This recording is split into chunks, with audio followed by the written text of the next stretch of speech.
net wide, and everyone is at risk. We track the victims, their horror stories as they get conned online, extorted, and robbed of their hard-earned money. How to identify a cyber fraud and how to stay cyber safe. What are your options?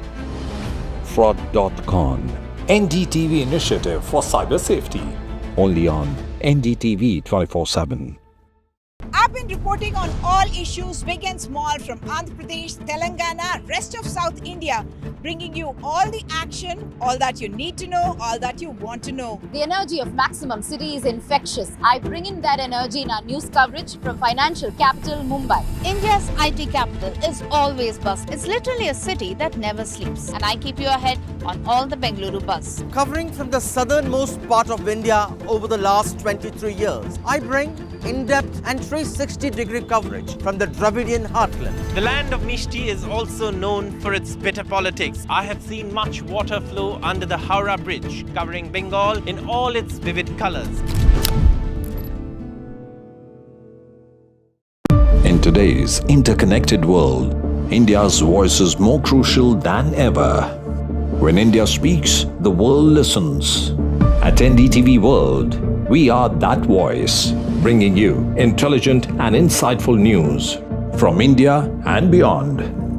From geopolitics and diplomacy to economic shifts, migrations, tech disruptions, and the stories of our diaspora.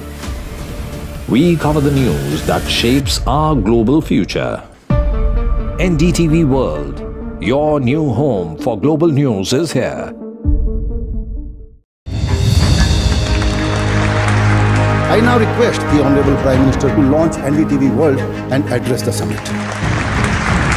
It was the grand launch of NDTV World by Prime Minister Narendra Modi. NDTV World, as he laid out his vision for the India century at the NDTV World Summit. ऐसी सदी जिसमें भारत के प्रयासों से दुनिया में स्थिरता आए, in the presence of those who are shaping our future. मेरी तरफ से आपको ढेर सारी शुभकामनाएं हैं। NDTV World, your new home for global news, is here. Stay informed and entertained with the new and updated NDTV News app. You can watch all our channels live, listen to podcasts,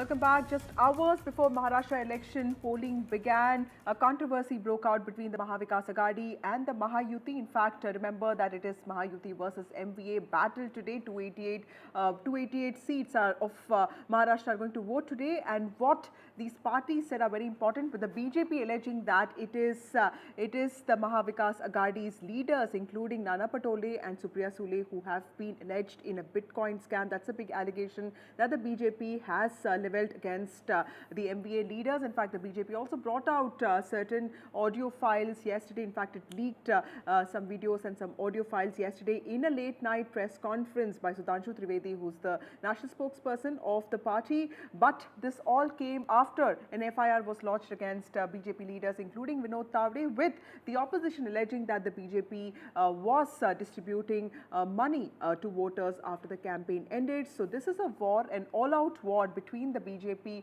and the Mahavikas Aghadi allies. Supriya Sule, in fact, spoke to NDTV, and she has slammed BJP, calling the audio clip completely fake. Let's look at some reactions to this story.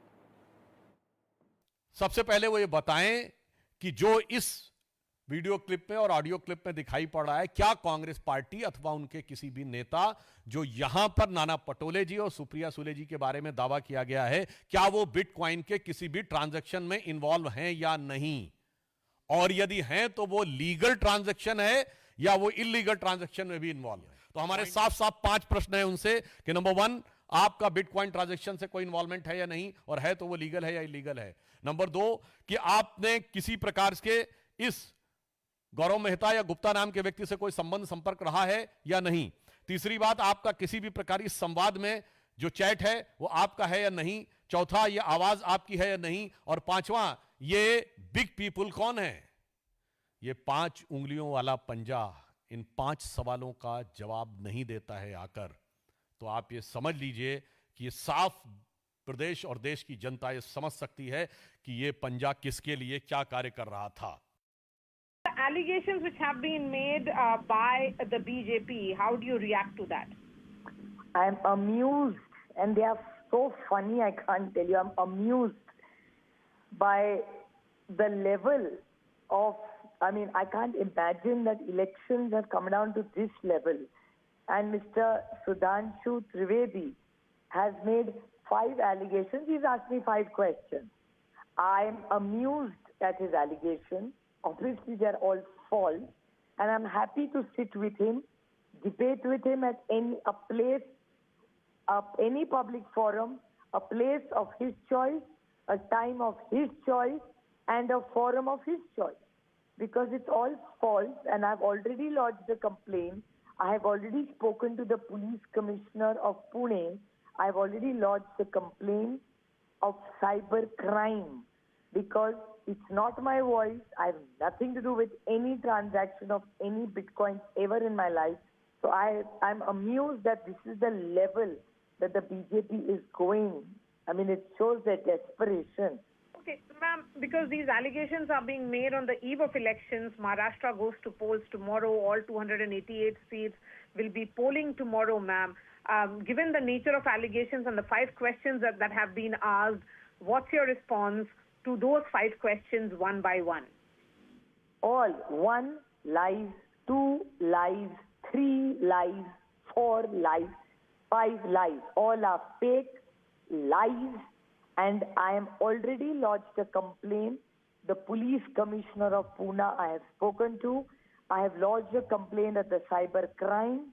You can, if you want, I can send it to your channel. I've already tweeted it, and if anybody else makes an allegation, I will be taking them to court because this is complete lies and false allegations against me. I reiterate, question number 1, 2, 3, 4, 5. All lies, untrue. My colleague Radhika joins us with more details on this. Radhika, allegations in Maharashtra are flying thick and fast. We saw the cash for votes controversy involving Vinod Tavade play out yesterday, and then at night the BJP called for a last-minute press conference and very aggressively brought out some alleged evidence against MVA leaders. How are political parties looking at this, and is this an issue amongst voters? Well, as far as whether this is an issue among the voters, not entirely certain. Perhaps not, but MVA has completely denied these allegations. Of course, MVA says that this is a way for the BJP, a tactic by the BJP to manipulate votes and voters. But will that really impact elections or impact the, decisions or their choice of the voters? Not really sure. But this is quite an explosive allegation that has been made by the BJP that, MVA leaders, including Supriya Sule, Nana Patole, were involved in a cryptocurrency scam whereby they used bitcoins, misused bitcoins to fund elections, not just assembly elections, but also Lok Sabha elections. Said by a former IPS officer, the authenticity of this has to be checked. BJP, of course, leaving no chance there, taking a press conference, presenting some evidence as well. But Supriya Sule there, amused by the turn of events, says she has filed a complaint, not just before the Election Commission, but also before the cyber cell as well. She says these are, these are allegations that are not true, and she's rubbished all of it, saying that BJP is just stooping to new levels to target the opposition. So yes, we'll have to see how this plays out, as far as investigations are concerned. She has filed a complaint, BJP also taking it forward. Whether there is any authenticity to these explosive allegations, that is something that we'll have to wait and watch out for. But that former IPS officer says that he will present with more evidence to back his claims. Right. Thank you, Radhika Ramswamy, for joining us with those details. It's cash for votes allegations levelled by the opposition on the BJP on one hand versus Bitcoin involvement allegations that have been raised by the BJP on the other. Time for a short break. More news and updates on the other side.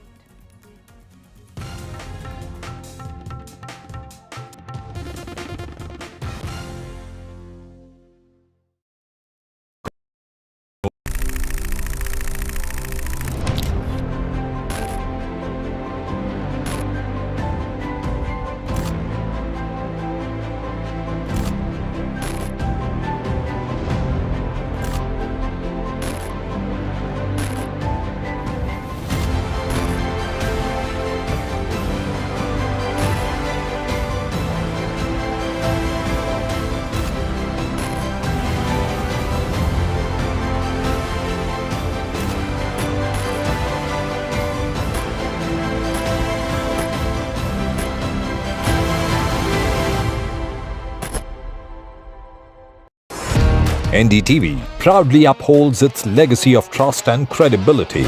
According to the prestigious Reuters Institute's Digital News Report 2024, NDTV is the top-most news platform in the country. Number 1 in both online and offline reach in India. Beating all its competition, NDTV stands for trust. Hello and welcome to India Sense, where I speak with global opinion makers. The United States has made a strategic decision over the last 20 years to move closer to India. So a $7 trillion economy seems a perfectly conceivable number. If you want to be a national party, it's that you sort of accept the way the world is rather than want to endlessly hark back to how it was. Modi is promoting the digitization of the economy, which is accelerating growth in the country.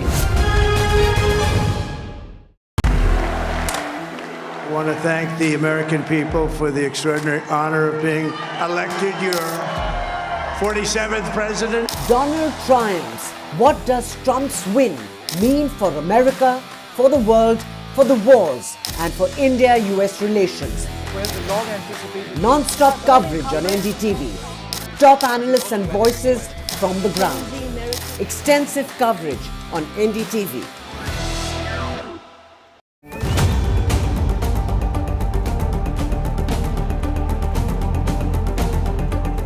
This week on India Ascends. All eyes on upcoming Rio G20. India poised to mend emerging economies, G7 divisions.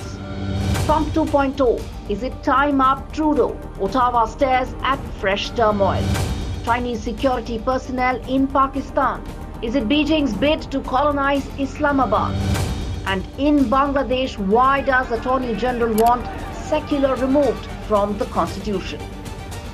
All this and more only on India Sense with me, Gauri Dwivedi, at these timings on the NDTV network.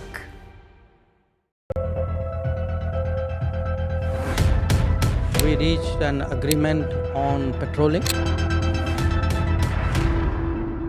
We have gone back to where the situation was in 2020, and we can say with that the disengagement process with China, you can say, has been completed. The understanding, to my knowledge, is that we will be able to do the patrolling which we were doing in 2020. NDTV proudly presents NDTV World Summit 2024, the India Century. I now request the Honorable Prime Minister to launch NDTV World and address the summit. Prime Minister Narendra Modi's inaugural session at the NDTV Summit outlined his vision for the India Century, driven by aspirational India. हमारा प्रयास होगा भारत की century सिर्फ भारत की नहीं बल्कि पूरी मानवता की जीत की सेंचुरी बने. The summit brought together prominent global leaders, highlighting India's pivotal role on the world stage. Not just Indians trusting India's leadership, but the global South especially trusting India's leadership. Permanent seat on the UN Security Council is something that should be India's right. Canada is concerned, I think there are some very specific issues. I think a lot of people know that. AI is going to be one of the most important, drivers. It's a very exciting time for India, Indian cinema as well at a global level. NDTV.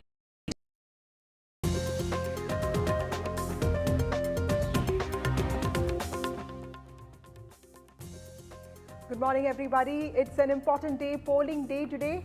288 seats in Maharashtra and 38 seats in Jharkhand and 15 bypolls across the country. Clash of narratives, clash of ideologies, clash of politics. That's right, Vasudha. Of course, it is the big battleground state of Maharashtra where we are seeing elections underway today. Of course, the final phase of voting also underway in Jharkhand. And remember, even in the bypolls, few of these states are going to see litmus tests for the parties involved. So we are getting you all the updates from the ground as well as expert analysis on the show. But first up, the headlines. High voltage battle in Maharashtra today. Voting underway in 288 constituencies, ruling Mahayuti versus opposition Mahavikas Aghadi. Bollywood celebrities cast their vote in Mumbai. Akshay Kumar and Rajkumar Rao among the early voters in Mumbai today. Charge of alleged Bitcoin scam stings Mahavikas Agadi ahead of polls. BJP shows audio clips which alleges crypto scam by top MBA leaders, including Supriya Sule. Sule has dismissed the charges. Maharashtra Deputy Chief Minister Ajit Pawar says he can figure out his sister's voice on the clip. Meanwhile, BJP candidate has been booked in alleged cash for vote scam. Final phase of polling in Jharkhand. Big faces in the fray today in the second and final phase, including Chief Minister Hemant Soren. Bypolls in 4 key states today. 9 seats in Uttar Pradesh, 4 in Punjab, 1 in Kerala and Uttarakhand each. In other news, Delhi continues to breathe poison. Air quality remains in the severely toxic category. AQI above the 400 mark.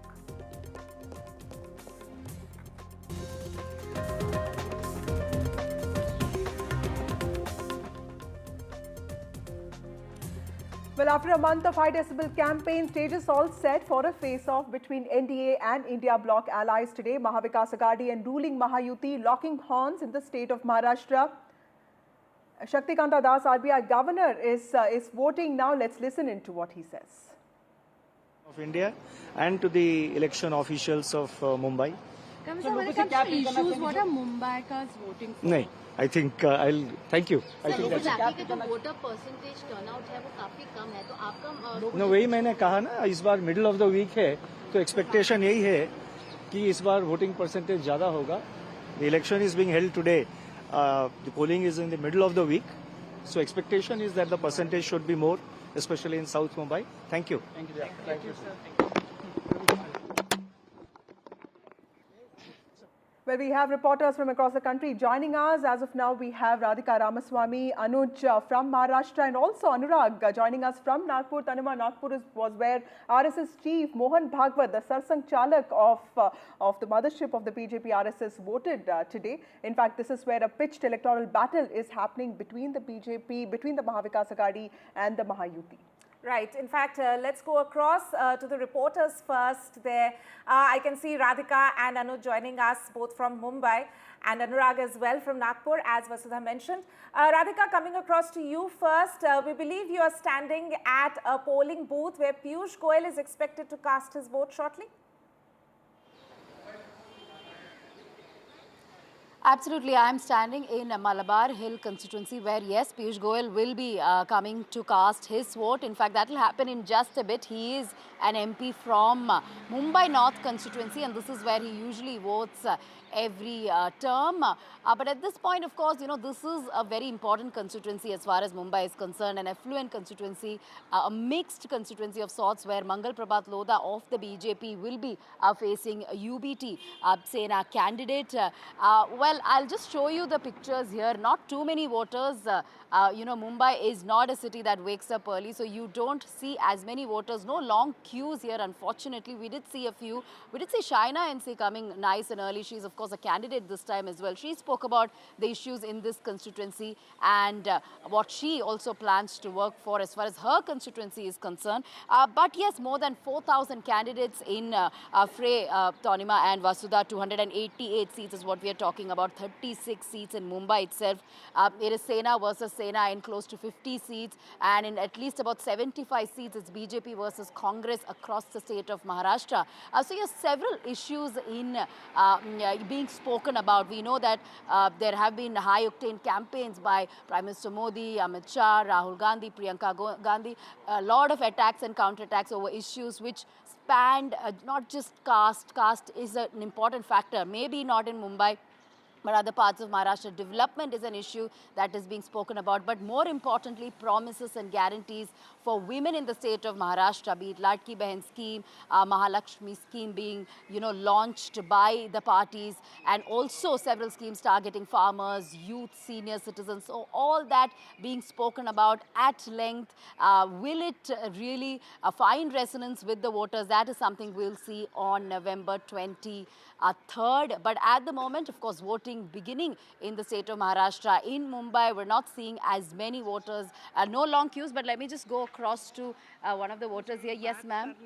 हाँ, आप जल्द पहले तो इनको रुकिए क्योंकि आज मेरे सर्वेंट लोग हैं तो वो लोग सिपेटिंग पर गए एक भी बस नहीं आई कम से कम 2 से 3 हज़ार आदमी वापस आया वोटिंग नहीं कर पा सका ओके ओके कौन से कंस्टिट्यूंसी की बात कर रहे हैं ये मैं कर रही हूँ रत्नागिरी तरफ पंदेरी अच्छा okay so issues in that constituency ma'am you just voted here tell us इधर आपके इश्यूज क्या है कौन से इश्यूज के लिए क्या मुद्दे में आपने वोट किया इन मलबार हिल मैंने मलबार हिल में इसीलिए वोट किया बिकॉज काम करते हैं उसको देना चाहिए number 1 coastal road number 2 Atal Setu और कोई भी चीज़ का छोटे से छोटे चीज़ का काम हम देख रहे हैं जैसे मैं बहुत ट्रैवलिंग कर रही हूँ तो वैसे यूपी में देखो या कहीं भी जगह पे देखो या तो काशी विश्वनाथ देखिए जहाँ जहाँ काम का ग्रोथ है तो वो मैं उसको ही वोट देगी All right, great.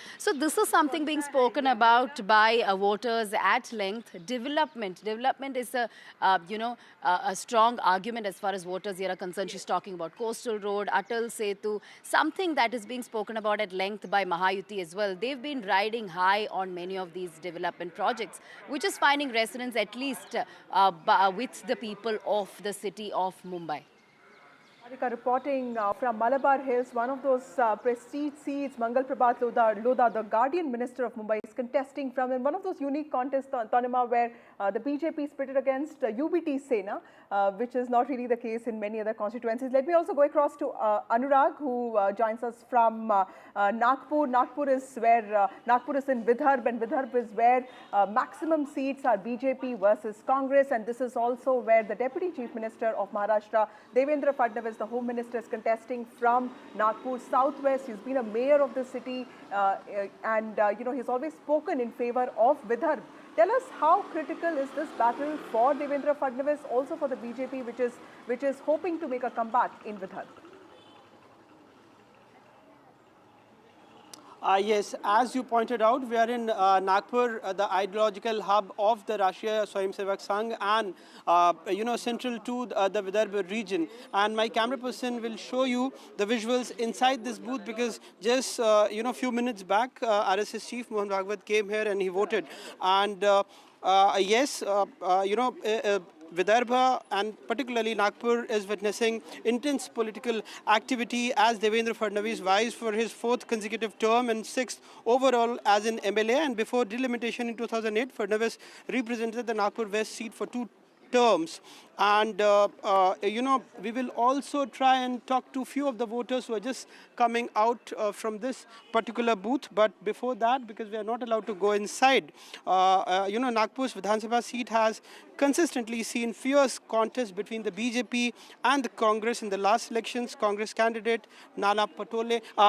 We are being just joined by a few of the voters who are coming out from this polling booth. Sir, आपने अभी वोट नहीं किया?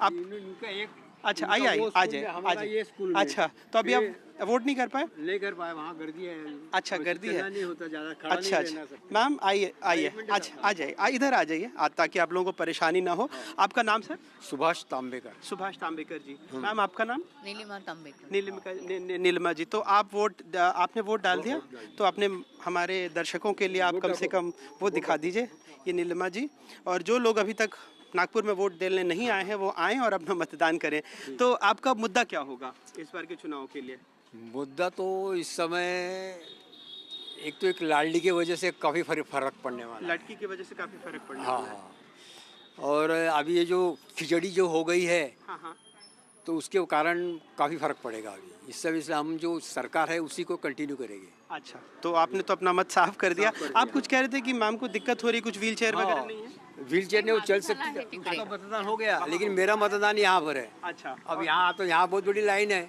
अच्छा एक ही जगह दोनों मतदान चाहिए ना अच्छा इसका नंबर इधर मेरा नंबर उधर इसके कारण परेशानी हो रही है चलिए बहुत बहुत शुक्रिया सर तो you have heard few of the voters and basically unlike what you have seen there in Malabar Hills and Radhika showed us those visuals here the voters are coming up in large numbers and their voting is underway in this particular polling booth Back to you. Tanima, you could see visuals of Mohan Bhagwat, who came and voted today as Sanchanak of the RSS, and you can also see senior leaders of the RSS, including Sunil Ambekar. And Supriya Sule, the MP from Baramati, is also casting her vote, and she could be speaking to the media soon. She is at the center of this controversy involving Bitcoin. Some very serious allegations have been raised by the BJP, but of course, Baramati is witnessing this high-profile contest again between Yogendra Pawar and Ajit Pawar, the Deputy Chief Minister of Maharashtra. That's right. That is one of the key face-offs in Maharashtra today. But also turning to Thane, and Anuj is reporting out of Thane, which is of course a stronghold of Chief Minister Eknath Shinde. So Anuj, like Radhika was showing around in Mumbai, are voters trickling in Thane, or is it is there voting in larger numbers? You know, although these two places are located close to one another, but there's a lot of difference between Thane and Mumbai. I'd just asked my camera person, Mr. Mandal, to show around. You can see that the voters have already started to come in since morning, you know, and it is a considerably higher number of people as compared to what is the case in Mumbai. When you leave Mumbai, you just not get away from the humid place of Mumbai. The air gets a little cooler, and the excitement of people to vote also seems to be increasing. We see that there has been activity since morning here as far as the voting is concerned. You know, people have been coming out in groups. We've seen that people of all ages have made it a point to come here early in the morning, and that usually is the case in several cities, in several parts or several regions which are in the hinterland of the state, where people want to get done with their voting pattern right in the morning so that they can have the rest of the holiday for themselves. And that, of course, is a very healthy sign. But what we see here is that Eknath Shinde will be present here at this particular polling booth in a short while from now onwards, and he'll be locking horns against Kedar Dige, who is the nephew of his political guru, that is Mr. Dige, late Mr. Anand Dige, and that battle is going to be something. Now there are a few voters present there. We'd just like to go and try and have a word with them about what their issue seems to be. Hello sir. Sir, voting से पहले कौन से issues है जिसके बारे में आप बात करना चाहेंगे? कौन से इश्यूज को मद्देनजर रखते हुए आप वोटिंग करने के लिए जा रहे हो आज? कुछ चेंजेस होगा ना, मतलब जैसे कि कुछ चेंजेस वगैरह बदलाव के लिए यहाँ पे पिछले 3 टर्म से chief minister Eknath Shinde MLA रहे हुए, अभी वो तो स्टेट चीफ मिनिस्टर भी है, तो क्या आपको लगता है कि और भी बदलाव हो सकता है इस कंस्टिट्यूएंसी में कि वो चीफ मिनिस्टर रह के उतना बदलाव नहीं है? हो सकता है। कौन सी एरियाज में हो सकता है आपके हिसाब से? मतलब all over Maharashtra. All over Maharashtra. और इस एरिया में स्पेसिफिक? इस एरिया में वैसे भी मतलब पहले से मतलब यही के लोकल है, तो फिर यहाँ पे तो है ही।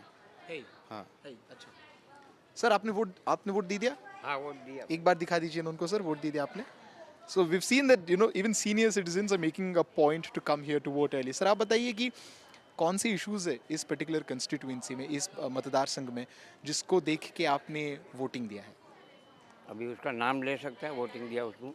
नहीं, आप जरूरत नहीं नाम। जरूरत नहीं। अच्छा, जिसको जो हमारे एरिया में कितना साल से वो अच्छी तरह से काम कर रहा है, अच्छी सबकी सेवा भी कर रहे, बहुत अच्छा है आदमी। छोटापन से हम उसको पहचानता है, उसका नाम न रखा, आपने मना किया, इसलिए नाम नहीं ले रहा हूँ, लेकिन बहुत अच्छा आदमी है वो, उसको ही हम वोटिंग किया है। Okay, thank you.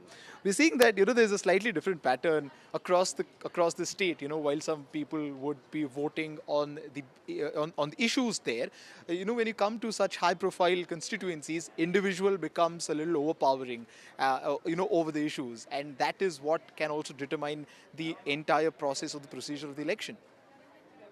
Well, it's very interesting, Tanima, that most voters are speaking about candidates, which is quite a unique aspect, and that's what this particular voter was also telling Anuj, that, you know, he spoke about a certain candidate, and that's what we heard. Even voters talked to Anurag in Nagpur. So clearly many questions being raised here with respect to Maharashtra. Is it going to be finally a politically stable government in place? What's going to be the future of the Senas? What are the Pawars going to do? And is the BJP going to make a comeback? Is it going to be a revenge for the BJP for what it saw in Lok Sabha elections of 2024? Is it going to be a battle of narratives? Many questions there.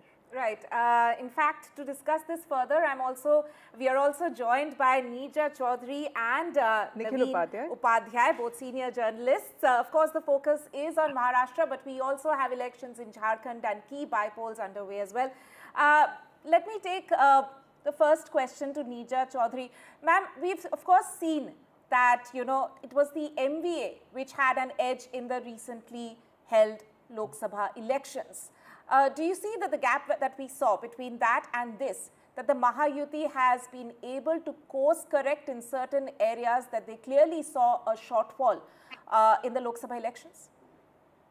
Yeah, when the Lok Sabha elections took place, and remember, this was an election under the leadership of Narendra Modi. It was for parliament, for prime ministership, and yet the Maharashtra MVA did very well. 30 out of 48 seats, and the BJP was reduced to 17 only. So that advantage in Lok Sabha nationally was expected to be translated to the assembly elections when they took place. It's a natural kind of phenomenon. But in the recent months and weeks, the Mahayuti has course corrected, you're absolutely right, and has been catching up. So today, when you talk to people in Maharashtra, very few will actually venture out to say this one is going to win or that one is going to win. It's a very close contest. It's a hyper-local election. You know, it's down to every constituency. Of course, the 6 regions are very different, but local issues are dominating. And also, it's a very fractured election.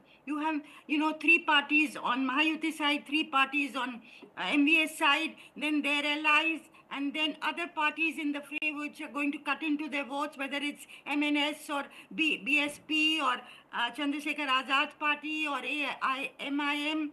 And then, of course, a large number of independents and party rebels, some of them backed by big leaders for their own purposes. So what the outcome is going to be, we don't know. But broadly speaking, if I may put it at the risk of oversimplifying the whole thing, it is a lineup of Maratha, Muslim, Dalit. Right. That has been a winning combination for the Congress, NCP and MVA in the past, right from the days of YB Chavan. And countered by this Ladki Behan Yojana, which could be a game changer, and the women's constituency responding to this in a big way. I saw women excited, Dalit women, OBC women, Maratha women, when I was there. Right. What the result is going to be, we'll see on the 23rd. Okay, Nikhil Upadhyay, the meta-narratives of Jharkhand, be it welfare, because there was a lot of focus around Maya Vandan Yojana, and also tribal identity, with the JMM saying that it will protect the Sadhana code. It was making it clear that tribals are distinct from the Sanatan version of what Hindus are. And of course, the BJP saying that it's the infiltrators from Bangladesh who are responsible for the reduction in tribal numbers. Has Jharkhand ever been known to respond to these kind of political narratives? You see, as far as this Bangladesh issue is concerned, I think this is the first time it has been flagged in such a big way. So it will be difficult to say, there is no precedent to say whether people of Jharkhand are going to respond to this or not. But definitely these issues impact people's psyche. And this has been an issue. This is a reality of Jharkhand. There has been infiltration, but there are bigger issues in Jharkhand, and I think they will decide the outcome of these polls. And these are issues of unemployment, the migration of tribal voters in a very big way, and the ground situation. Whatever BJP claims and whatever BJP is doing, but I think it will be very difficult for BJP to make a very big inroad in JMM tribal votes. Last time JMM won out of 26 out of 28 reserve seats.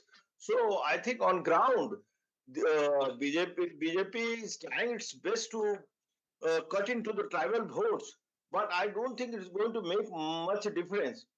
There are other issues, of course, and they will make difference. I think the NDA is far better prepared than this India bloc. Congress, I think, has been a very big letdown, because Congress campaign I don't think it is up to the mark. You have somebody like outsider like Ghulam Muhammad Mir leading he's in charge of the Congress party in the election in Jharkhand, whereas you have people like Shivraj Singh Chauhan and Hemant Biswa Sharma camping there for last 2 months.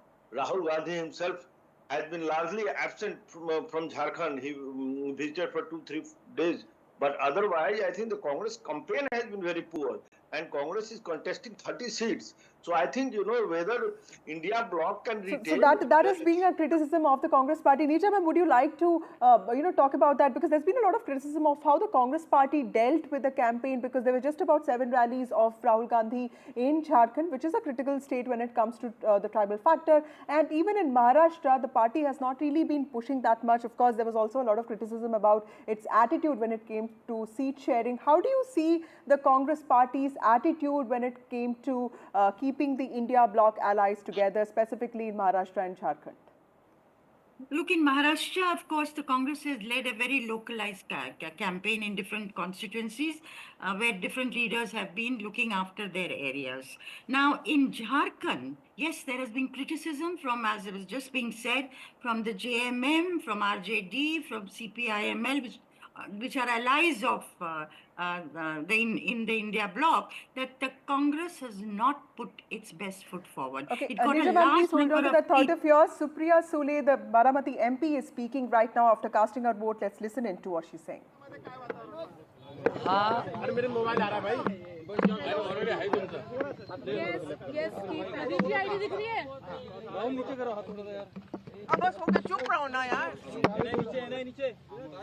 Election म्हणजे हा एका लोकशाहीचा उत्सव असतो. तो शांततेच्या मार्गाने पारदर्शकपणे व्हावा असा सगळ्यांचाच प्रयत्न असतो. मी इलेक्शन कमिशन, पोलीस यंत्रणा या सगळ्यांचे आभार मानते की त्यांनी खूप तयारी ह्याची केलेली आहे आणि दिवसभरात ते शांततेच्या मार्गाने व्हावं एवढीच विनंती करते. आणि प्रत्येक मतदाराला विनंती करते की त्यांनी जरूर मतदान करावं. आता 23 तारखेला कळेल ना. एक मिनिट. 5 प्रश्न मला काल भारतीय जनता पक्षाने केलेत. 5. पहिला उत्तर देते.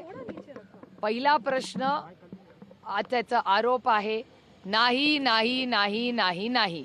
माझा एकतर ती ऑडिओ क्लिप मध्ये माझा आवाज नाही, कोणी चेक करावं. एक. दुसरा, माझा या कुठल्याही संबंधात नाही. आणि काय त्यांचं नाव, त्रिवेदी ना, त्रिवेदींनी अशी मला सांगितलं की सुप्रिया सुळेंनी बाहेर येऊन यावं. मी काल रात्रीच बाहेर आले आणि आज तुमच्या माध्यमातून अतिशय विनम्रपणे मी त्रिवेदीजींना विनंती करते की ते म्हणेल ती जागा, ते म्हणेल ते चॅनल, ते म्हणतील तो कॅमेरा, ते म्हणतील ते शहर, तिथे मी येऊन मन मोकळेपणे ते स्वतः किंवा त्यांच्या पक्षाचा कुठल्याही व्यक्तीशी माझी जबाब द्यायला माझी तयारी आहे.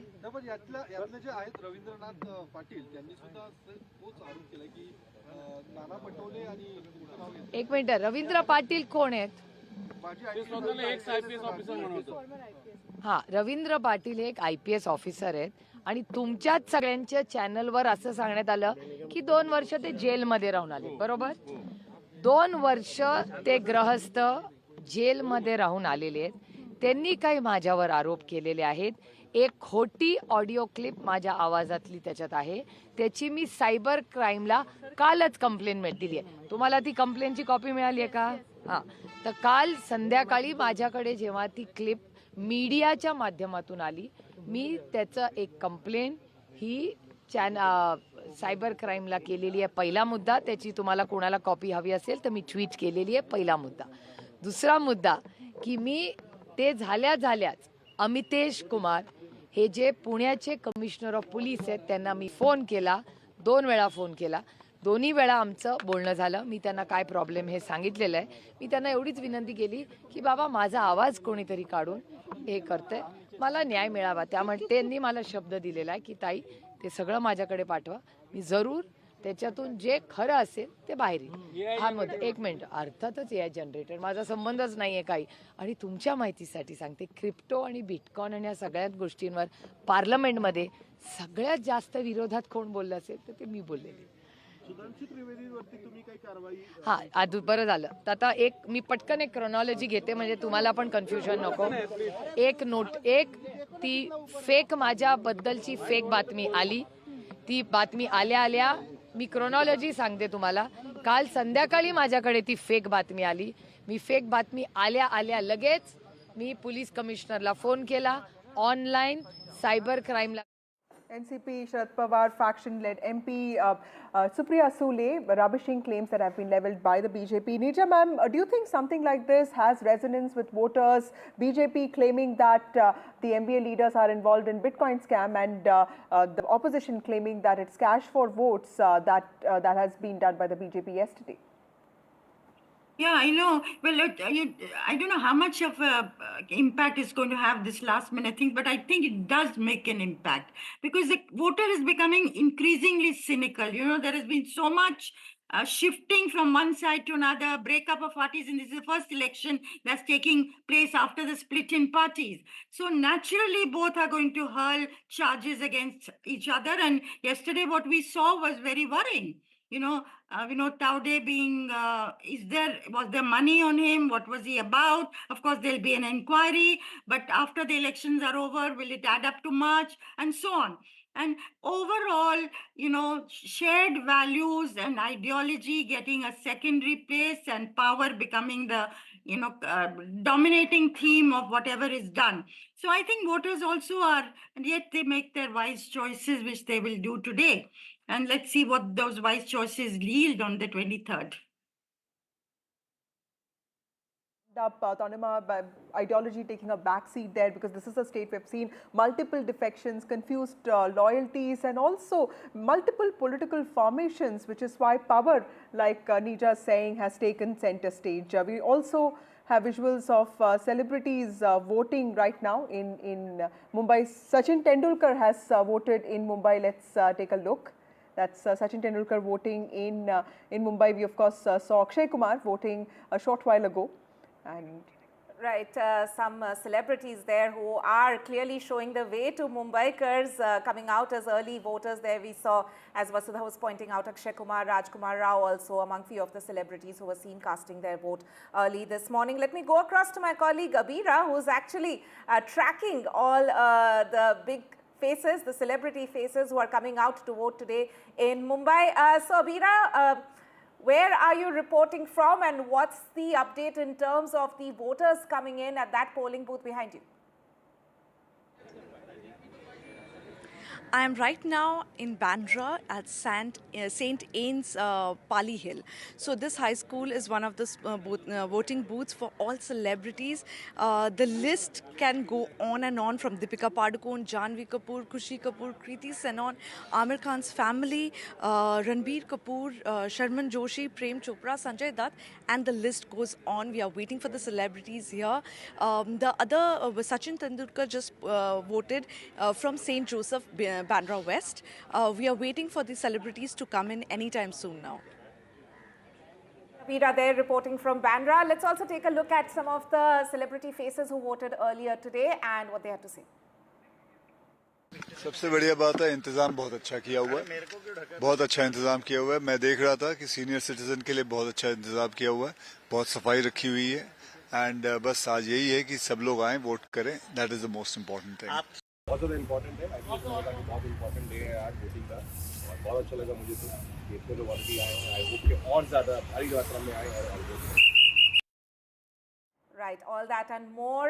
We will, of course, keep our focus on Maharashtra, but also battleground states of Jharkhand and the key bypolls taking place in 4 states today.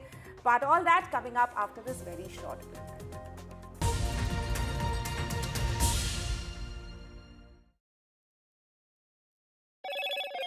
Hello, Moto. Motorola Edge 50 Pro. World's first AI-powered pro-grade camera.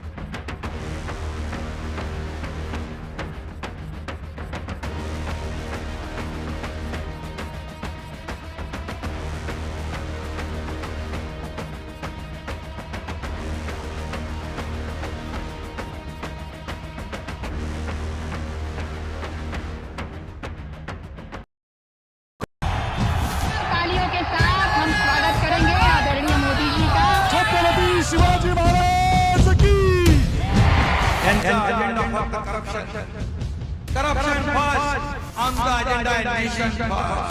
घोषणा आणि जनतेचे पैसे लुटणं cut commission आणि करप्शनला आमच्याकडे थारा नाही.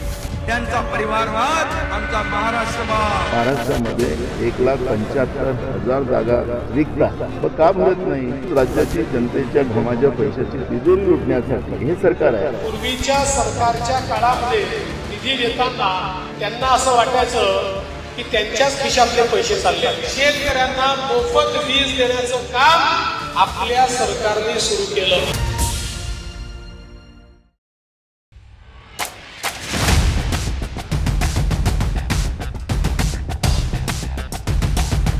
The last elections of 2024.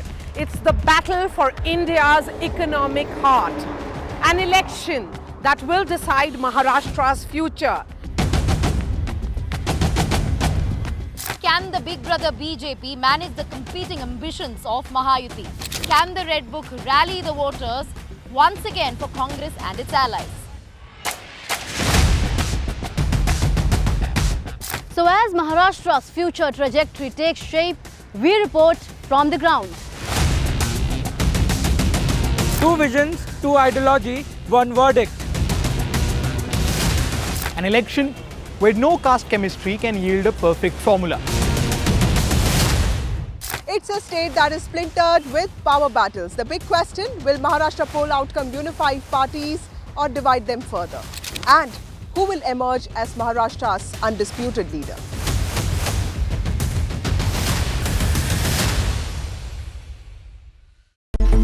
It's a web of frauds, calls, luring emails, threatening messages. Cyber frauds have cast their net wide and everyone is at risk. We track the victims, their horror stories as they get conned online, extorted.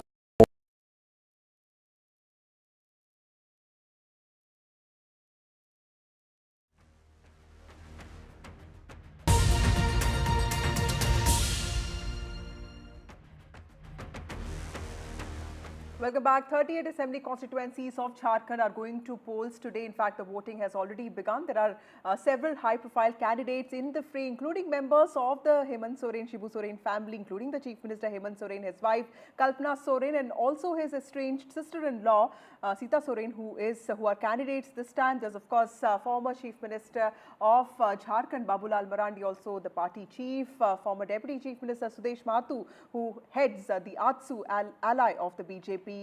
Who are also important candidates there. Let me go across to my colleague Prabhakar, who joins us from Bokaro, which is where Hemant Soren's family is going to vote. Prabhakar, Santal Parganas is going to vote today. This is the heartland of tribal identity. In fact, one of those regions of the state extremely important for the state's existence today.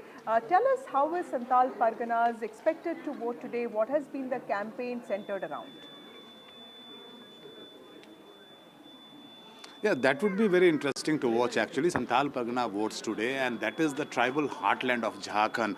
Jharkhand being a tribal dominated state, Santal Pargana happens to be the tribal heartland. Also, it's a political workplace from where the JMM as a political party has emerged.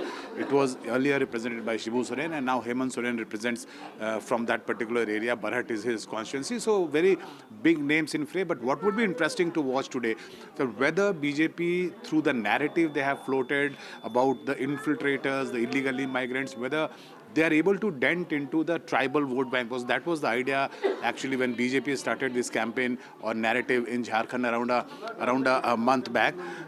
I'm joined by a few of the voters also who have just cast their vote. She is a first time voter, by the way, so we'll just have a word with them as to, आप ये बताइए कि आप जब vote डालते हैं तो आपका मुद्दा क्या होता है, किस मुद्दे पे आप वोट डालती हैं, कैंडिडेट देख के, पार्टी देख के, कि कटेंगे तो बटेंगे, जो बात है उसके बाद? पहला बात तो यह है कि हम लोग कैंडिडेट देख के तो देते हैं, लेकिन जो देश को आगे विकास को आगे बढ़ाए और युवाओं को जो रोजगार दे, उसको देख के पहली बार हम लोग वोट। ये मेरा पहला विधानसभा का मेरा मतदान था। आप बताइए। हम जैसे कि इनका तो पहला विधानसभा का मतदान था, तो सुबह से ही उत्साहित से कि आज वोट करना है। और दूसरा जो है कैंडिडेट तो मतलब इलेक्ट्रॉनिक माध्यम से प्लस जो प्रचार सब लोग कर रहे हैं वो तो हम लोग देखे ही हैं, लेकिन दूसरा है कि जो झारखंड के युवाओं को और झारखंड के विकास को देखते हुए आगे बढ़ रहे हैं, हम लोग उन्हीं को वोट करेंगे। So, this gentleman talking about the youth, and remember the three main emphasis point in the entire campaign were tribal one, the women voters two, and the youth and the job creation was the third thing. So they are talking about one of those issues actually, which the BJP and also the JMM picked up during the campaign in Jharkhand. Yeah. That's right, Prabhakar there reporting from Bokaro. Let me also take a question to our guest, Naveen Upadhyay. Mr. Upadhyay, we saw Prabhakar there reporting from one of the constituencies which is voting today, but largely it's going to be the tribal belt and the coal belt in Jharkhand where we are seeing elections today. Now, besides the infiltration charge, we've seen BJP also targeting the JMM Congress combined, especially on the corruption charges against Hemant Soren. While Hemant Soren, of course, has always maintained that denying the charges and also maintaining that BJP is targeting a tribal chief minister. So especially in these tribal constituencies, do you feel there is some, backlash that Hemant Soren can face in terms of the fact that he was arrested recently in the alleged land scam? No, I don't think so. I don't think that's going to matter, because if you talk to tribals, and they don't really bother about, because I have talked to covered several elections in Jharkhand, and I remember a particular incident where I was talking to tribals about some of their leaders being arrested in this parliament job vote for cash scam. I think there used to be unanimous opinions that Jharkhand has been looted not by tribals but by those who came from outside and looted this state. And they think when some of their leaders are implicated, then there is a disproportionate shriller voice to blame them. So I think tribals are not really concerned about their leaders being implicated in others. They feel there is an attempt to victimize them. So I don't think that issue is going to resonate for BJP, especially the High Court had given clean chit. In fact, there could be sympathy factor for Hemant Soren in this tribal belt. Secondly, the BJP somehow, even though they have a lot of tribal leaders, but they have not been able to make a dent, over the years. People like Babulal Marandi, who are the best bet for all these years, I think he has been a big failure. I think other people, they are not, they have, nobody is able to match the profile of Hemant Soren, whose father, I think, he was the architect of Jharkhand. So there is a big sympathy factor for, I think, JMM and BJP, despite all its, high-profile campaign. In Santhal Pargana and tribal-dominated seats, I think Neja Chaudhary here. Neja ma'am, would you agree with what Naveen Upadhyay is saying? Because, BJP also lost all the tribal seats in 2024 Lok Sabha elections in Jharkhand, but it did, reasonably well in 2019 Lok Sabha elections. And of course, this time it has been aggressively pitching the infiltrator, campaign pitch. How important is Jharkhand for the BJP, considering that it won Chhattisgarh just a year ago very comfortably? Look, for the BJP, every single state is important as far as elections are concerned. Every single municipality is important. Then they put their all in winning that. So Jharkhand is important because, again, as I say, as Maharashtra will set the tenor and tempo for, giving either side a psychological advantage after the setback the BJP had in the Lok Sabha elections, and then it won Haryana. Will Haryana become forgotten if the opposition wins, or with Lok Sabha elections become, an aberration if the BJP wins Haryana and Maharashtra and Jharkhand? Those things do matter apart from, coming to power in the state. But I think Jharkhand is also important because when things started off, the campaign and all, it was from day one seen, as I keep saying, it was seen as a takkar. And Mr. Soren, Hemant Soren, had the sympathy and he had the hold of in the tribal belt. And that was reflected in the Lok Sabha election results.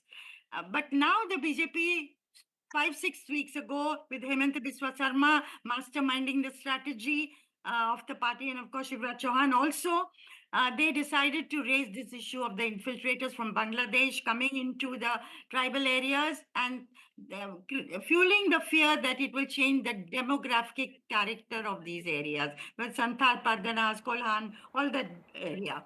Now, will it work?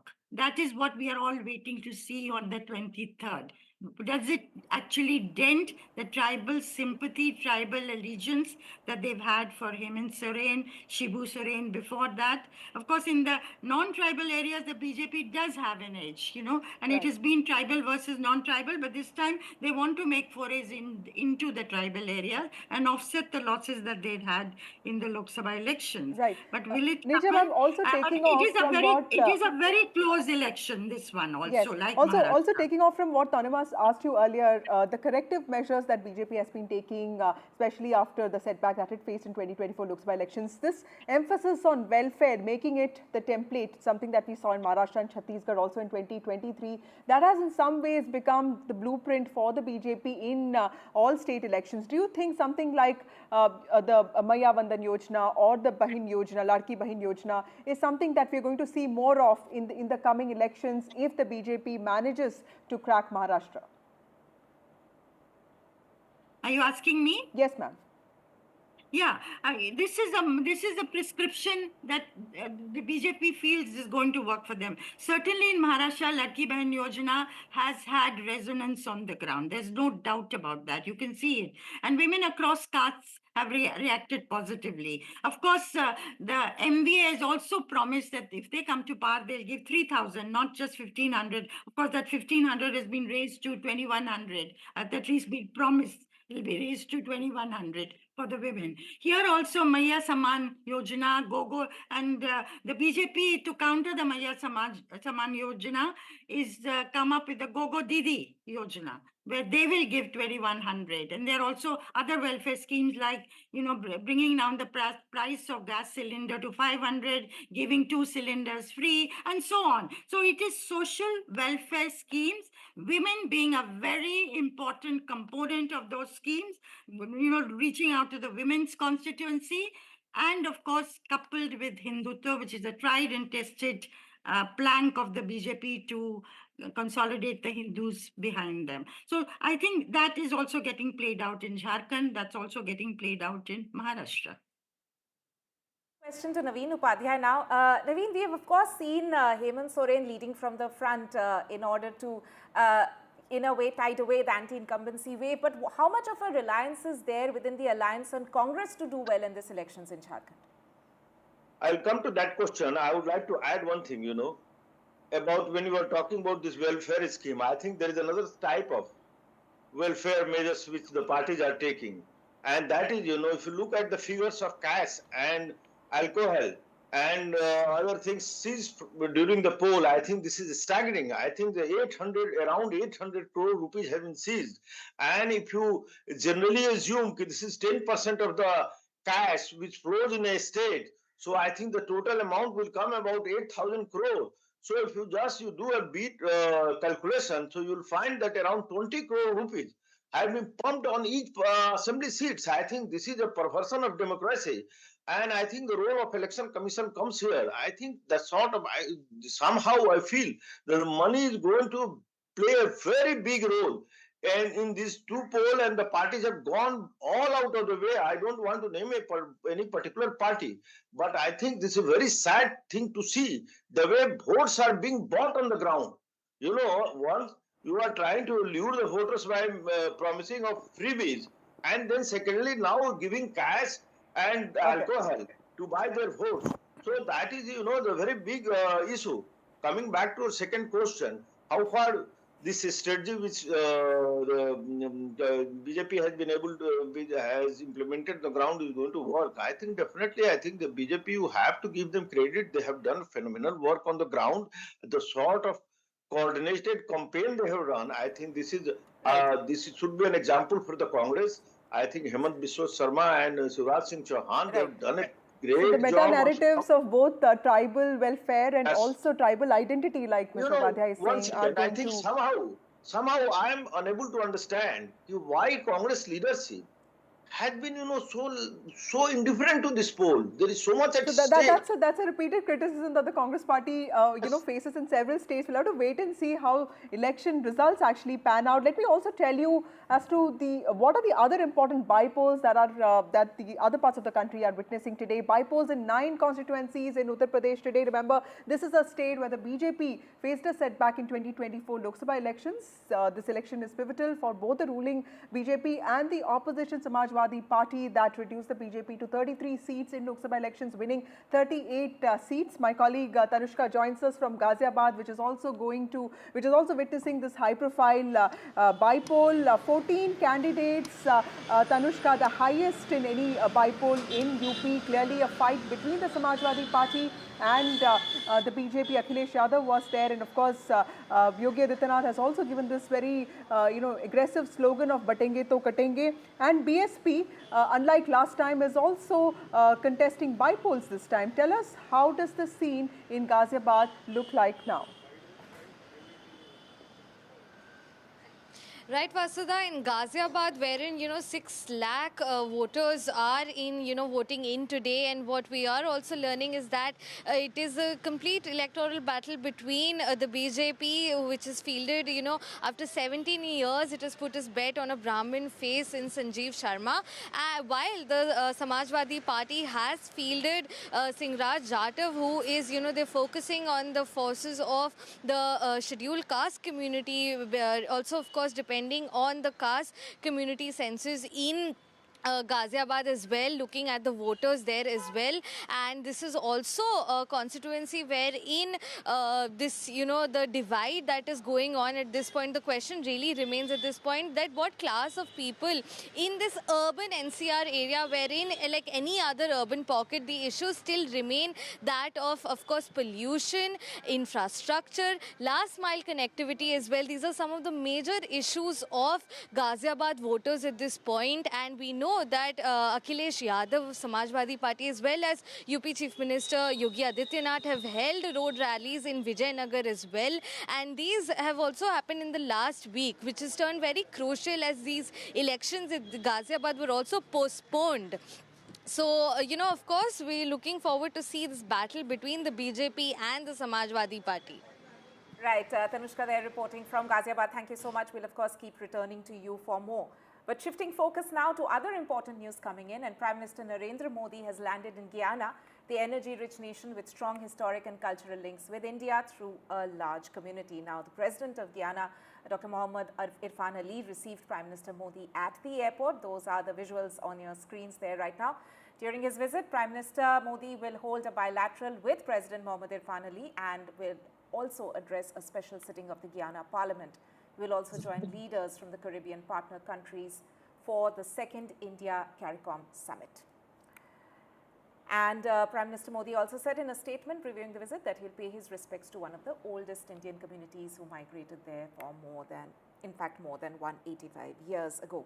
To discuss this further, I'm joined by Gerald Bryan, senior reporter of the Guyana Times. Thank you so much, Mr. Bryan, for joining us on the show. This is, of course, the first visit by an Indian Prime Minister in over 50 years. How is Guyana viewing this visit of Prime Minister Modi? Thank you for having me. Guyana is viewing the visit in very favorable light. There is a lot to discuss between Guyana and India. Guyana signed an MOU earlier this year with India. Hello? Right, please continue, Mr. Bryan. Yes. Yeah. Guyana signed an MOU with India earlier this year for energy cooperation and other areas. We purchased aircrafts from India, 2 Dornier aircrafts, military assets. And it's expected that during Prime Minister's visit to Guyana, further discussions along these lines will be held in terms of military matters, in terms of economic cooperation and energy cooperation. As you know, India has purchased oil from Guyana previously, and we do have an MOU along those lines to purchase more oil. So it's expected that those discussions will continue. Thank you, Gerald, for joining us. Prime Minister Narendra Modi in Guyana. In fact, the first Prime Minister in 50 years to visit this country, and he's spoken about the historical and cultural links that India shares with Guyana. So clearly an important visit there. Remember that he is on a 5-day visit to several countries, and but while that is happening, there are also crucial elections happening in India. In the state of Maharashtra, 288 assembly seats are witnessing polls, and of course 38 seats in the state of Jharkhand, and of course 15 bypolls across the country. Right, and we'll of course be tracking all the updates from the ground with our reporters and along with our experts, talk about all the nuances of these elections. Time for us now to take a very short break. Stay tuned.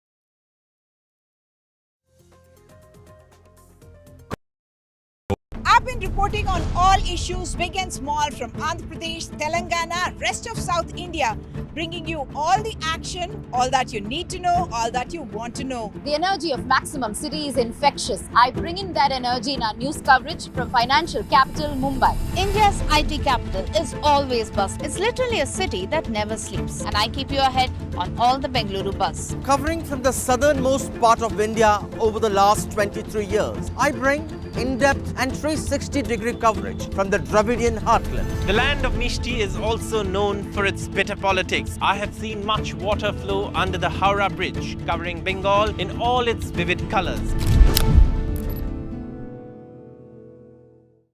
In today's interconnected world, India's voice is more crucial than ever. When India speaks, the world listens. At NDTV World, we are that voice, bringing you intelligent and insightful news from India and beyond.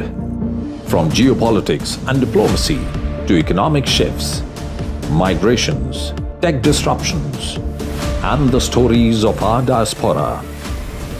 We cover the news that shapes our global future. NDTV World, your new home for global news, is here. I now request the Honorable Prime Minister to launch NDTV World and address the summit. It was the grand launch of NDTV World by Prime Minister Narendra Modi. NDTV World, as he laid out his vision for the India century at the NDTV World Summit. ऐसी सदी जिसमें भारत के प्रयासों से दुनिया में स्थिरता आए, in the presence of those who are shaping our future. मेरी तरफ से आपको ढेर सारी शुभकामनाएं हैं। NDTV World, your new home for global news, is here. Stay informed and entertained with the new and updated NDTV News app. You can watch all our channels live, listen to podcasts, read breaking and exclusive news from around the world and more. Download the NDTV app today and get access to the best journalism and storytelling on your smartphone or tablet. The NDTV app, news that matters to you.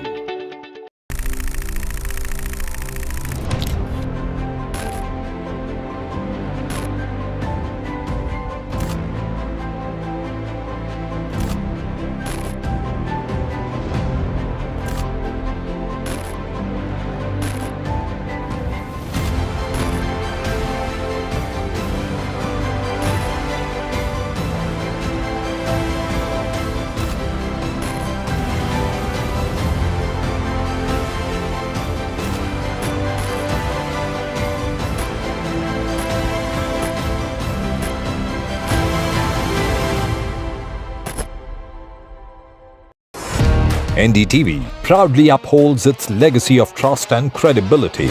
According to the prestigious Reuters Institute's Digital News Report 2024, NDTV is the top-most news platform in the country. #1 in both online and offline reach in India, beating all its competition.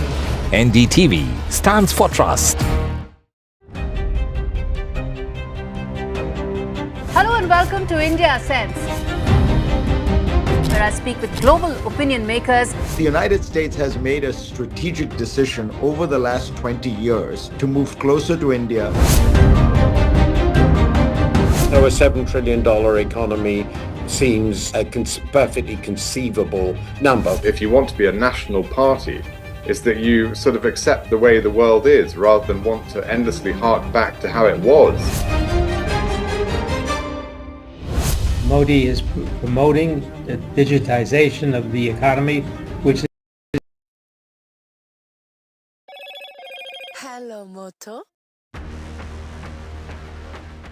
Motorola Edge 50 Pro, world's first AI-powered pro-grade camera.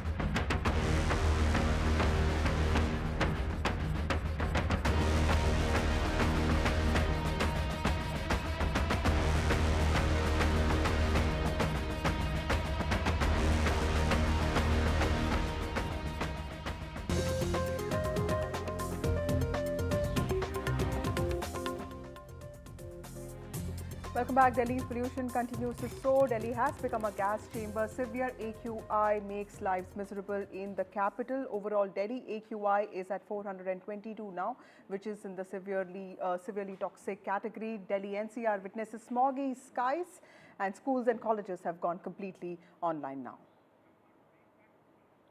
Time for a short break. More news and updates on the other side.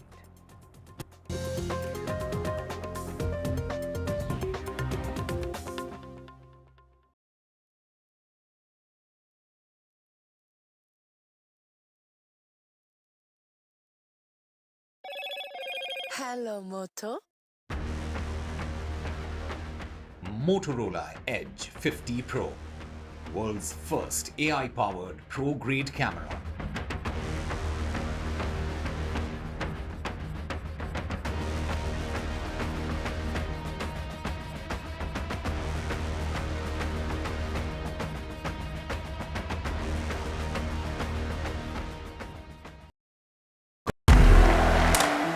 I want to thank the American people for the extraordinary honor of being elected your 47th president. Donald triumphs. What does Trump's win mean for America, for the world, for the wars, and for India-US relations?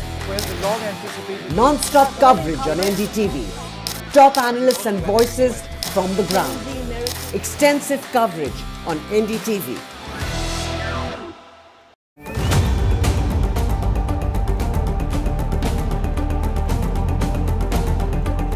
This week on India Ascends. All eyes on upcoming Rio G20. India poised to mend emerging economies, G7 divisions. Trump 2.0. Is it time up Trudeau? Ottawa stares at fresh turmoil. Chinese security personnel in Pakistan. Is it Beijing's bid to colonize Islamabad? And in Bangladesh, why does Attorney General want secular removed from the constitution? All this and more only on India Ascends with me, Gauri Dwivedi, at these timings on the NDTV network.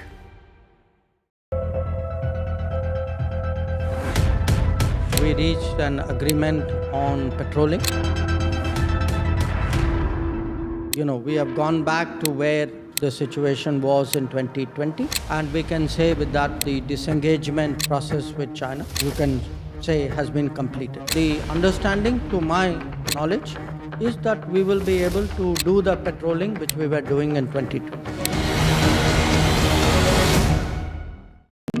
NDTV proudly presents NDTV World Summit 2024, the India Century. I now request the Honorable Prime Minister to launch NDTV World and address the summit.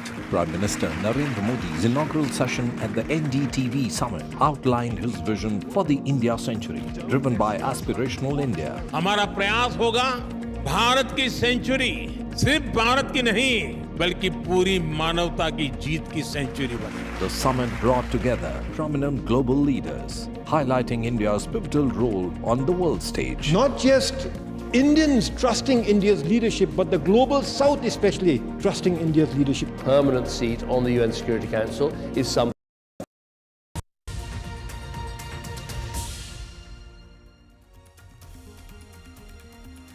Hello everyone and welcome to the special broadcast. It's the D-Day in Maharashtra, where 288 seats go to polls in one phase. In fact, the polling has already begun. That's right. Maria is joining me on the broadcast, and as we have in fact been reporting the battleground states of Maharashtra, where we are seeing voting taking place in 288 constituencies, but also it's the final phase of elections in Jharkhand and several big faces in the fray, including Chief Minister Hemant Soren, who's contesting from the Barhet seat. We'll also be looking at some of the key bypolls where elections are taking place today. And there are several reporters who will be joining us through the show, as well as experts, Maria. Absolutely. 9 crucial bypolls in the state of Uttar Pradesh, where at stake is the Chief Minister's prestige. So the big headlines this hour at 9 a.m. High voltage battle in Maharashtra today, voting underway in 288 constituencies. It's ruling Mahayuti versus opposition Mahavikas Aghadi. Bollywood celebrities cast their vote in Mumbai. Akshay Kumar, Rajkumar Rao, Sachin Tendulkar among the early voters today. Charge of alleged Bitcoin scam stings Mahavikas Aghadi ahead of polls. BJP shows audio clip which alleges crypto scam by top Mahavikas Aghadi leaders, including Supriya Sule. Sule rubbishes the charge. Maharashtra Deputy Chief Minister Ajit Pawar says he can figure out his sister's voice. Final phase of elections in Jharkhand today. Big faces in the fray in the second phase, including Chief Minister Hemant Soren.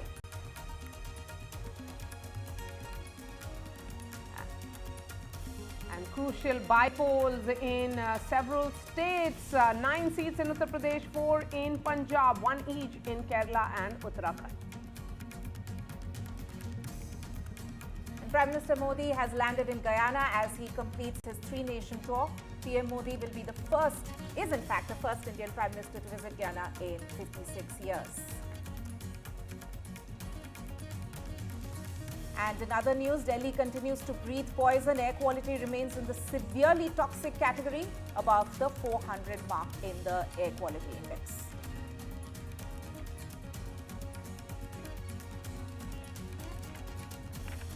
Good morning, viewers. It's the polling day after a month-long, in fact, 1.5-month-long high decibel campaign where gloves were truly off in Maharashtra. Now all eyes will be on what will be the voter turnout.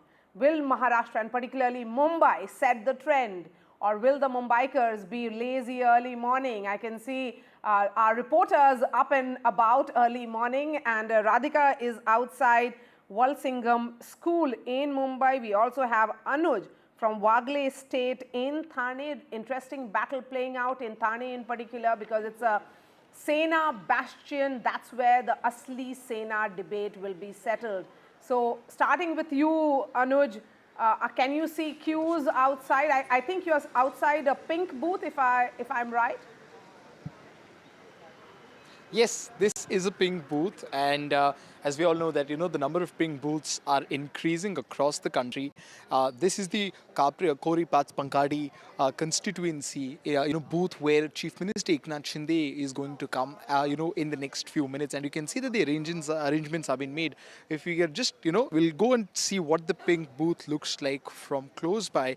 It's been done to promote or to encourage more women voters to make their way here to the polling booths, and we've seen that it's received very good reception right since the morning.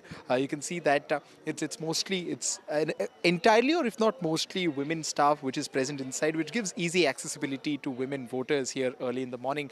And we've seen that a lot of voters have made their way, and irrespective of what booth they are, they make their way here to the pink booth, considering how colorful and attractive it is.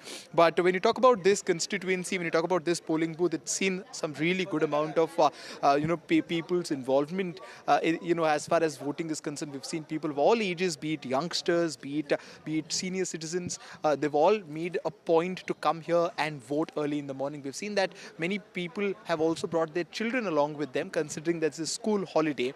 And in several schools, there's a rule that they should make their parents go and vote, otherwise the holiday would not really be given. So, you see there are different stories playing out here in Thane, and we've got a few voters here. Now let's just try and talk to them about what exactly it is like right after they've voted. Sir, आपने vote कर दिया? आप दिखा दोगे एक बार वहाँ पे?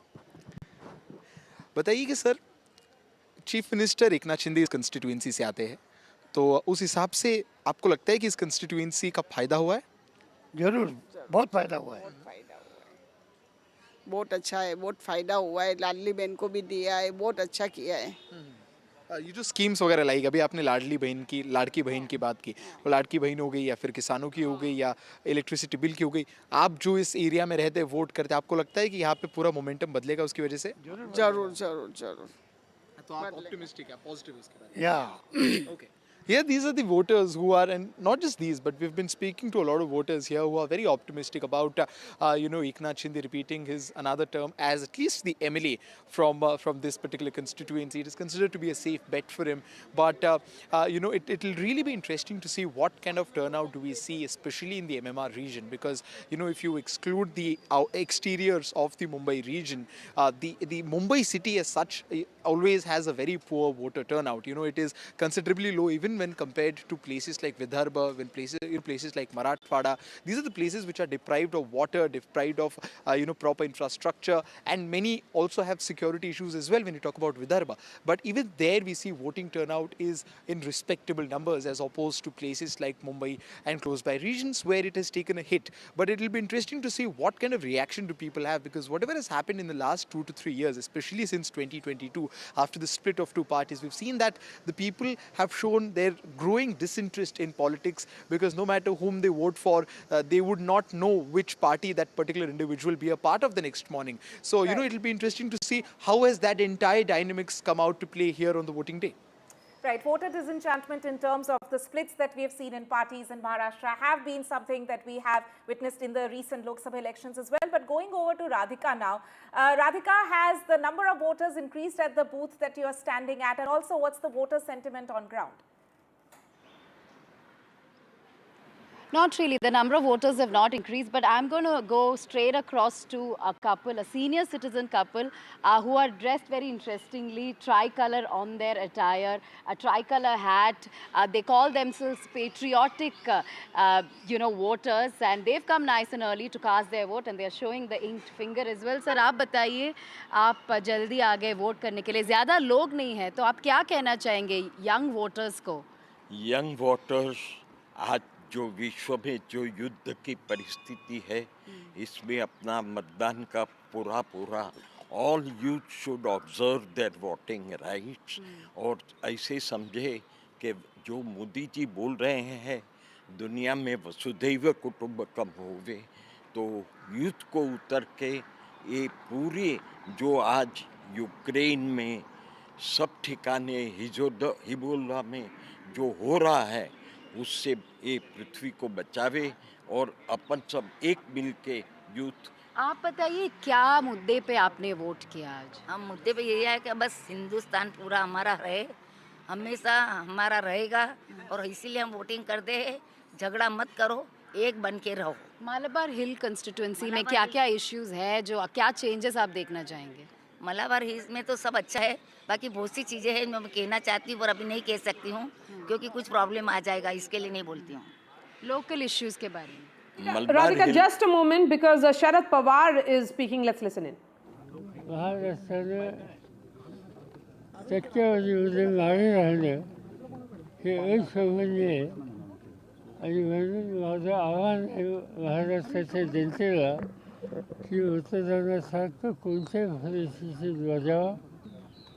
तुम्हाला जी व्यक्ती जो राजकीय पक्ष योग्य वाटत असेल त्याला तुम्ही आपलं मतदान द्या, पण मतदान करा।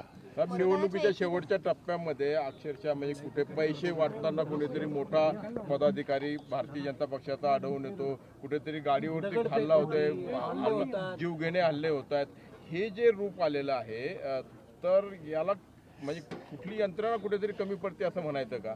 साधारणतः महाराष्ट्रात मतदान नेहमी शांततेने होतं, पण नागपूर जिल्ह्यामध्ये माजी गृहमंत्री अनिल देशमुख यांच्यावर हल्ला झाला, तो अस्वस्थ करणारा अशा प्रकारचा हल्ला होता असे होतात सहसा म्हणजे कुठे छोटे मोठे कटकटी होतात नाही असं नाही पण यावेळी थोडंसं त्या जादा दिसल्या पुन्हा त्या होऊ नयेत अशीच अपेक्षा. काल रात्री उशिरा एक प्रेस कॉन्फरन्स झाली दिल्लीमध्ये आणि त्या प्रेस कॉन्फरन्समध्ये सुप्रिया सुळे आणि नाना पटोले यांची नावं आली आणि त्या नावांच्या ऑडिओ क्लिप्स घेऊन त्यांच्यावरती बिटकॉईनच्या संदर्भानं पैसे मागितल्याचा आरोप एक IPS झाले पण जॉईन न झालेले IPS आहेत जे बडतर्फ झाल्यानंतर त्यांनी केलेले होते ते आताही पुण्यामध्ये पत्रकार परिषद करतात. जी व्यक्ती काही महिने तुरुंगात होती त्याचं म्हणणं काय याची नोंद तरी कशाला घ्यायची माझ्या मते त्याची नोंद घेण्याची आवश्यकता नाही. केंद्रीय पातळीवर पत्रकार परिषदा वगैरे घेतली. This is not even important for me to react this entire issue surrounding Supriya Sule.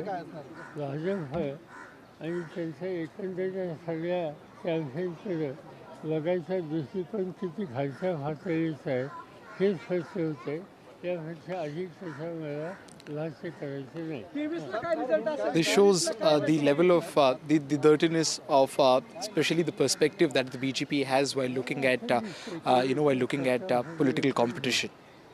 लोक बदल अपेक्षित करतात मतदानाच्या निर्णयाच्या त्या संदर्भात घेतील असं मला कायम जागांचा अंदाज काय साहेब? काल विनोद तावडेंची ज्या बाबतीत जो प्रकार झाला भाजपच्याच माणसाकडनं आम्हाला सांगितलं विरोधाचं टाकलं असं की त्याची फॅक्टर दिवसात मला माहिती आहे. तुम्ही जी काय माहिती दिली ती बघितली पण लगेचच मी त्याच्यावर काही भाष्य करणार नाही कारण Sharad Pawar said that he doesn't know much details about the entire Vinod Tawde matter, so he doesn't. It's not right to speak about it without knowing many details. मी काही ज्योतिषी नाही पण मला चित असं दिसतंय की बहुमत मिळावं. 175 जागा येतील असं अजित पवार म्हणतात आणि बारामतीत क्रॅश गेलं. माझ्या मते तरी खरं सांगायचं पाहिजे 270 280 सांगायला पाहिजे असे 150 सांगायचं चुकीचं आहे. किती 170 नाही 170 येतील जागा. अजित पवारांच्या सांगता सुधीमध्ये पवार त्यांनी पत्र सुद्धा त्या ठिकाणी वाचून टाकलं ज्यामध्ये अजित पवारांवरती अन्याय झाला त्यांनी खूप सहन केलं. असं माहिती आम्ही काय झालं उपमुख्यमंत्री ते आहेत सत्ता त्यांच्या हातात आहे. मी चौथ्यांदा उपमुख्यमंत्री झाले. विजेंद्र पवार आता तरुण मुलगा होता तो कशातच काही नाही त्यामुळे अन्याय कसा तुम्ही सुप्रिया सुळेंवरती अन्याय केला का मग? कारण त्यांना तुम्ही पद दिले नाही त्यांना तुम्ही मुख्यमंत्री बनवलं नाही त्यांना तुम्ही रेवंत रेड्डी सुद्धा पुण्यामध्ये काल बोलताना असं म्हटलं की शरद पवारांनी सुप्रिया सुळेंना कधीच मंत्रीपद दिलं नाही जे अजित पवारांना कायम दिलं. ते सुप्रिया सुळेंना बारामतीकरांनी चौथ्यांदा संसदेत पाठवलं याच्यातच समाधान आहे. म्हणजे तुमच्याकडे लाडका पुतण्या योजना होती. Satisfied with sending Supriya Sule to Parliament for 4 times with the help of Baramatikars, there is no need, for any special ministerial birth. This was a response to a question asked over. He showed favoritism, either for Supriya Sule or for Ajit Pawar by giving one of them more posts than the other. Sir आज आपने मतदान किया है यहाँ पे क्या कहना है सर लोगों से क्या अपील है और क्या लग रहा है सर महाराष्ट्र का परिणाम क्या होगा? दूसरा क्या करना है लोगों ने ये प्रक्रिया में शामिल होने की आवश्यकता है और मुझे पूरा भरोसा है कि महाराष्ट्र के मतदाता भारी संख्या से इसमें शामिल हो जाएंगे. शांति से मतदान हो जाएगा और 23 तारीख के बाद ये देश के सामने आएगा कि राज चलाने की जिम्मेदारी वो किसके ऊपर देते हैं. कल रात में एक बीजेपी ने प्रेस कॉन्फ्रेंस करके दावा किया है कि बिटकॉइन के पैसे यहाँ यूज किए गए और सुप्रिया सुले जी और नाना पटोले जी का नाम लिया गया कि इनकी ऑडियो क्लिप है उनके पास. बीजेपी कौन सी लेवल पर जाती है इसका एक उदाहरण है. जिसने आरोप किया था वो आदमी जेल में था कई महीनों से और ऐसे लोगों को सामने लेकर झूठे इल्जाम लगाना ये ओनली भारतीय जनता पार्टी कर सकती है. सर एनडीए की सरकार बनाने की कितनी संभावना है? NCP Supremo Sharad Pawar, the veteran of politics in Maharashtra and also, of course, the whole of country. We have Anuj who continues to be with us. Anuj, of course, Sharad Pawar responding to the entire political blame game which has begun last night when the BJP did that press conference, released some alleged audio clips of which had purported audio of Supriya Sule. She has responded. Now Sharad Pawar speaking on it. What exactly did he say? A quick word on that for our viewers. Much like what Supriya Sule said yesterday, even Mr. Sharad Pawar completely refuted the claims, and he also talked about how, according to him, this shows the levels to which the BJP can fall down to create a fake narrative, for getting their political competitors outside the fray. But he also said that he has a lot of faith in the voters and the fact that they wouldn't fall for such cheap tricks which have been played here by the Bharatiya Janata Party. He said that it seems to be like a last moment attempt by the Bharatiya Janata Party to salvage some sort of a goodwill. But he said that the incidents that took place late at night, as far as Supriya Sule's case is concerned, are not even important or serious enough for him to address, as he's completely refuted the existence of them. Okay, so Sharad Pawar there not even addressing that because he thinks it's flippant, it will not impact the elections in Maharashtra today. But the larger question is, do voters get swayed with these kind of last minute gimmicks that are played by political parties? Let's bring in Dr. Kartikeya Batra, Aditi Fadnis and Sajjan Kumar. Sajjan, as someone who has travelled across Maharashtra, your thoughts on this? Do voters get impacted? Because, one may say that even those who are the fence-sitters, they would have made up their mind by last night. Precisely this election, one substantial change, if you compare to the Lok Sabha election ambience in Maharashtra, is that there is nothing called a binding narrative. This is more like a municipality election. We are calling it assembly election, but if you go, every seat is having its own dynamics. So voters have made up their mind, but the mind is made up their mind on the basis of candidates are taking a front seat, parties are taking back seat, ideology and every sort of thing. There is so much of confusion that everywhere the primacy of the candidate is their only binding factor. And for that, I would be looking out that if there is more women turnout or substantial women turnout, I think that may have a resonance for the incumbent, because across all the regions, 6 regions in Maharashtra, be it Vidarbha, Marathwada, North Maharashtra, Paschim Maharashtra, Konkan, Thane or Mumbai region, one factor that was having some resonance was the impact of the Latki Bahin Yojana. So that is why people have made up their mind to vote to the best candidate that they perceive. It is transcending the party and ideology consideration. So the ones who are managing it better, ones who have more organizational investment, they are having the edge in that constituency. But one thing that is there among the women constituency, I think they may emerge as the X factor. Will that X factor will be the decisive game changer or not is something to be seen. But I think that people have made up their mind as per the candidates, and women are getting swayed. To what extent I cannot say, but directionally, yes, they are getting swayed with the Latki Bahin Yojana. So if more women turnout happens in a good number, I think that would be advantageous to the incumbent. If you see the different regions, we do see that the regions wherein you have more OBCs like Vidarbha, etc., you find that Vidarbha, North Maharashtra, and even the Konkan region, wherein Kunbis outnumber Marathas. No, they call themselves Maratha, but on paper they are Kunbis. So that's the confusion.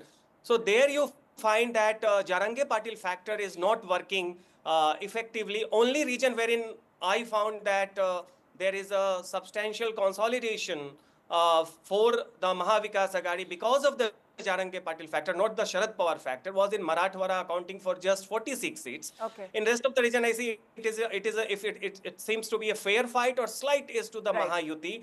But among the women, I do see that the turnout may indicate that perhaps Ladki Bahan right. Yojana, the scheme-centric image, is taking roots. Yeah. Right, bringing in Aditi Fadnis now. Aditi, taking off from what Sajjan Kumar there was saying, you know, the Maratha factor, the 30% of 30% vote bank of Marathas in Maharashtra is of course something which is crucial for both the MVA as well as the Mahayuti. Now, there's a lot of talk about how BJP has taken certain lessons from their Haryana win. So in terms of working out the caste arithmetic or especially managing the Maratha votes in Maharashtra, what are some of the significant changes you feel that the Mahayuti has been able to bring about in their campaign since their Lok Sabha poll results? Well, I can't say that they have had any very successful or very profound effect on Maratha politics. As you know, the race to include Marathas in the list of reservations has been pretty viral between both alliances. And they introduced a bill in the assembly. That bill was struck down by the court, etc., etc. Meanwhile, Jarangi Patil had started a campaign, but even before that, there was a campaign to reassert Maratha pride after the rape of a Maratha girl allegedly by two Dalit boys.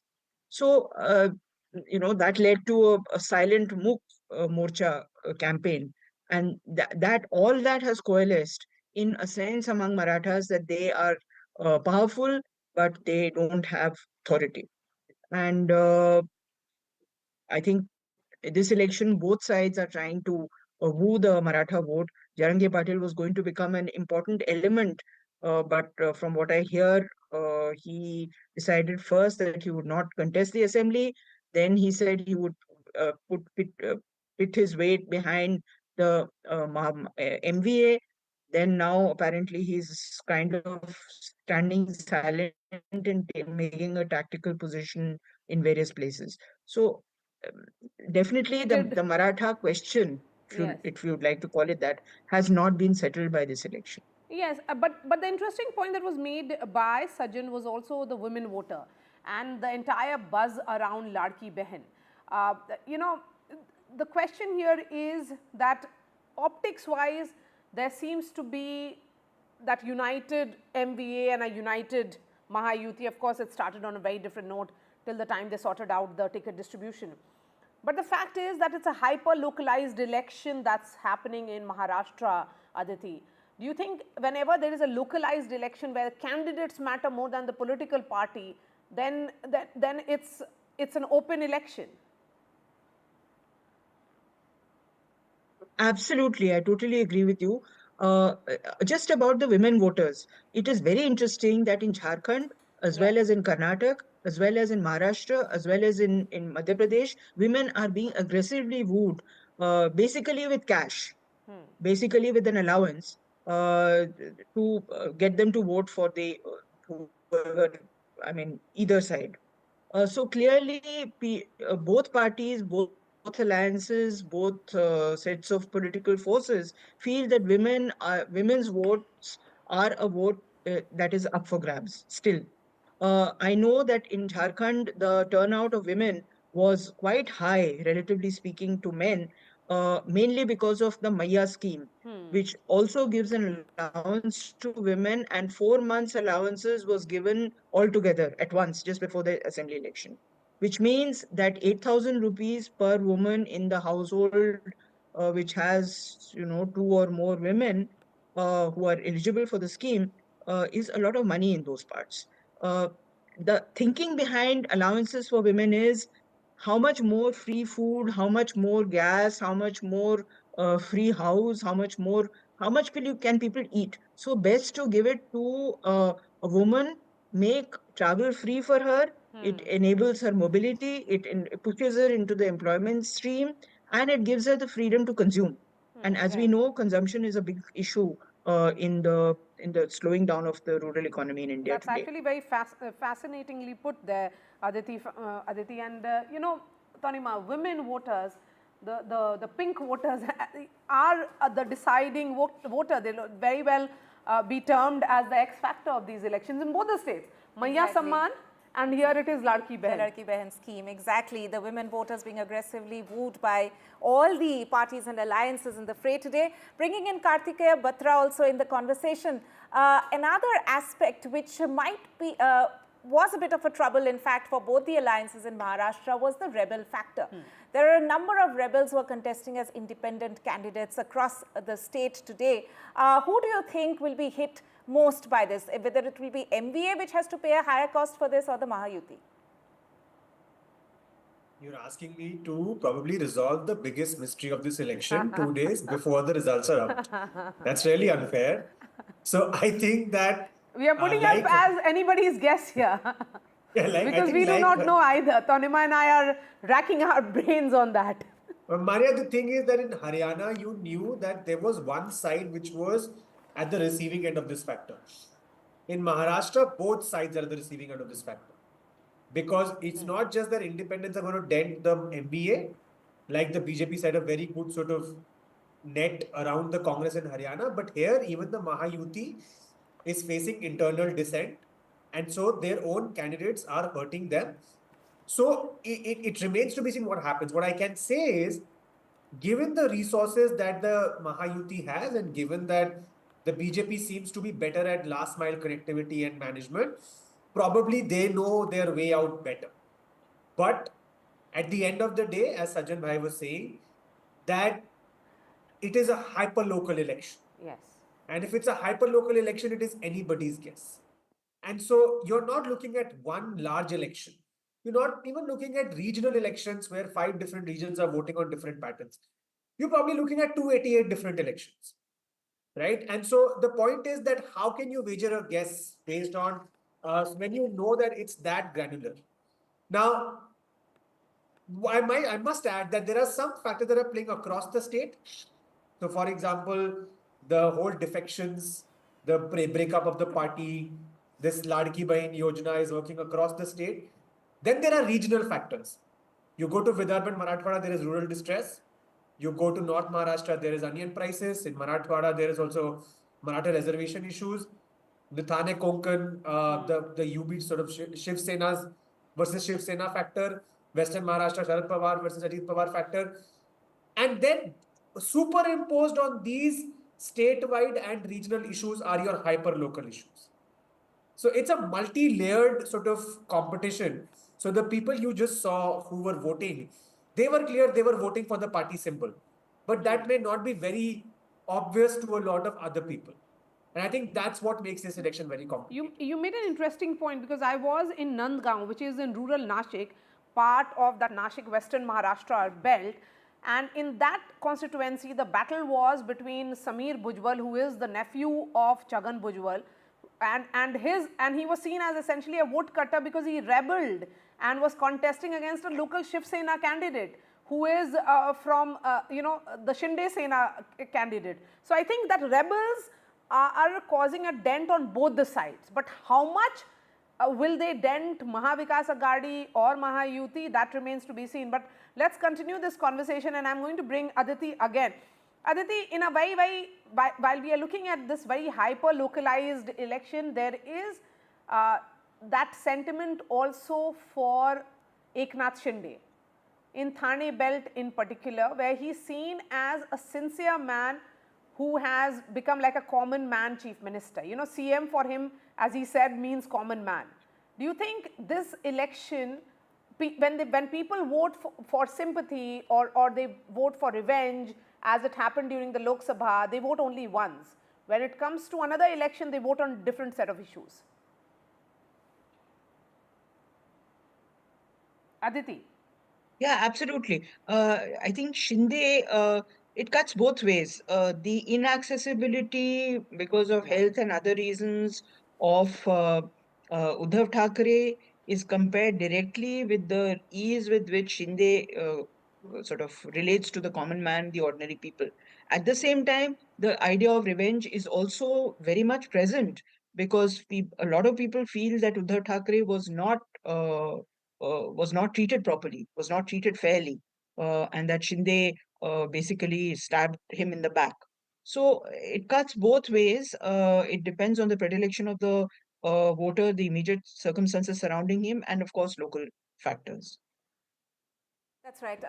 Aditi Fadnes there also talking about, of course, whether or not it's going to be the sympathy wave in favor of the MVA once again, or Chief Minister Eknath Shinde is also going to resonate among the voters there in Maharashtra. Bringing in Sajjan Kumar once again. You know, if you talk about the farmers' issues, BJP lost out on a number of seats in northern Maharashtra, and also agrarian issues have been something which Maharashtra has been identified with time and again. But we also had our reporters doing ground reports, essentially talking about how the farmers said that there was a lot more expectations riding on the Mahayuti government, which have not exactly been fulfilled in the last few years. So we've seen the outreach, of course, going out in the manifestos from both the MVA and the Mahayuti side. But in terms of the farmers' issues, who do you think has the edge in the battleground state? Let me put it in perspective, because we interacted with a substantial kind of in rural area to the farmers' household.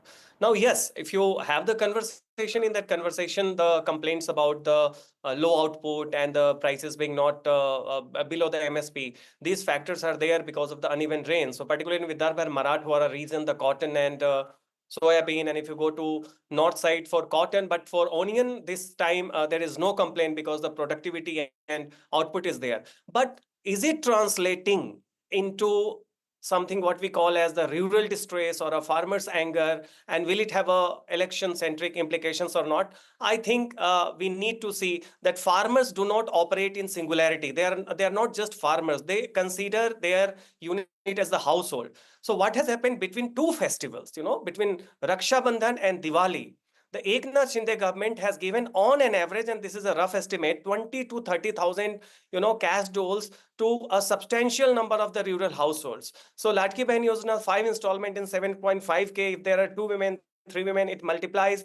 Then also there have been Kisan Samman Nidhi, which 6,000 from the center and 6,000 added by the state government. Besides that, the insurance, that is Pig Bima, has given some. So in total, you see, from April onward, the electricity charges has been waived off. So that way, what has happened that yes, there are complaints, but people are also saying that in their household, some sort of a cash dole is reaching out. So therefore, it has neutralized. Except Marathwada, which has a different Jarange Patil community-centric anger. But in Vidarbha and North region, we did see that the farmers' complaints are there, issues are there, but they are not leading to what you call as the distress or some sort of an anger. Because in 4 months, the Shinde government, and primarily the Shinde government, it's an amazing transformation of his image, who was considered as a traitor, as a person who was dependent upon the BJP. Now he has arrived as a leader. Kam samay mein bahut acha kaam kiya hai isne. He takes quick decision. And he has now identified more with the scheme-centric, you know, image rather than Uddhav versus sort of a sympathy. So for Uddhav, sympathy is there. But then people are also actively considering the schemes that are reaching out there. So my view is that farmers' issues are there in conversation, but it is not leading, you know, to some sort of a occupational identity of the people. They are not voting as farmers because the cash that has reached out to their household has effectively neutralized that depressing scenario. And therefore, I think at the end of the day, it is the candidate factor. Contrary to the perception that Ajit Pawar is the weakest link of the Mahayuti, what has happened in Paschim Maharashtra accounted for 5 districts and 58 seats. Because elections are hyper-local, so sympathy for Sharad Pawar is there, but between the sympathy and the vote comes the candidate factor. And many of the local powerful candidates have defected and contesting on Ajit Pawar's NCP. And so Sajjan, at many just places, to add to what you're saying, there is also this issue of farmers which changes based on their crop. So the issues of onion farmers is different from grapes farmers. Again, that's different from to sugarcane farmers. So it's a very complicated farmer Soybean crisis, farmers agrarian, as well, soybean farmers again, and some of them feel that the other one is more influential in terms of their reach out and what the government of the day has done. So continue to be with us. Let me go straight to Abira, who's joining us from a VVIP booth. That's where all the celebrities will be coming in any moment now. Good morning to you, Abira. When is Deepika Padukone expected? What I hear that she's not expected. While her name is here, apparently she is in Bangalore. She's a new mum. She's with her parents. That's what. And another person who is not expected is Amir Khan and Kiran Rao. They are promoting Lapata Ladies in US right now for the Oscars. So they won't be here. But we just saw Reena Datta, who is an artist as well as happens to be Amir Khan's ex-wife. She walked in. She casted her vote. And we saw veteran actress Anita Raj, who walked in and casted a vote. But other than that, since morning, it has been a low turnout till now here at St. Anne High School in Bandra West, Pali Hill. We are still waiting for people. You know, we have seen a lot of senior citizens coming in. As you can see, a lot of senior citizens are walking in, but hardly any Gen Z or young people walking in. So morning was really bad, but now at least people have started walking in, but not any celebrities yet. We hope to see them soon by afternoon maybe.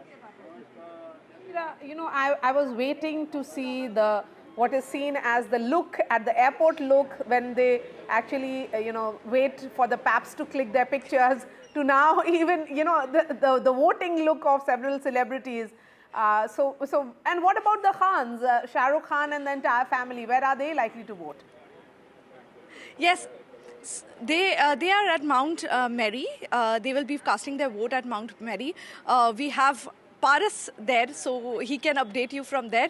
They always cast their vote. Salman Khan, Shah Rukh Khan, they all go to Mount Mary in Bandra West. Right, Abira, thank you so much. We'll be coming to you as soon as you spot a celeb there. So, but the point that she made also was interesting, Tanima, that early morning it's the senior citizens who are showing the youngsters of Mumbai go out and cast your vote. But let's listen in to all the sound bites that have come in. And till 9 a.m., the voter turnout in Maharashtra is 6.60. सबसे बढ़िया बात है इंतजाम बहुत अच्छा किया हुआ है, बहुत अच्छा इंतजाम किया हुआ है। मैं देख रहा था कि सीनियर सिटीजन के लिए बहुत अच्छा इंतजाम किया हुआ है, बहुत सफाई रखी हुई है। एंड बस आज यही है कि सब लोग आएं, वोट करें। That is the most important thing. बहुत ज़्यादा इम्पोर्टेंट है। बहुत इम्पोर्टेंट डे है आज वोटिंग का, और बहुत अच्छा लगा मुझे तो इतने लोग ऑलरेडी आए हैं। आई होप कि और ज़्यादा भारी मात्रा में आए और वोट। आइए वोट कीजिए, ये हमारी एक रिस्पॉन्सिबिलिटी है। ECI का मैं आइकन हूँ, तो बहुत समय से मैं यही कह रहा हूँ, लोगों को यही दरख्वास्त कर रहा हूँ कि आइए वोट कीजिए, हमारी रिस्पॉन्सिबिलिटी है। यहाँ फैसिलिटीज़ भी अच्छी है, और जैसे कि मैंने अभी कहा कि सारे ऑर्गेनाइजर्स ने यहाँ पे अच्छी फैसिलिटीज़ की है, सिर्फ हमारे लिए नहीं, मगर मैं ये उम्मीद करता हूँ कि सारे लोगों के लिए अच्छी फैसिलिटीज़ रहेंगी। पूरा जो पीरियड है, वोटिंग पीरियड, वो पूरे समय तक अच्छी फैसिलिटीज़ रहे, यही मैं उम्मीद करता हूँ, और किसी को तकलीफ ना हो। आइए ज़रूर वोट कीजिए। I think it's a responsibility of every citizen to go and vote, और बहुत ज़्यादा ज़रूरी है देश के लिए। हॉलीडे मत बनाइए, just go and vote, man. All the best, जय Hind. Okay, thank you, sir.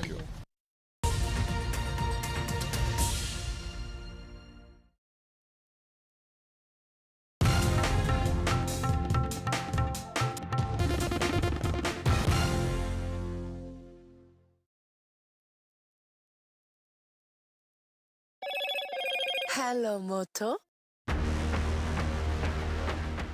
Motorola Edge 50 Pro, world's first AI-powered pro-grade camera.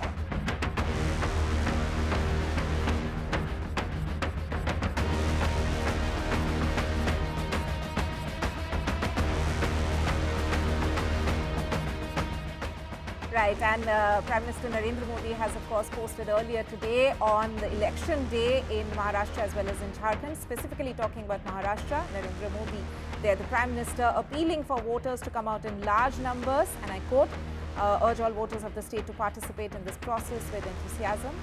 And on this occasion, I appeal to all the youth and women voters to come forward in large numbers. तालियों के साथ हम स्वागत करेंगे आदरणीय मोदी जी का। छत्रपति शिवाजी महाराज की।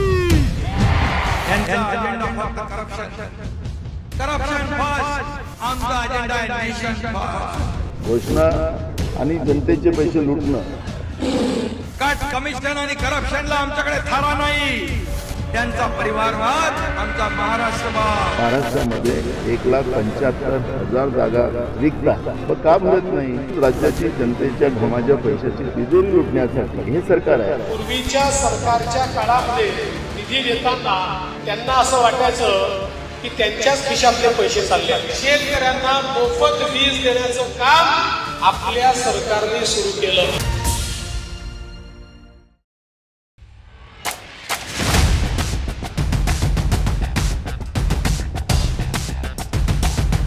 The last elections of 2024. It's the battle for India's economic heart. An election that will decide Maharashtra's future. Can the big brother BJP manage the competing ambitions of Mahayuti? Can the Red Book rally the voters once again for Congress and its allies? So as Maharashtra's future trajectory takes shape, we report from the ground. Two visions, two ideology, one verdict. An election where no caste chemistry can yield a perfect formula. It's a state that is splintered with power battles. The big question, will Maharashtra poll outcome unify parties or divide them further? And who will emerge as Maharashtra's undisputed leader?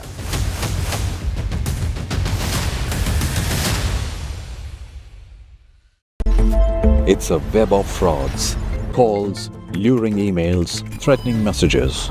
Cyber frauds have cast their net wide and everyone is at risk. We track the victims, their horror stories as they get conned online, extorted and robbed of their hard-earned money. How to identify a cyber fraud and how to stay cyber safe. What are your options? Fraud.con. NDTV initiative for cyber safety. Only on NDTV 24/7. I've been reporting on all issues. Hello, Moto. Motorola Edge 50 Pro. World's first AI-powered pro-grade camera.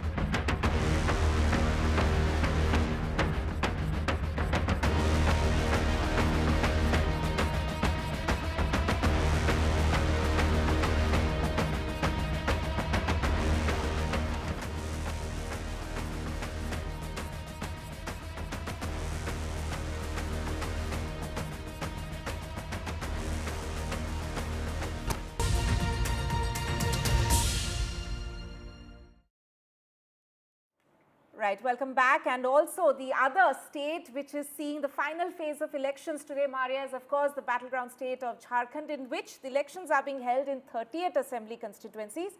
But today there are several big faces in the fray, including Chief Minister Hemant Soren, his wife Kalpana Soren, and also former Chief Ministers Babulal Marandi, former Deputy CM Sudesh Mahato, and several, as I said, members of the Soren family also in the running today in these constituencies where elections are currently taking place. Let's take a look at the top reactions which are coming in from Jharkhand today.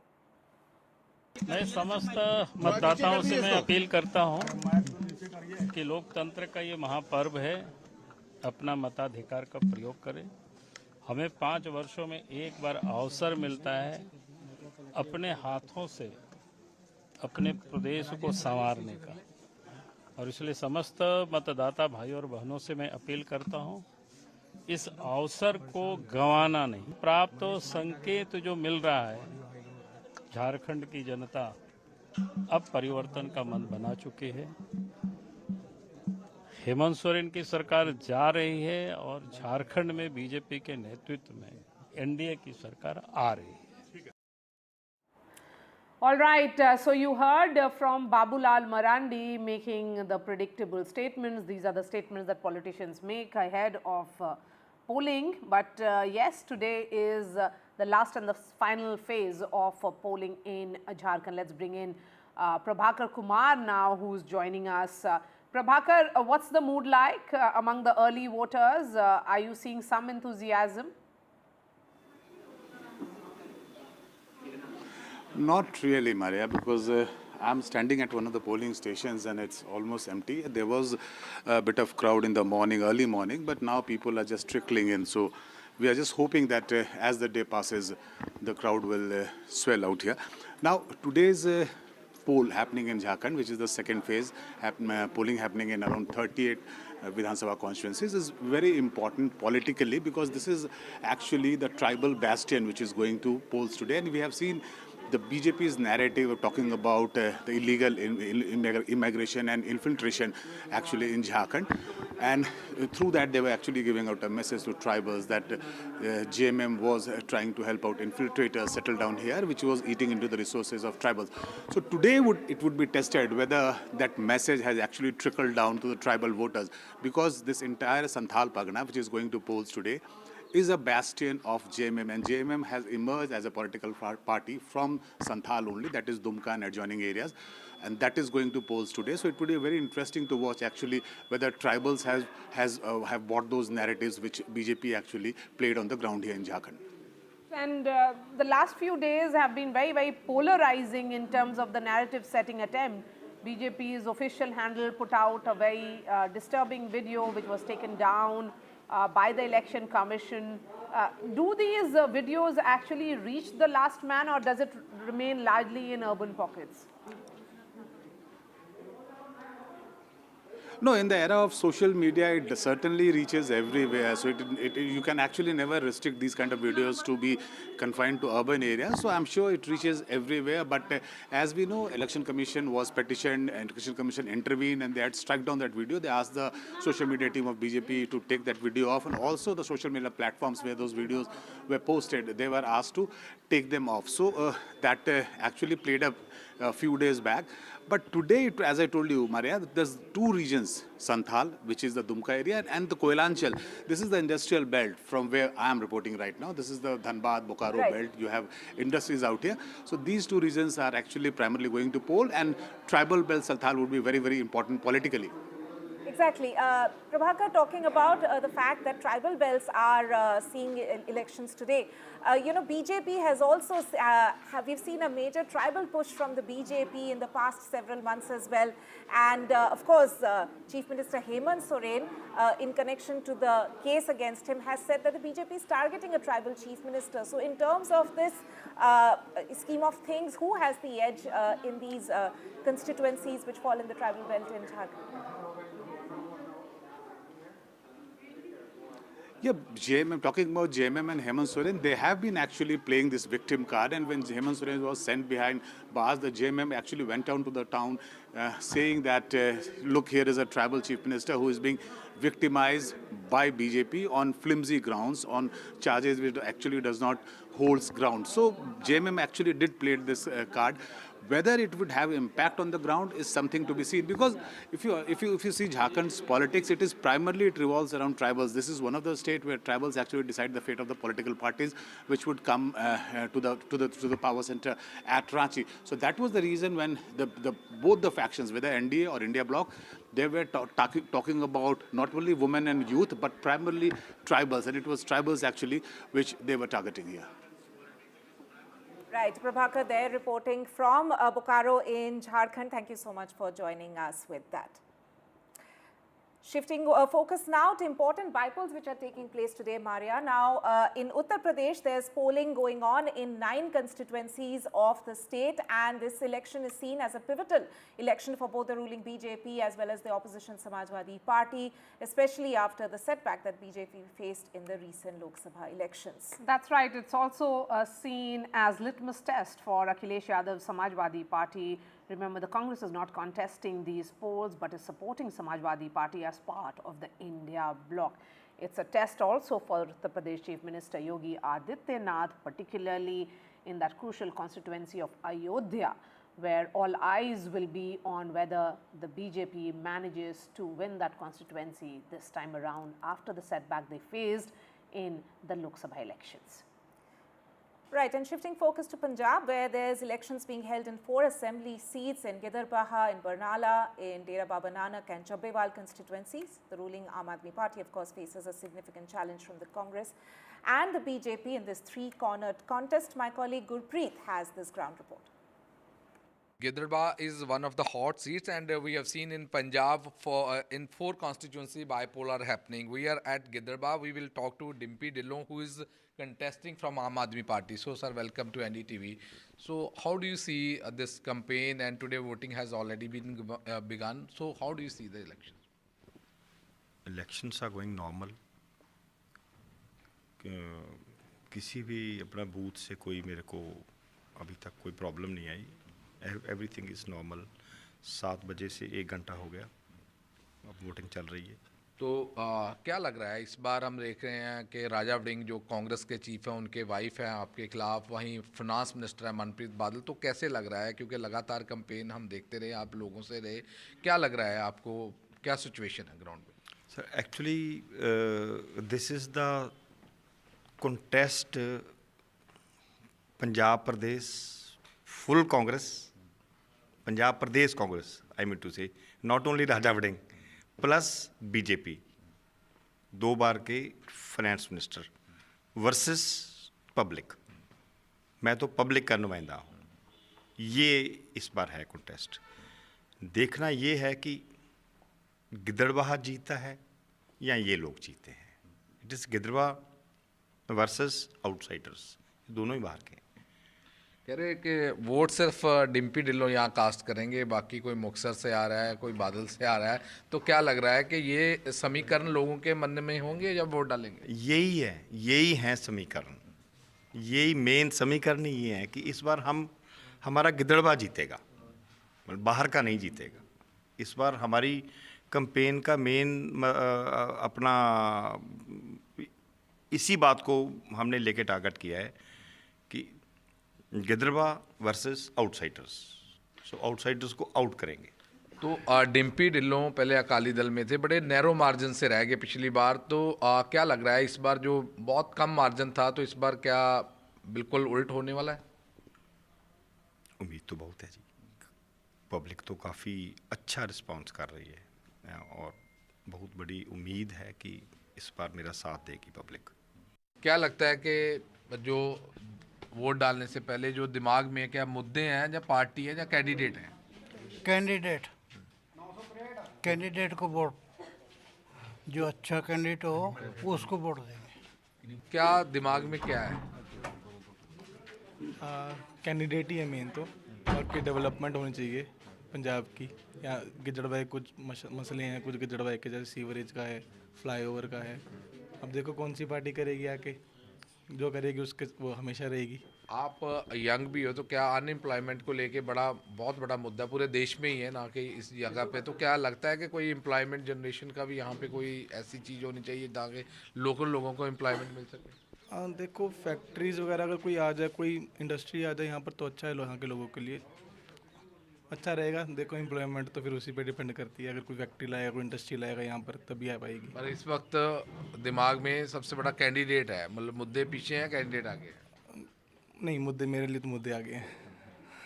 Candidate तो चलो आते रहेंगे अलग अलग parties के, पर development तभी होगी जब मुद्दों को देखोगे, नहीं तो नहीं होगी. पार्टी बाई से आगे निकलना पड़ेगा. मैम क्या मुद्दे हैं? पानी की सबसे बड़ी प्रॉब्लम है. पानी? हाँ जी, सीवरेज का बहुत बुरा हाल है. बस यही है. तो बाकी और जो डेवलपमेंट है, आप डेवलपमेंट को माइंड में रखोगे या पार्टी को या कैंडिडेट को? क्योंकि डेवलपमेंट को पहले हमारे अच्छा होना चाहिए सब कुछ. Very clear word from the voters of Giderba. They say, some of the voters, they say they are keeping in mind about the issues of this Giderbas while casting their vote. Some of the voters, they say they are also picking up the candidate and the party when they are going to cast their vote. So let's see which party and which candidate will be able to win this election from Giderba. But Giderba is a hot seat which has a lot of importance in Punjab politics. With Vijay, Rajesh Kumar, this is Group Singh China for NDTV, Giderba, Punjab. Now shifting focus to Uttarakhand, Bypolls in temple town of Uttarakhand is also happening, which is essentially Kedarnath. Election being held following the death of BJP MLA Shaila Rani Rawat in July. The BJP has nominated Asha Nautiyal, who is former Mahila Morcha president, while the Congress has selected journalist turned politician Manoj Rawat as its candidate. Nautiyal previously held the seat in 2002 and 2007, while Rawat had won from the same constituency in 2017 but lost in 2022. Now to Kerala, Bypolls in Palakkad assembly seat today. The election in Palakkad was necessitated after Congress MLA Shafi Parambil vacated the seat following his win in the Lok Sabha polls. It's a thrilling triangular fight among the UDF candidate Rahul Mamkut Tatil, LDF-backed independent candidate Dr. P. Sareen and C. Krishnakumar of the BJP.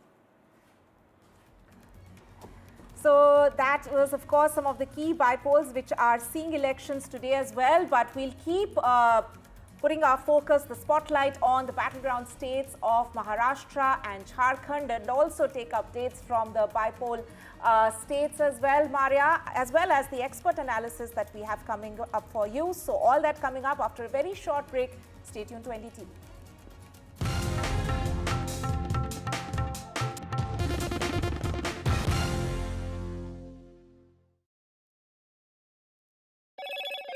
Hello, Moto. Motorola Edge 50 Pro, world's first AI-powered pro-grade camera.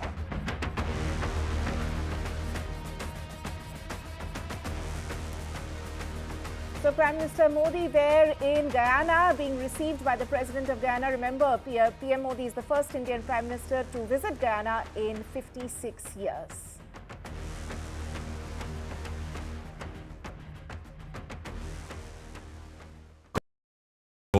In today's interconnected world, India's voice is more crucial than ever. When India speaks, the world listens. At NDTV World, we are that voice, bringing you intelligent and insightful news from India and beyond. From geopolitics and diplomacy to economic shifts, migrations, tech disruptions, and the stories of our diaspora. We cover the news that shapes our global future. NDTV World, your new home for global news is here.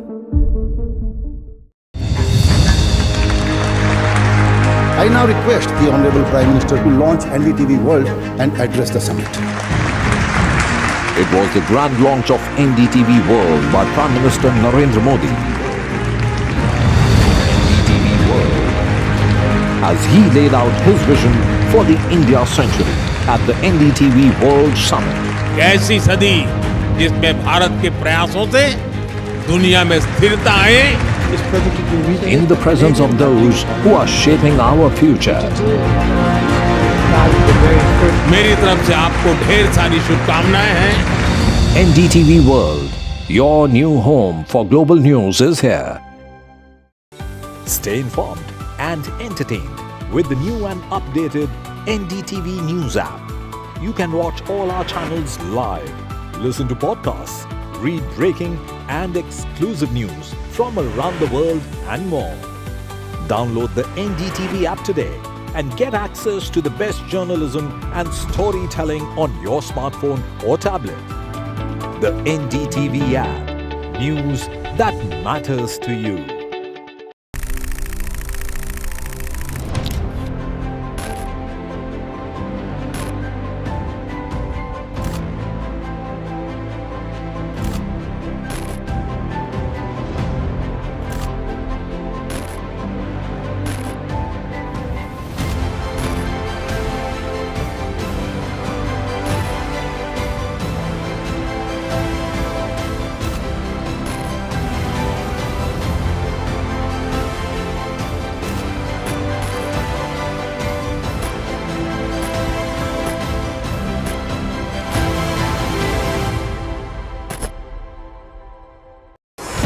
ND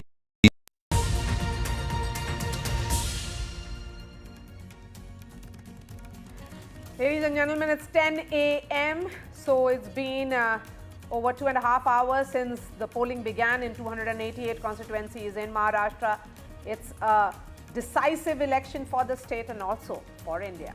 Good morning, and Maria and I over the next couple of hours will try and take you to what's happening in Maharashtra, a battle of narratives, betrayal, mergers and then parties breaking and so on and so forth. All that is going to be decided today when the voters vote.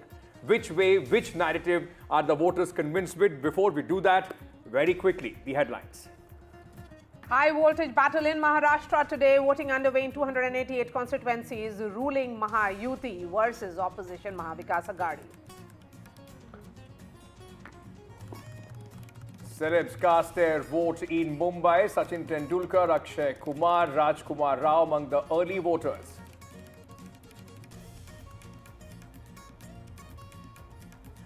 Charge of alleged Bitcoin scam stings Mahavikas Aghadi ahead of polls. BJP shows audio clip which alleges crypto scam by top Mahavikas Aghadi leaders including Supriya Sule. Sule rubbishes the charge. Maharashtra's Deputy Chief Minister Ajit Pawar says he can figure out his sister's voice in the clip. Second phase of polling for Jharkhand today. Big faces in the fray in the second phase, including Chief Minister Hemant Soren and the rising star of JMM, Kalpana Soren.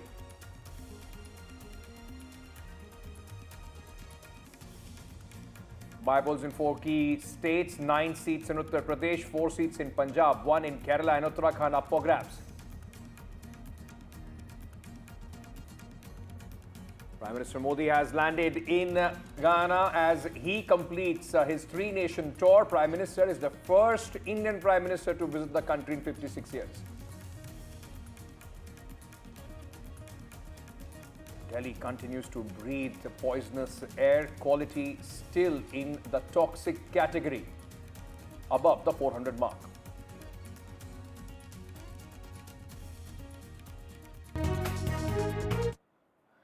Good morning, viewers. It's the polling day in Maharashtra after over a month of high decibel campaign, battle of narratives, battle of alliances. It's the D-Day, which is the day in which the voters are deciding right now, even as we speak. The voter turnout is something that we'll wait and watch out for. Several politicians, celebrities have been among the early voters. Well, especially when you talk about Mumbai, Maria, we've seen that voter apathy is always spoken about. So it's good to see, Sachin Tendulkar, Akshay Kumar, all of these celebrities coming out and voting, try and, in fact, enthuse the voters. But, very, very interestingly at this moment, in the background of what happened in the last 24 hours, yesterday was a dramatic, action-packed day ahead of the polling in Maharashtra, both the MVA and the Mahayuti being singed with kind of narratives of cash for vote or Bitcoin for vote. It was all up in the air. Let's first very quickly go across to our colleagues, what kind of an impact these narratives are having, how are people coming out and voting. Radhika is joining us at this moment from Mumbai. Anuj is also with us, from Maharashtra. He will be giving us some idea. From the Chief Minister's constituency in Thane. In Thane, of course. Anurag is joining us from Nagpur as well. Abira also with us. We have our other colleagues also joining us, on the broadcast. Good morning to all of you. Radhika, if we may start with you at this moment. Very, very crucial battle, 288 seats. And in just last 24 hours, it has been a dramatic, war of narratives between the Mahayuti and the MVA. Absolutely. Last 24 hours saw high volatile drama as far as the state of Maharashtra is concerned. We know Tavde being accused of a cash for vote scam, and then of course Supriya Sule, Nana Patole coming under scrutiny as far as cryptocurrency being used for assembly elections are concerned, for funding of assembly elections. Of course, all this being rubbished by, both the respective parties, be it the BJP or be it the MVA for that matter, both the Congress as well as NCP. So much has happened over the last couple of days and over the last several months as well.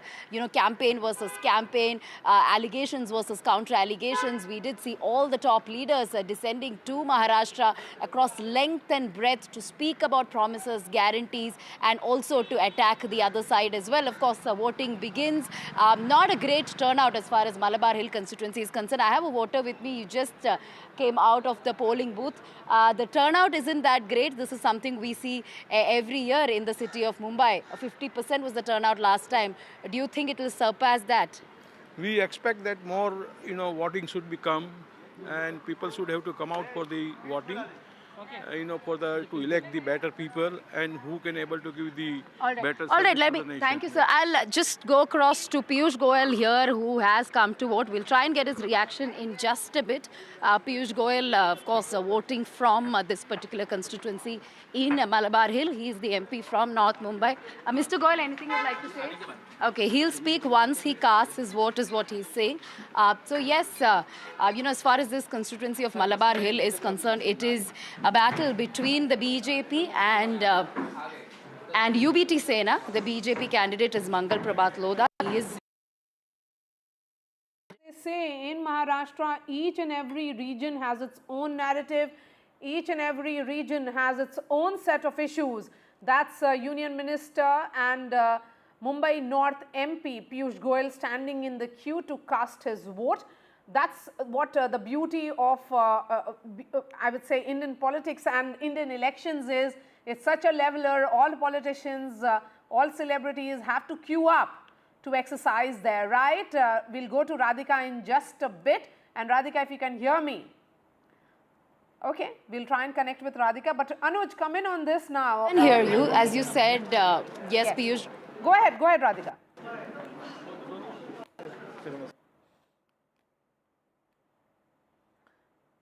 Okay, there seems to be some problem with that line with Radhika. We'll try and connect with her in a bit. But Anuj, come in now. When is the Chief Minister expected to cast his vote in Thane?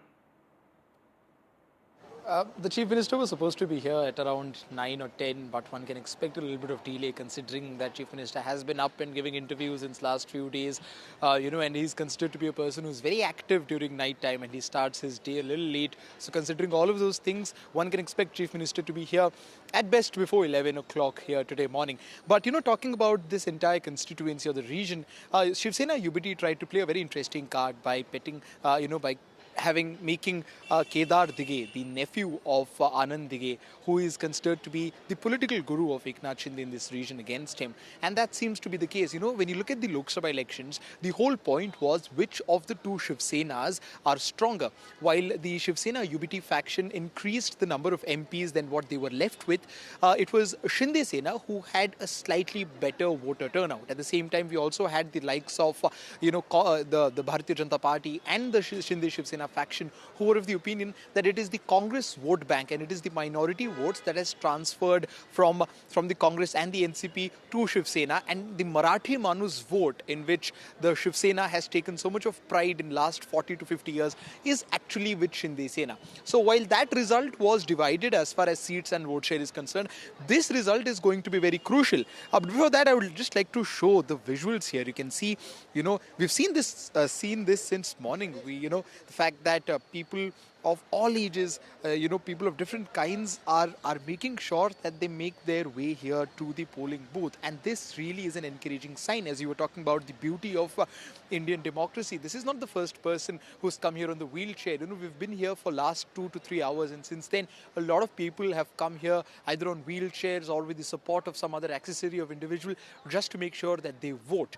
In this particular constituency, we are seeing that voters are in awe of their local MLA, who is also the Chief Minister of the state. But the issues here also are about women's safety, something that has been up the minds of the people for quite some time now, not just in Mumbai or Thane region, but all across the state. And that is going to be a major challenge in front of the voters. But, when you talk about Thane specifically, one promising thing is that you can see that there are a lot of people around me. So it seems that people are, enjoying, or rather are utilizing their off, which happens to be on Wednesday, quite appropriately. Okay, it is also playing out in Baramati as well. It's a Pawar versus Pawar battle, and within the family as well. Once again. Yes, once again. Post-2024. If in Lok Sabha it was Ajit Pawar's wife versus Supriya Sule, this time it is, as an MLA, it's Ajit Pawar defending his constituency versus the grandnephew of Sharad Pawar. So it's a fascinating battle playing out there. Let's listen in to the reactions which have come in. पूरे बारामती में सब लोगों को मिलने की कोशिश की और मुझे विश्वास है बारामती के लोग इस दफा मुझे अच्छे वोटों से जीत के दे देंगे।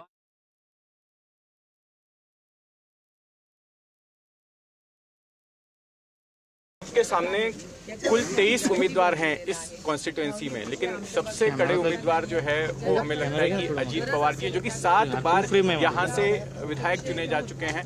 1991 से लगातार वो यहाँ के एमएलए रहे हैं। कितना चुनौतीपूर्ण आप इसे मानते हैं? ठीक है, पर वो 7वीं इलेक्शन में पवार साहब की साथ थी, उनको पवार साहब का आशीर्वाद था, सपोर्ट था, इसलिए वो वहाँ अब तक जीत कर आए। आपका कहना है कि अब तक शरद पवार जी का आशीर्वाद था उनको, इसीलिए अब तक वो जीतते रहे? मतलब इसलिए उनको लोगों का भी आशीर्वाद मिलता था, पर अभी पवार साहब उनके साथ नहीं है, मतलब वही छोड़ के गए। और पवार साहब का आशीर्वाद और हम एक साथ है, पवार साहब भी हमारे साथ है, और जहाँ पवार साहब है वहाँ बारामती की जनता है।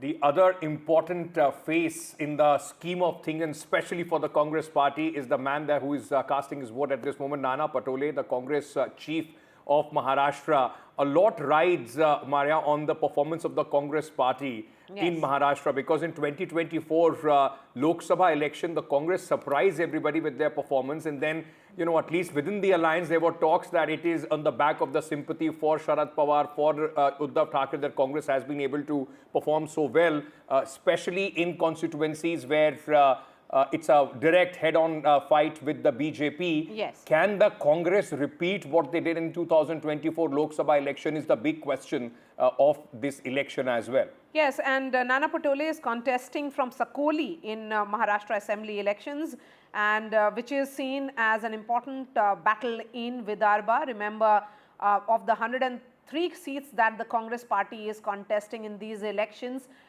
40 is the number that they are contesting in Vidarbha region alone, which means in most of these seats, Ankit, it's a direct face-off between the BJP and the Congress party. So on those seats, it will be interesting to watch out for.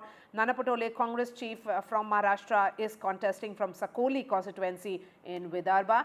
You can also see Piyush Goyal standing there speaking to some journalists while he will be stepping out of the polling booth and then going and giving sound bites as well. Let's bring in the guests now. Aarti Jairath is joining us. We have Manisha Priyam as well with us. Aarti Jairath, good morning to you, Aarti. We are looking at all the in fact Nitin Gadkari, Nagpur MP, is speaking. Let's listen. Vote किसी भी स्थिति में करना चाहिए, यही मैं जनता से appeal करूंगा, और ज़्यादा से ज़्यादा परसेंटेज में वोटिंग करें और लोकतंत्र को मजबूत करें.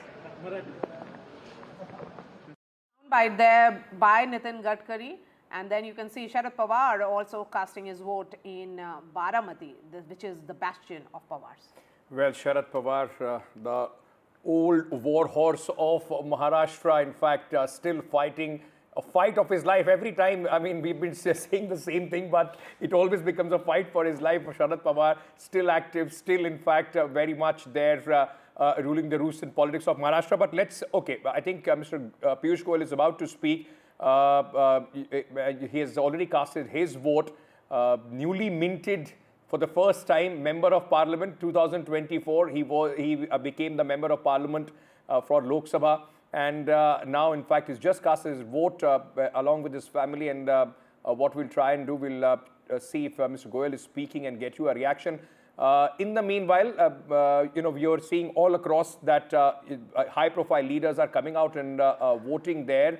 Aarti Jairath, while we are waiting for Mr. Goyal to speak, what are you looking out for in this election? Too many permutation, combination, 6 parties in the fray. People still confused who is with who.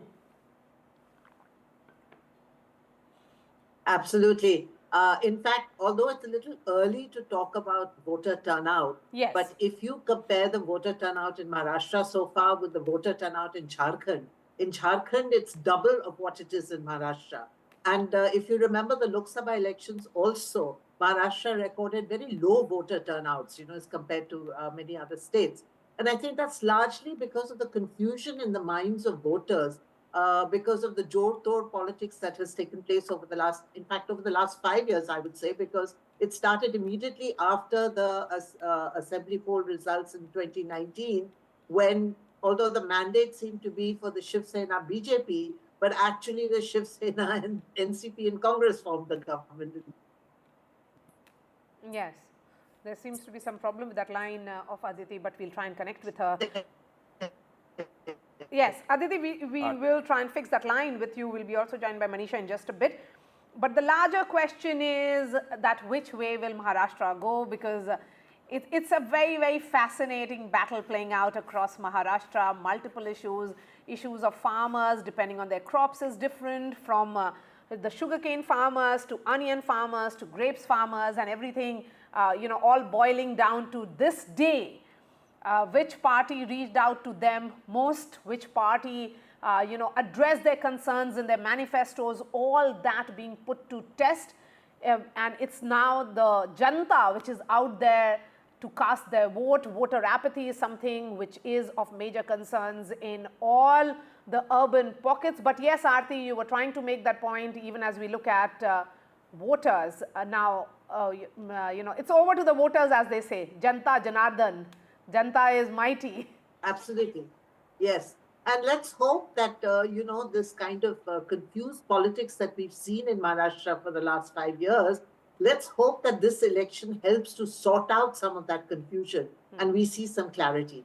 But what I'm really looking for and what is really interesting me is, of course, there are legacy battles for the Aarti, I'm really sorry I'm interrupting you here. Yeah, Piyush Goyal is speaking to our colleague Radhika. Let's just listen in. Okay, or he's just about to speak to our so we are live on NDTV, and he's just asking us to go 50 meters away, as that's the rule. But we'll try and get him. Sir, just outside the gate is when he will speak to us, since we're not allowed, he's not allowed to give a media bite here, but we're just following him, and we'll stop wherever he is ready to speak to us. Sir, you've cast your vote. At least show us your inked finger. Okay, so that's Piyush Goyal showing his inked finger. Sir, tell us, how different are these elections this time? How different are these elections from 2019? What's the kind of difference?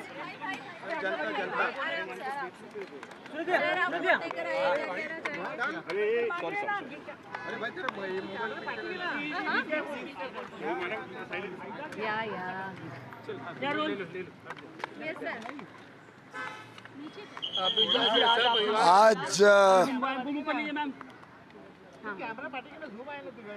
आज ठीक 6 महीने लोकसभा चुनाव के बाद फिर एक बार भारत का, महाराष्ट्र का भाग्य तय करने का दिन आ गया है।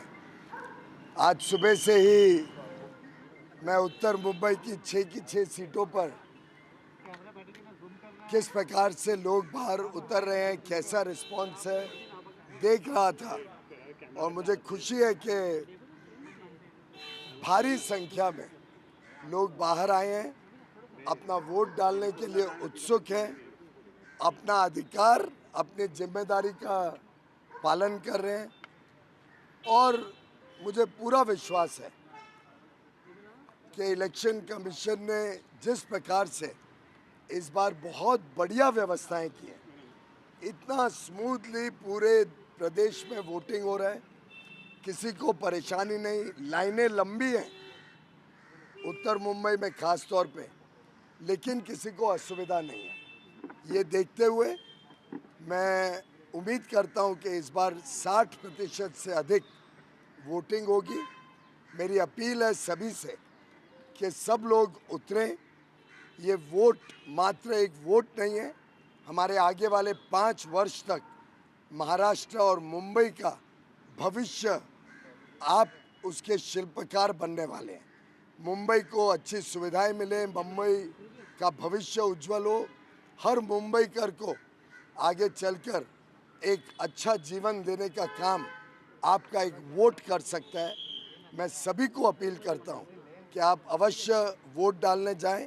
शाम को 6 बजे तक वोटिंग चालू रहेगी और जितनी बड़ी संख्या में हम सब अपने मत का, अपने अधिकार का पालन करेंगे, मुझे विश्वास है उतना ही अच्छा मुंबई, उतना ही प्रगति महाराष्ट्र की आगे बढ़ेगी, गति मिलेगी और हम विकसित भारत 2047 के लक्ष्य की तरफ महाराष्ट्र का अग्रसर स्थान, नंबर 1 स्टेट जो महाराष्ट्र है, उसको हम आगे भी नंबर 1 बनाए रखेंगे।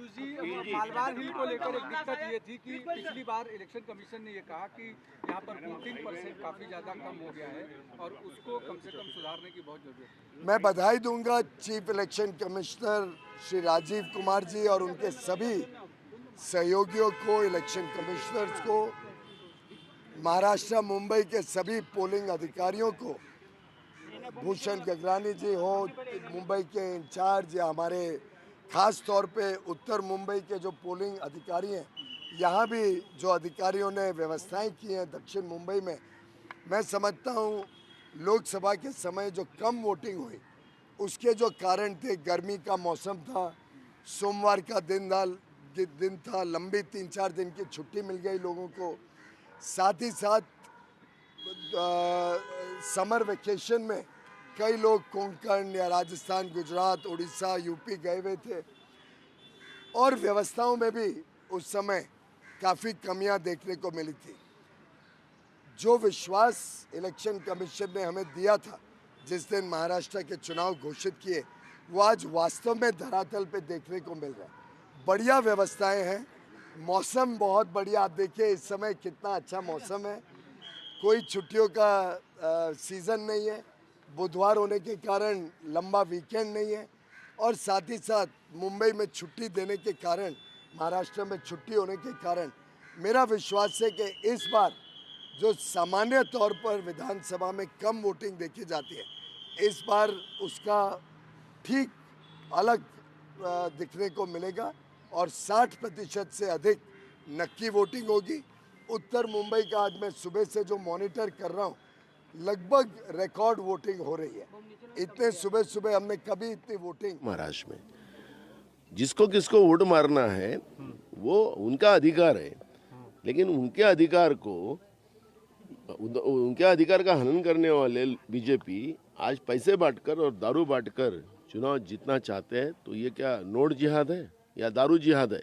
आपका मुख्यमंत्री हो रहा है क्या महाराष्ट्र में? बिल्कुल महाविकास आघाड़ी का मुख्यमंत्री होगा और बहुमत में सरकार महाविकास आघाड़ी की महाराष्ट्र में आएगी। आपका नाम फिर से एक बार चर्चे में है, बिटकॉइन स्कैम में आपका नाम लाया जा रहा है। कहा जा रहा है कि गौरव मेहता आप लोगों के संपर्क में था, पैसे आप लोग जो है वो बिटकॉइन के माध्यम से इनकैश कर रहे थे। भाई ये रविंद्र पाटिल नाम का जो आईपीएस अधिकारी इन्हें लाया है बीजेपी ने, वो आईपीएस है ही नहीं। जो बीजेपी तोतैया पार्टी है, जो खुद ही झूठ पार्टी हो गई अब, वो तो जुमले पार्टी हो गई है, वो पार्टी इस तरह से चुनाव के शाम को, आज मतदान और कल शाम को इस तरह की हरकत करना, ओछेगिरी करना और ये तोतिया आईपीएस अधिकारी को लाकर जिस तरह खुद वो जो तोतिया आईपीएस अधिकारी है वो खुद जेल में था। तो मुझे लगता है कि और जो वीडियो इन लोगों ने ऑडियो जो वायरल किया है, ऑडियो में मेरी आवाज़ भी नहीं है और ये बिटकॉइन जो है, मैं तो किसान आदमी हूँ, मेरे को तो दूर दूर तक ये लाइन में मैं नहीं हूँ, मेरे को तो कभी इससे संबंध भी नहीं है। लेकिन हमने अभी कानूनन नोटिस उनको दिया है, कल एफआईआर भी दर्ज हमने किया है रात को और कानून नोटिस भी देंगे। इनके ऊपर एक मानहानि का दावा भी हम करेंगे और सुधांशु त्रिवेदी हो या रविंद्र पाटिल हो, इनके ऊपर हम मानहानि का दावा भी करेंगे। इनके ऊपर एफआईआर दर्ज भी हमने किया है और मुझे लगता है कि दूध का दूध पानी का पानी होना चाहिए। इस तरह से किसी की बदनामी करना जो बीजेपी की हमेशा खासियत रही है, अब मेरे जैसे किसान के लड़के को अगर इन लोग इस लेवल पे बदनामी करने का जो इन लोगों ने छोड़ा नहीं है, तो ये झूठ बोलने वाली पार्टी, इनसे अब इनसे वही लेवल पे कानूनन हम लोग लड़ाई करेंगे। जिन लोगों का नाम लिया गया है, क्या आप उन लोगों को व्यक्तिगत जीवन में जानते थे? क्या आप कभी उनसे परिचित रहे? मैंने कभी देखा नहीं है और ये बिटकॉइन ये इशू मेरे को कभी समझा ही नहीं है, तो मेरे को इसलिए मेरा ये लाइन ही नहीं है मेरा तो। और कौन गौरव है, कौन क्या है, मेरा कोई संबंध ही नहीं इन लोगों से। और जो ऑडियो मैंने कल सुना रात को, तो ऑडियो में मेरा आवाज़ भी नहीं है। आवाज़ तो मेरा नरेंद्र मोदी भी पहचानते हैं।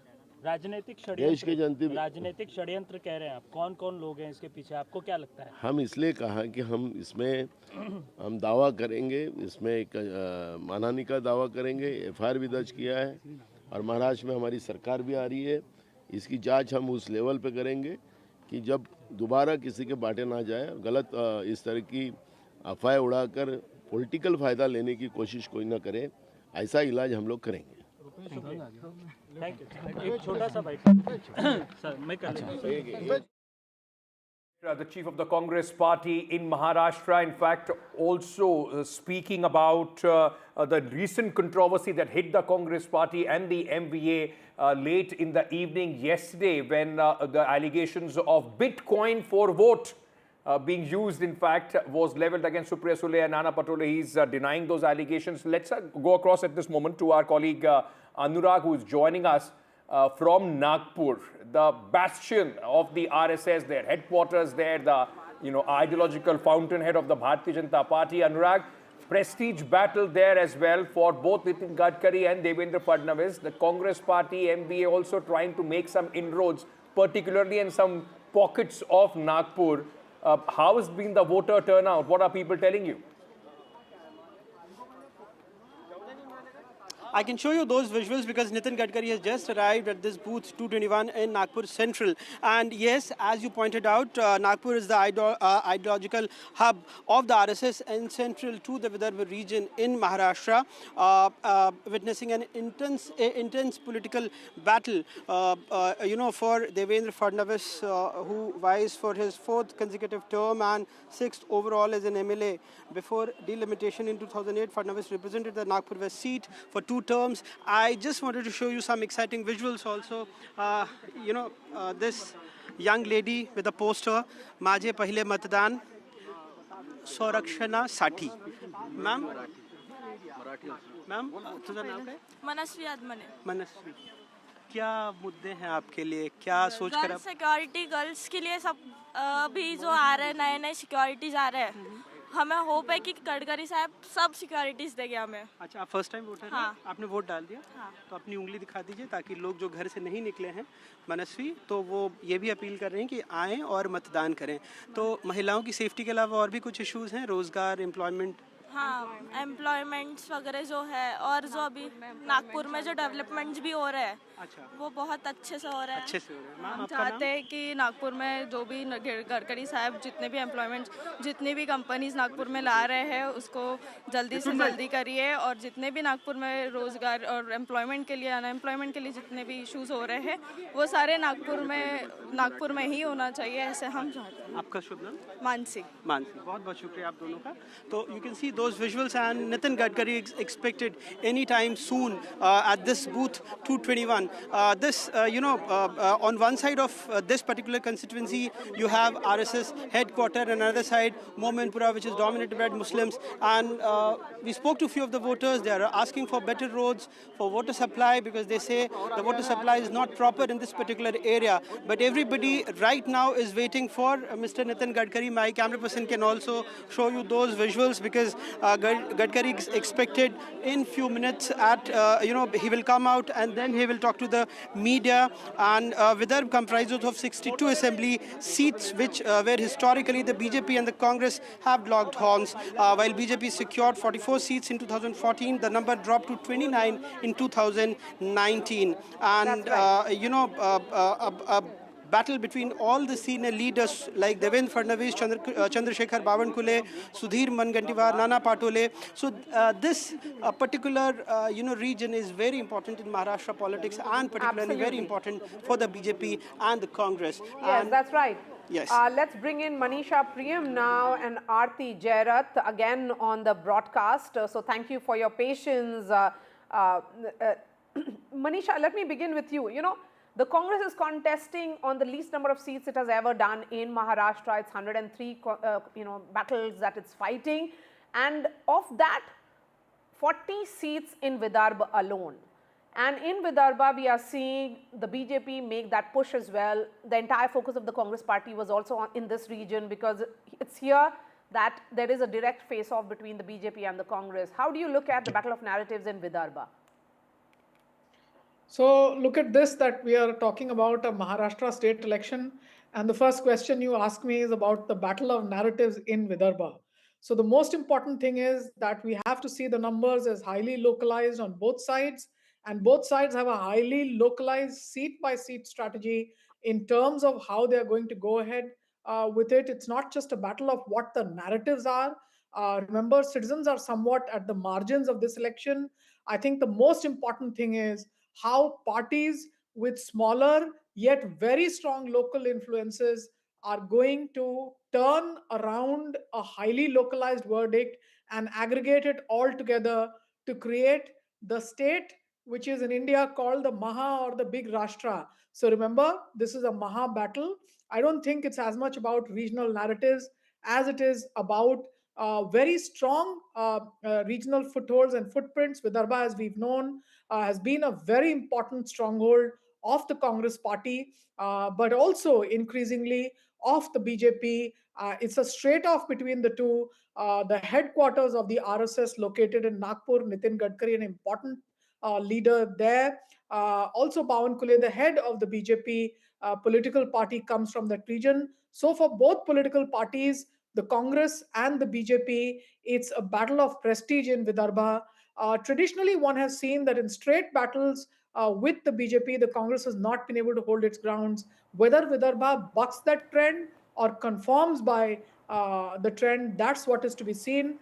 As far as Vidarbha is seen and many other areas of Maharashtra, the narratives on part of the people seem to be very, very similar, but the verdict may be aligned more with what type of specific local political battle plays out between the major political contenders there. And I see it as a highly fragmented political party setting, the nightmare of any political analyst. It's not a two-party system.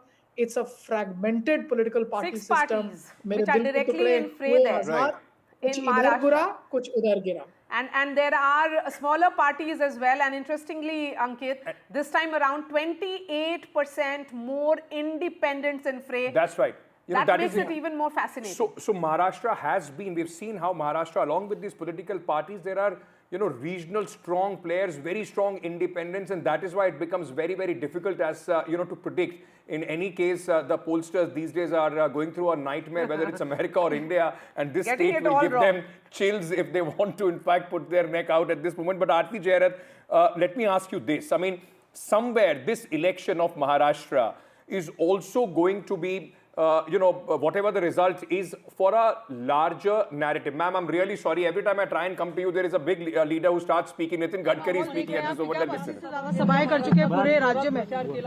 Maharashtra में मेरा विश्वास है कि इस समय निश्चित रूप से हम लोग अच्छी मेजोरिटी मिलाकर चुनाव जीतेंगे। बहुत सारे नारे दिए गए, बटेंगे तो कटेंगे, उन नारों का भी असर है क्या जमीन पे? अभी सब छोड़ दीजिए। अभी सबसे इम्पोर्टेंट बात है कि लोगों को वोट देना, और वोट जो है वो डेवलपमेंट के लिए, विकास के लिए, महाराष्ट्र के भविष्य को। सर 10 साल से केंद्र में सरकार, सर 10 साल से कम नजर आया था। सर 10 साल से केंद्र में सरकार रही है भाजपा की, यह राज्य में भी है। आप इस बार जब महाराष्ट्र की 80 सभाएं आपने की है कम से कम, क्या आप लोगों में क्या देख रहे, क्या डिफरेंट देख रहे पिछले इलेक्शन? कहीं भी महाराष्ट्र में जाइए, आपको कहीं भी विकास दिखेगा।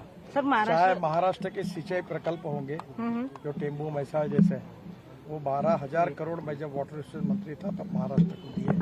6,000 करोड़ बड़ी राजा योजना में दिए, तो 50% से ज्यादा जिनका काम होकर बंद पड़े थे, और 6,000 करोड़ प्रधानमंत्री सिंचाई योजना में दिए।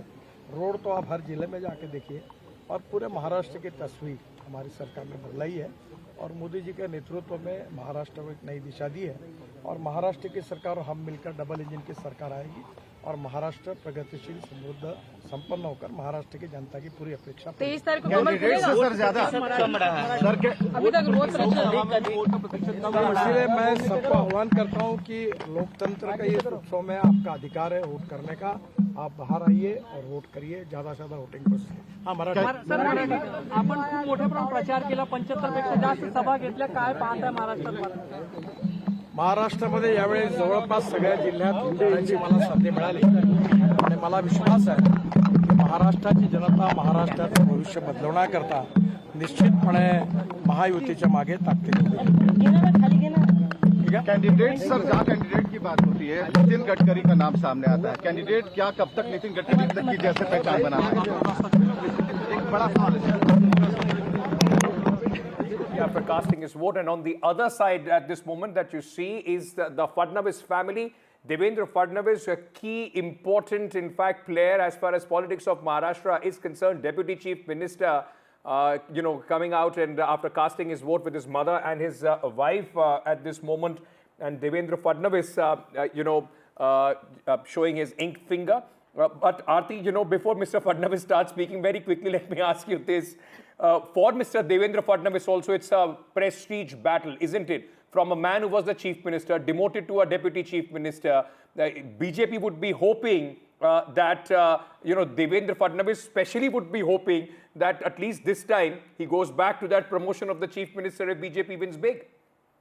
Well, it's very interesting that the Mahayuti has not, sort of declared a chief ministerial face in this election, although they have a sitting chief minister in Eknath Shinde.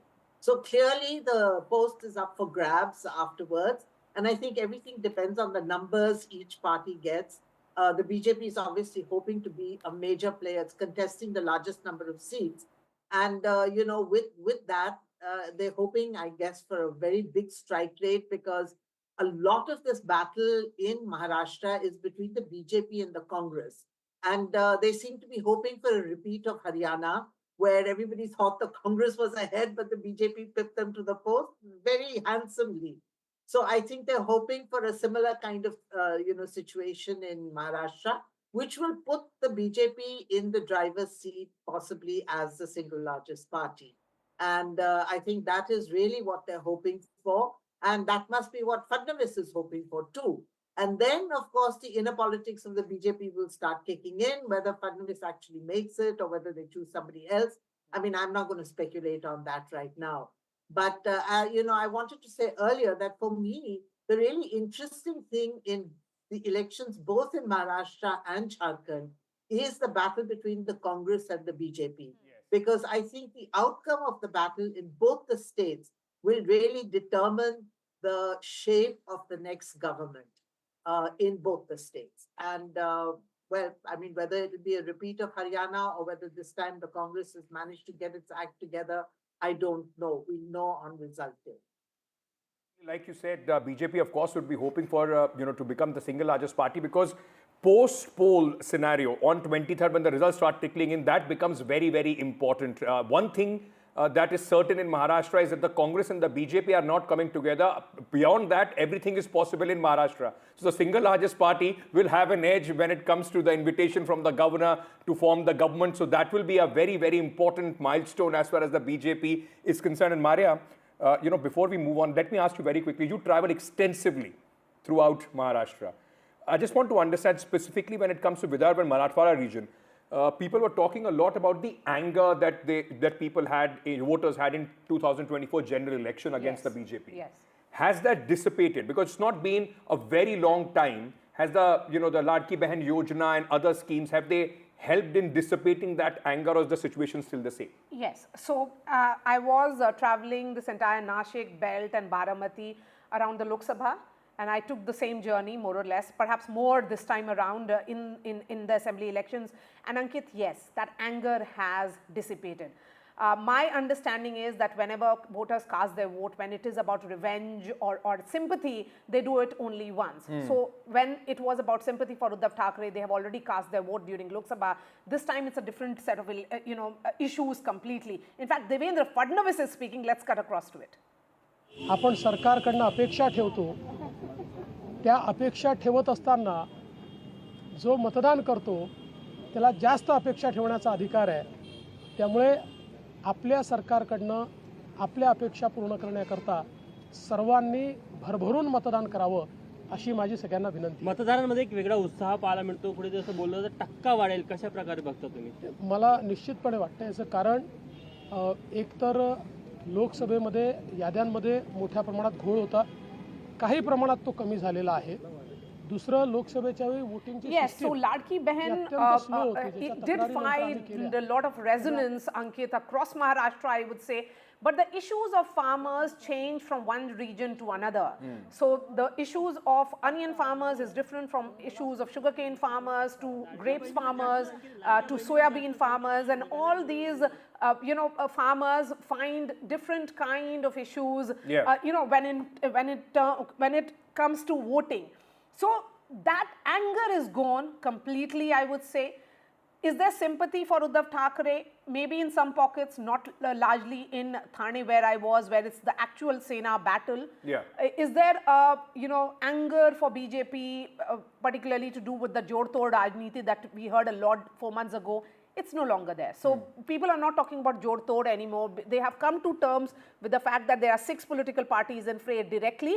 Okay. But there is that quest of stability. So I heard a lot of buzz around stable government, one that completes 5 years in office. I think Devendra Fadnavis is now speaking in Hindi. Let's listen. त्यामध्ये अनिल देशमुखांची घटना असेल, इतर भागामध्ये घटना असेल, कशा प्रकारे बघता, काय वाटतं तुम्हाला? बहुत बहुत बधाई, बहुत बहुत बधाई. भाऊ, ज्या घटना घडल्या त्यावरनं काय अनेक उमेदवारांनी काही प्रयत्न केले. काटोलमध्ये अनिल देशमुखांचं जे प्रकरण आहे, दगडफेक आहे, मी त्याच्यावर कालच बोललेलो आहे आणि ते किती फेक आहे हे काल SP आणि IGंनी जी प्रेस कॉन्फरन्स घेतली आणि पूर्ण घटनाक्रम, त्याचे व्हिज्युअल्स आणि त्याचा एक इम्पॅक्ट ॲनालिसिस हा सगळा सांगितल्यानंतर मी कालच सांगितलं की ही सलीम जावेदची स्टोरी होती. त्याच्यामध्ये रजनीकांतसारखा असा मागून गोटा समोर येऊन लागलेला होता आणि तरी देखील फक्त स्क्रॅच आली होती. त्याच्यामुळे त्यात काय होतं आता सगळ्यांना समजलेलं आहे. बिटकॉईनमध्ये नाना पटोले आणि सुप्रिया सुळे यांच्यावर आरोप आहे, काही ऑडिओ क्लिप सुद्धा दाखवण्यात आले. मी देखील मीडियामध्ये हे सर्व बघितलेलं आहे. माझं स्पष्ट मत आहे की या संदर्भात योग्य इन्क्वायरी झाली पाहिजे.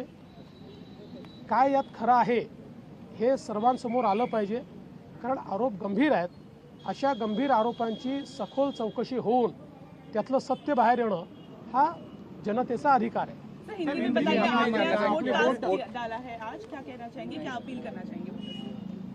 देखिए, लोकतंत्र का सबसे बड़ा उत्सव चल रहा है.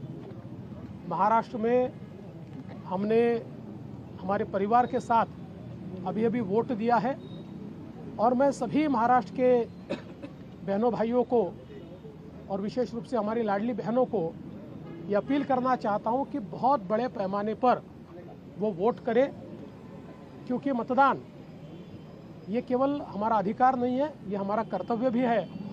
और लोकतंत्र में हम सरकार चुनते हैं और जिसको हम चुनते हैं उनसे ही हम अपेक्षा रखते हैं. तो अगर हम सरकार से अपेक्षा रखते हैं तो वोट करना ये बहुत महत्वपूर्ण है.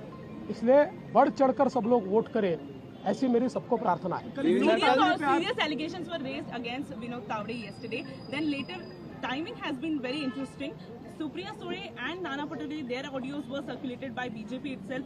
Top BJP spokesperson has also taken the press conference. How do you look at the timing as well as the allegations raised by BJP? जहाँ तक विनोद तावड़े जी का सवाल है, मैंने कल भी स्पष्ट कर दिया, न उन्होंने कोई पैसा बांटा, न उनके पास कोई पैसा मिला. जानबूझकर एक बवाल खड़ा करने का प्रयास किया गया, एक इकोसिस्टम को यूज़ किया गया. जहाँ तक सुप्रिया सुळे जी पर और नाना पटोले जी पर जो आरोप लगे हैं, जिस प्रकार से एक पूर्व IPS अधिकारी ने कुछ आरोप लगाए हैं, कुछ क्लिप्स उन्होंने जारी की है, मुझे ऐसा लगता है कि ये बहुत गंभीर इस प्रकार का प्रकरण है. और मैं आज इतना ही कहूँगा, इस प्रकरण की सिरे से जांच होनी चाहिए, क्योंकि इस प्रकार के एलिगेशन लगने के बाद वास्तविकता क्या है ये दुनिया के सामने आना बहुत ज़रूरी है. एलिगेशन बहुत सीरियस है, तो इसकी पूरी तफ्तीश हो, इसका पूरा इन्वेस्टिगेशन हो और इन्वेस्टिगेशन करके एक फेयर रिपोर्ट लोगों के सामने आए, ऐसा मुझे लगता है. Ajit Pawar has confirmed that particular audio of Supriya Sure, wherein he has said that I have worked with Supriya Sure for years and I can understand her voice. Supriya Sure has said that this is forged and my voice is not there in that particular audio. देखिए, पहली बात तो ये है कि voice जो है वो सुप्रिया ताई जैसा हमको ध्यान में आता है, हम उसको कह सकते हैं कि सुप्रिया ताई का वॉइस है, लेकिन with all fairness.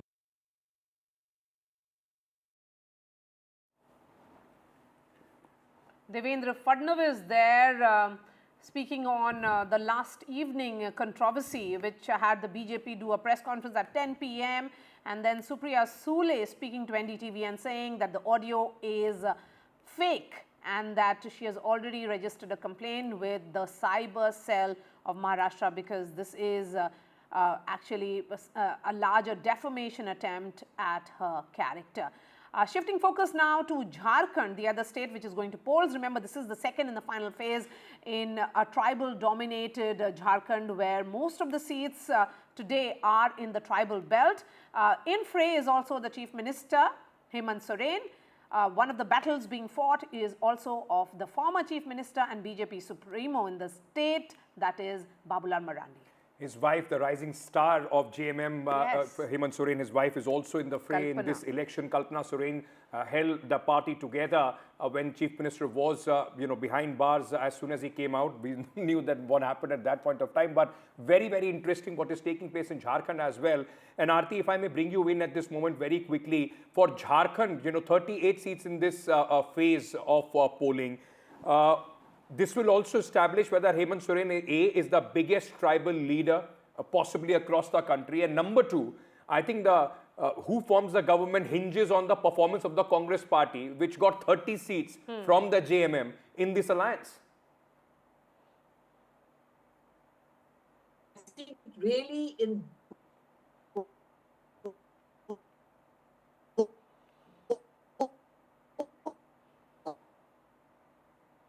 Okay, we'll just fix that audio line with Aarti and come back to her. But let's just listen into some reactions of the leaders of Jharkhand, those who voted early this morning.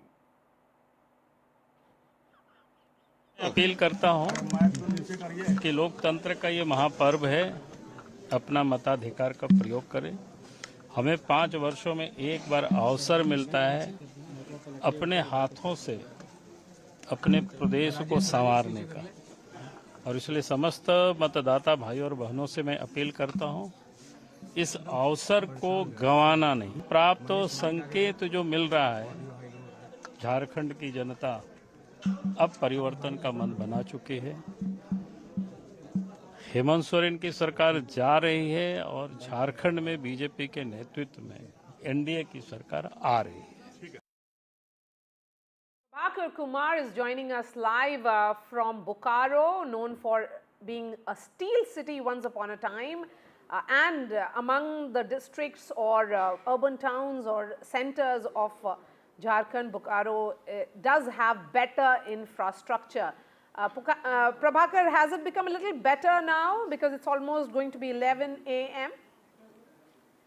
in terms of voting? Not really, Maria. Not really. That is not a very encouraging picture coming from Bokaro. We are in the urban center. And it's still, by the way, Maria is still a steel city. Bokaro still happens to be a steel city. You have a SAIL steel plant, that is Steel Authority of India Limited plant out here. So I can show you 3 booths. None of the voters are here. In morning, we saw a stream of crowd here, but now it's almost 11, and the people are slowly trickling in. So we are told that this is how the voting pattern always remains in the urban centers. Now, talking about this particular phase, 38 assembly constituencies, second phase of polls in Jharkhand, and the 2 regions, the 2 most important regions, that is Santhal Pargana and Koilanchal. Koilanchal happens to be this coal belt of Jharkhand, which comprises Dhanbad and Bokaro, also the industrial towns of Jharkhand. And Santhal, politically most important region, I would say, because that is the tribal heartland of Jharkhand, and that is what both the NDA and India bloc is fighting for. We have seen how BJP was trying to build a narrative around for the tribal votes. They started talking about those infiltrators, illegal immigrants. That was basically to target the tribal votes. So today, it would be tested on the ground whether BJP succeeded in denting into the tribal vote bank. Remember, Jharkhand Mukti Morcha, that is JMM, happens to be the tribal, the support base is tribal. They have emerged from Santhal, that is where Shibu Soren and also Hemant Soren, they started their politics from. So it is a test ground today, actually, a testing battle, I would say, from the Santhal Pargana, where which way the tribals actually are voting. BJP has tried hard actually to dent into the tribal vote bank, and it will be interesting to watch whether they have successfully been able to do it. The Chief Minister, where is Hemant Soren going to cast his vote? Because this is an important battle for him personally as well. At stake is his own party. See, the polling station where I'm standing, the entire Soren family cast their vote here. But Hemant Soren and his wife, they have already cast their vote in the first phase. They are now registered at Ranchi. So we already have aired it for our viewers. They have already cast their vote, but they are contestants also. So they, both Kalpana and Hemant, they are contestants in this second phase, so they would be in their constituencies, but they can't cast their vote because they've already done so in the first phase. They are registered as voters in Ranchi. But the entire Soren family, when Shibu Soren was well, now he is not keeping well, so he would not come. Hemant's brother, Basant Soren, will certainly be here to cast his vote. The entire family is registered here in this polling station where I'm reporting from as voters. So the first family of Jharkhand, I would say, they are all registered voters from this Sanjeev school of Bokaro. Thank you, Prabhakar, for joining us with all those details. Very, very interesting, this battle for Jharkhand. And both these states, make no mistake, ladies and gentlemen, the result of these states will tell you whether 2024 results of Lok Sabha are going to be the norm, or was that an aberration, or Haryana result became an aberration with what is happening in between. So both the opposition and the BJP would be looking at the results of both these elections very, very keenly. We are slipping into a very short break at this moment. Much more on the other side. Stay tuned.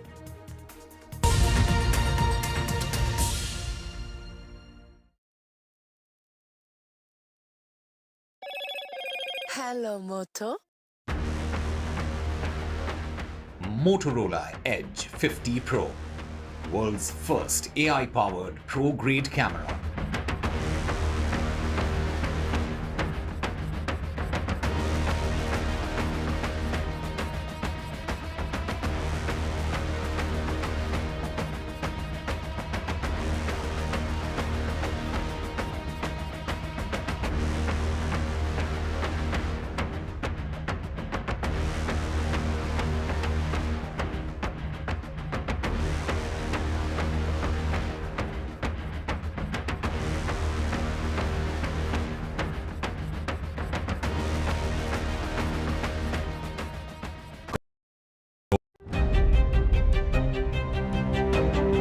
Hello and welcome to India Sense, where I speak with global opinion makers. The United States has made a strategic decision over the last 20 years to move closer to India.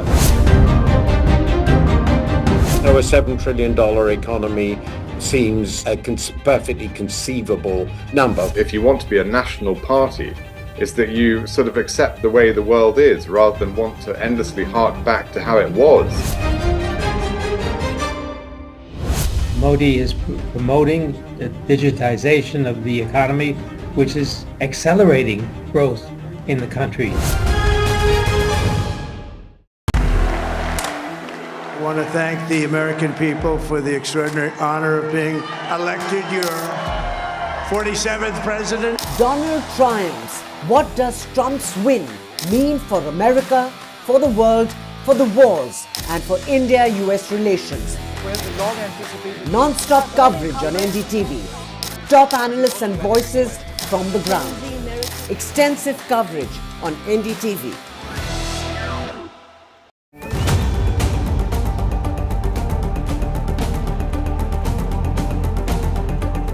This week on India Ascends.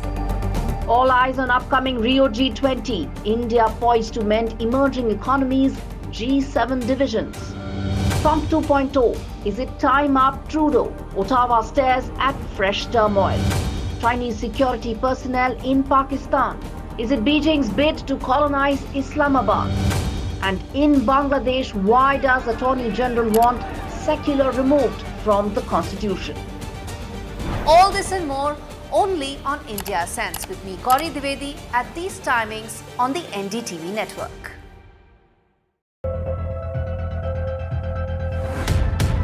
We reached an agreement on patrolling. We have gone back to where the situation was in 2020, and we can say with that the disengagement process with China, you can say, has been completed. The understanding, to my knowledge, is that we will be able to do the patrolling which we were doing in 2020. NDTV proudly presents NDTV World Summit 2024, the India Century. I now request the Honorable Prime Minister to launch NDTV World and address the summit.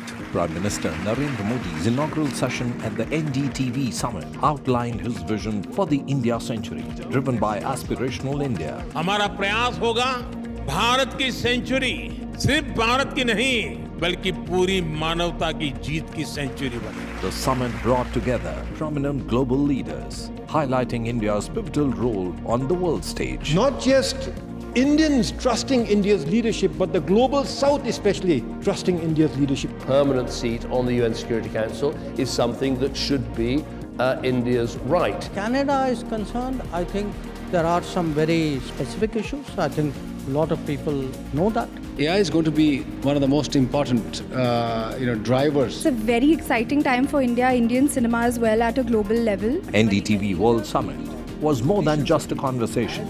It was a confluence of ideas poised to shape our global future.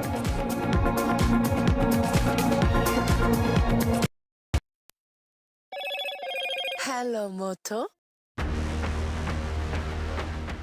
Motorola Edge 50 Pro, world's first AI-powered pro-grade camera.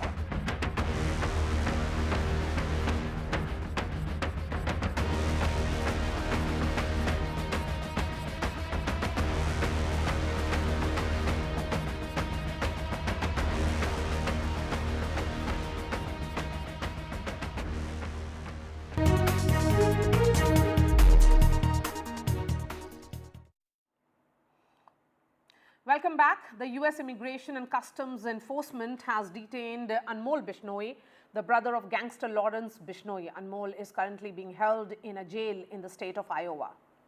According to reports, Anmol, the detention has prompted Indian law enforcement agencies to engage with their US counterparts in order to help secure his deportation or extradition to face charges in India. Sources, though, have told NDTV that he has been detained because some discrepancies were found in his travel documents. Anmol is wanted for the murder of NCP leader Bapa Siddiqui and firing outside Bollywood superstar Salman Khan.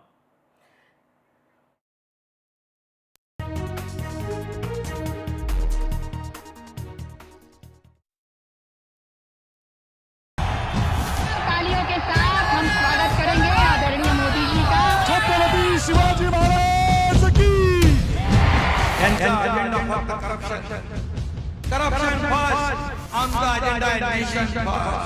घोषणा आणि जनतेचे पैसे लुटणं. Cut commission आणि करप्शनला आमच्याकडे थारा नाही. त्यांचा परिवारवाद आमचा महाराष्ट्रवाद. महाराष्ट्रामध्ये 1,75,000 जागा रिक्त पण का मिळत नाही. राज्याची जनतेच्या घमाच्या पैशाची तिजोरी लुटण्यासाठी हे सरकार आहे. पूर्वीच्या सरकारच्या काळामध्ये निधी देताना त्यांना असं वाटायचं की त्यांच्याच खिशातले पैसे चालले. शेतकऱ्यांना मोफत वीज देण्याचं काम आपल्या सरकारने सुरू केलं.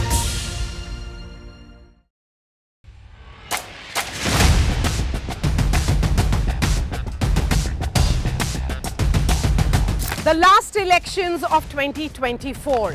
It's the battle for India's economic heart. An election that will decide Maharashtra's future. Can the big brother BJP manage the competing ambitions of Mahayuti? Can the Red Book rally the voters once again for Congress and its allies? So as Maharashtra's future trajectory takes shape, we report from the ground. Two visions, two ideology, one verdict.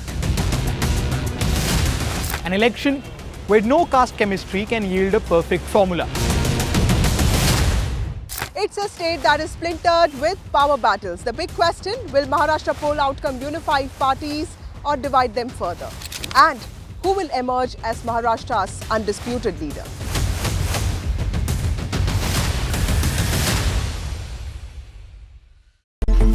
It's a web of frauds, calls, luring emails, threatening messages. Cyber frauds have cast their net wide and everyone is at risk. We track the victims, their horror stories as they get conned online, extorted and robbed of their hard-earned money. How to identify a cyber fraud and how to stay cyber safe. What are your options? Fraud.con, NDTV initiative for cyber safety. Only on NDTV 24/7.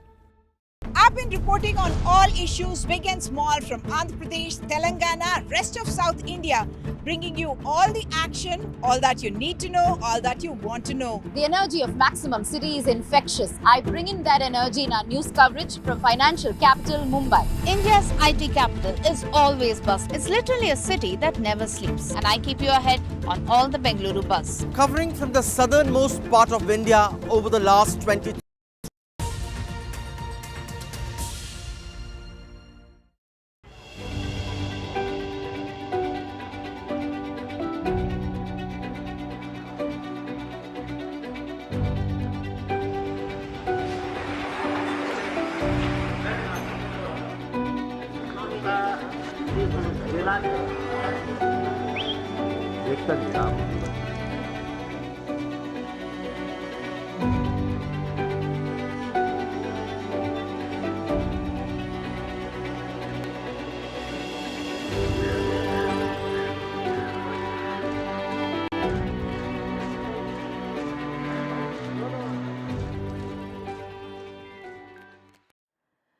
It's a battle of two states, 288 constituencies in Maharashtra, and the final phase in Jharkhand in 38 constituencies.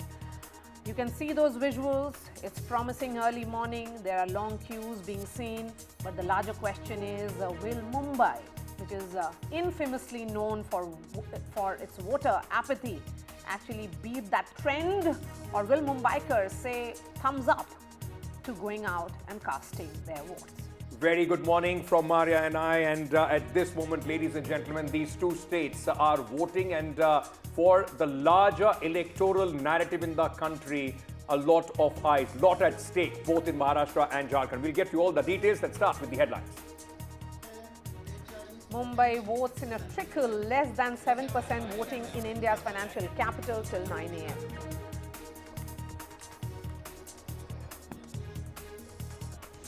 Celebs are out in good numbers in Mumbai to vote. Sachin Tendulkar, Sunil Shetty, Farhan Akhtar among the early voters. Akshay Kumar, Rajkumar Rao also joining.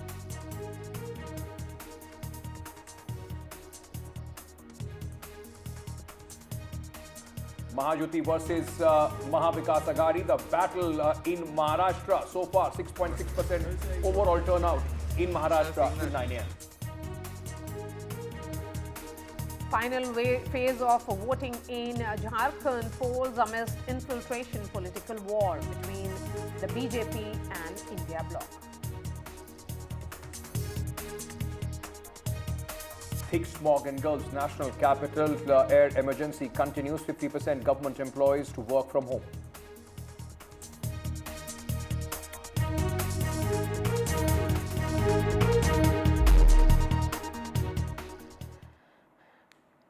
And we are putting the spotlight again on Maharashtra, key battle playing out there that will set the tone and tenor of the politics of the country going ahead.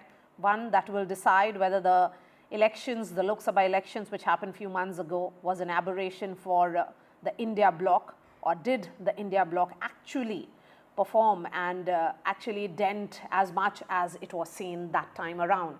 Let me bring in the reporters now. We have Radhika joining us, who spoke to Piyush Goyal just a few minutes back. We also have Anuj joining us from the constituency where Maharashtra Chief Minister Eknath Shinde will cast his vote any moment now. A team of reporters tracking each and every polling booth across Maharashtra and Jharkhand. Well, let's go across and get you the latest, in fact, from Maharashtra. My colleague Radhika is with us, Anuj also with us. Radhika, coming to you first. As Maria was saying, earlier, that Mumbai is known for its voter apathy, and that's possibly the reason why the voting, in fact, is taking place midweek, not near the weekend. Is Mumbai, looking to buck the trend, or are we already? Because if you compare the, the voters turnout in Maharashtra and Jharkhand, it's already a difference of double there.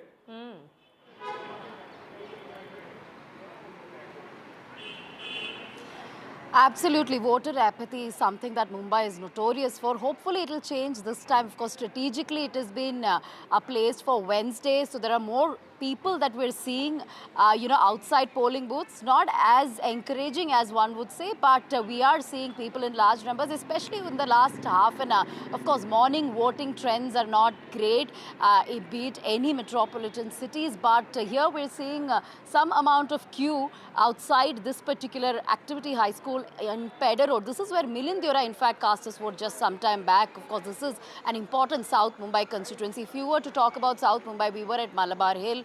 Not the best voter turnout. We did meet Piyush Goyal there, who was among the early voters. And of course, now we're seeing people coming out in large numbers. Compared to what it was like, say, an hour ago, more people coming out here in this particular constituency. Now, just close to that is where Worli constituency is. And Worli is where we're seeing high-stakes battle between Aditya Thackeray and Milind Deora. Aditya Thackeray, of course, contesting for the second time. He is the incumbent MLA. He will be facing Milind Deora this time. That is going to be a tough contest. And just a little further away is Bandra East constituency, where Zishan Siddiqui, who shifted sides, who lost his father in a tragic shooting incident, also contesting against Varun Sardesai, again UBT Sena candidate. So a lot of interesting contests as far as Mumbai is concerned.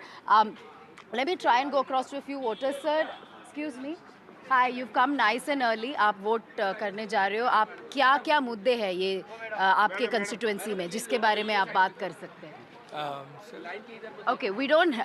Okay, they're not speaking to us at the moment. Let me go across to one more person. Hi, what are some of the issues that you're voting for? We want a progressive government. We want a steady government. Sorry.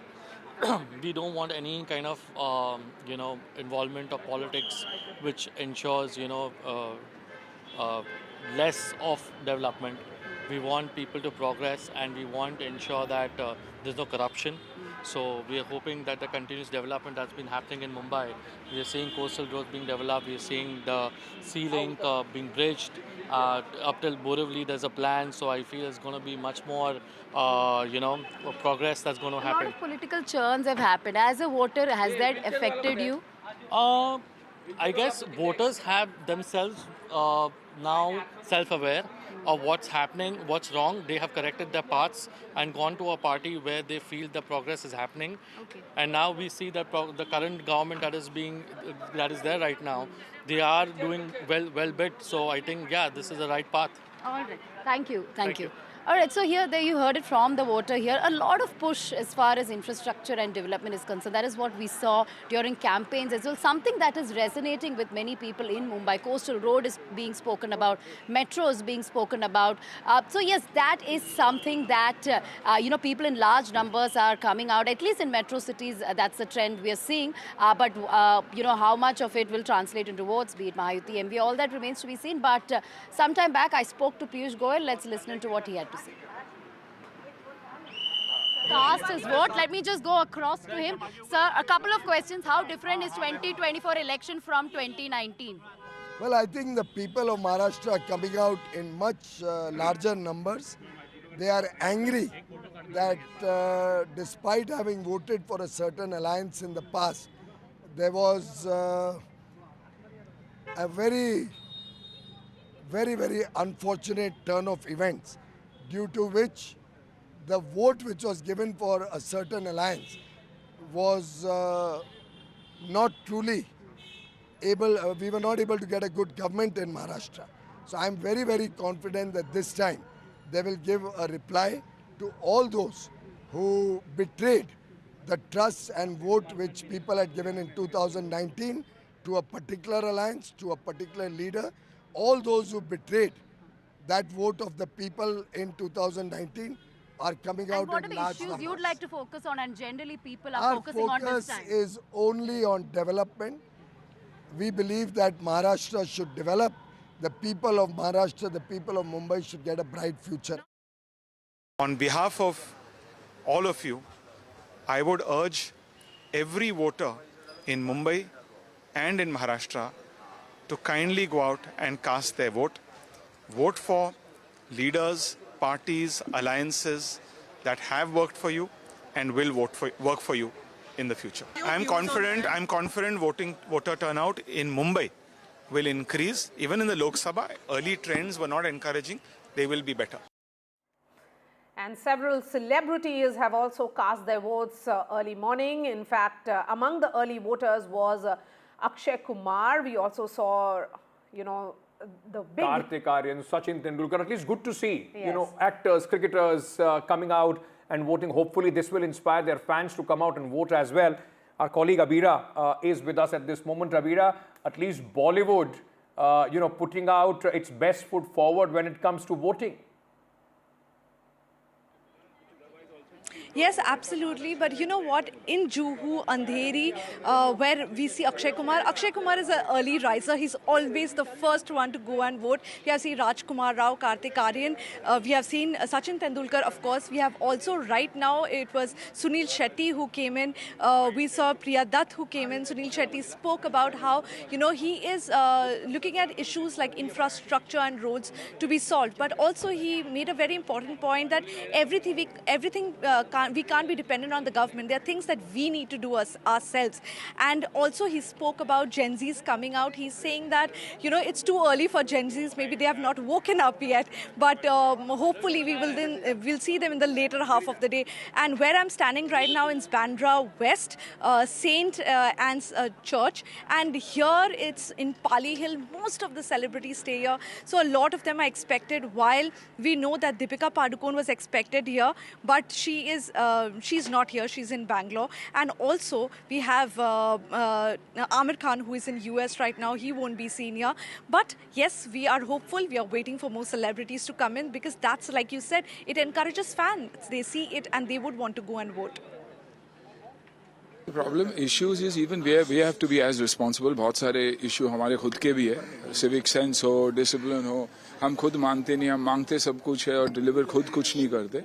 लेकिन यही चाहूँगा कि मुंबई हमेशा epicentre रहा है business का, हमेशा epicentre रहा है एंटरटेनमेंट का. वो ग्लोरी वापस आ जाए.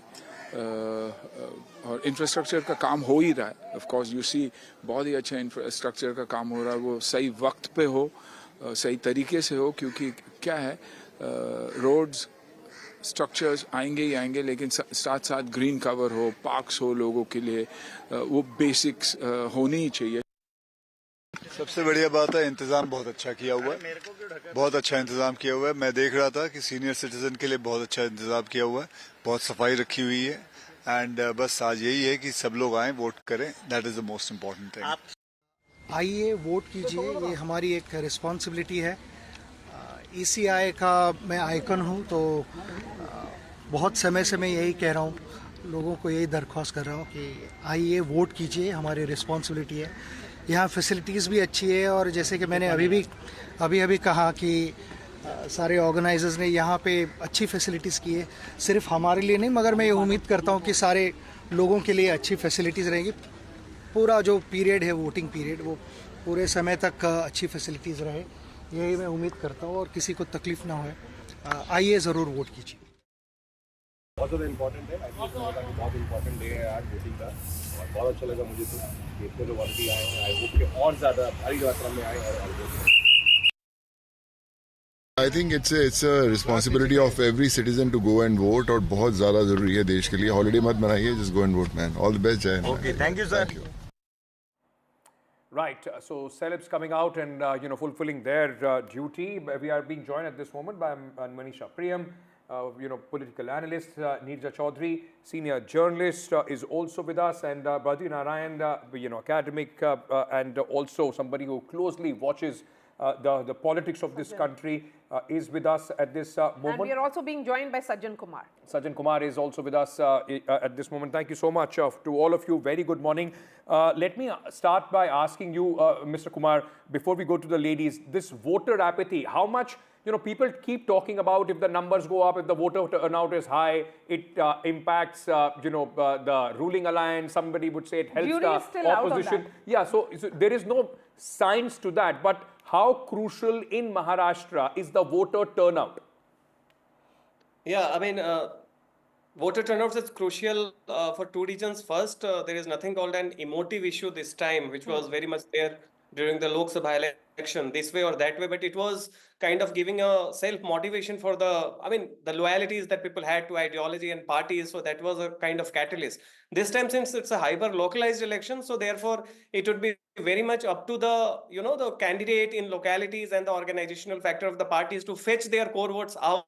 And that is why I think in Maharashtra, because the election compared to Jharkhand is very much localized. So you see, it will take some effort. The parties must be getting the feedback of the low turnout in the first hour. So I expect that it is going to be there. But another factor that whether the more voting means change and less voting means incumbent, these all theories have been done and dusted. Now there is nothing called a pattern. We have seen that these are the old assumptions, doesn't cut the ice now. But this time, if we see, even if the voter turnout is less, but women are also participating at par or slightly more than that, then there would be a reasonable kind of expectation that this is likely to go towards the incumbent Mahayuti because of the Latki Behin scheme, because the opposition doesn't have any tangible outreach.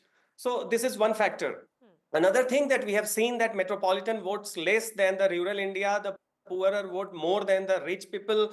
And therefore, if you see the district wise in Maharashtra, I will see that the regions of the Pashchim Maharashtra, or say, for example, in Vidarbha and Uttar Maharashtra, it is slightly more, even if it's less, but compared to the cities like Pune, Mumbai, etc. So that way, I think we need to kind of wait for up to see 12-1 when the parties, because this time it is the candidate and the organization, they need to fetch it because of the lack of emotional issues. So this is one factor. Unlike Jharkhand, wherein you see still the party-centric loyalties have slight edge, not which here, is not this time around in Maharashtra. So Neerja, come in on this.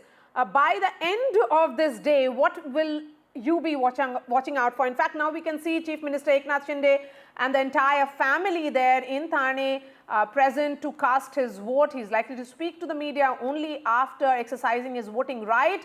A word on Eknath Shinde, Neerja. Look, Mr. Eknath Shinde has really carved out a space for himself after he became Chief Minister.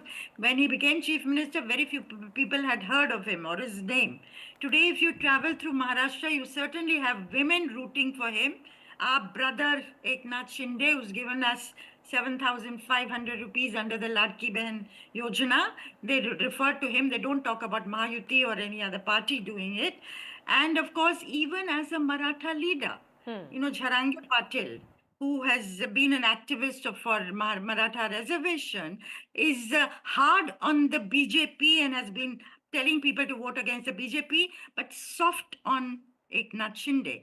So he is carved out. And, he's one of those people, he's broken the Shiv Sena and is considered what is called a Gaddar. And the people of Maharashtra today will decide whether it's Uddhav Thackeray or Eknath Shinde who represent the real Sena and the legacy of Balasaheb Thackeray. But he is a man who's come through the ranks with a fire in his belly, to make it. He's cast in the model of another Narendra Modi in that sense, coming through, from humble beginnings, making it to the top, and virtually clawing their way and to retain power and to do something. They're not like the families from which people have come, and therefore have a initial advantage. That's and right. There are many political families in Maharashtra who call the shots in all the different parties. It's a very interesting state. But today's election, I would say, Maria, is a very important election. It's not like any other state election. Therefore, one will watch for the voter turnout by the end of the day. Because it will show whether there's cynicism or people still think their vote is going to make a difference. Yes, that's right. We are looking at Eknath Shinde. He's accompanied by his son, Shrikant Shinde. He has been cautious in sending that message that he doesn't want his son to be part of the union government, because that would have been about, dynast getting a place. But Eknath Shinde, the man who is seen as leading this entire elections in many ways, he has been cautious in not putting too much of spotlight on him, trying to be part of the Mahayuti. But when it comes to Ladki Behin, Manisha, he's seen as the one who fronts that scheme. He's seen as the one who's responsible for that scheme, because he understands the emotions or what does it mean? Okay, so what the ultimate irony playing out on television now? You can see the Uddhav Thackeray family arrive at the polling booth. Uddhav Thackeray with his wife Rashmi at the polling booth to cast his vote. So the real Sena battle will be settled. Aditya Thackeray there as well. So Manisha, come in on this. You know, these are the visuals playing out. Uddhav Thackeray versus Eknath Shinde, both of them at the polling booth to cast their votes.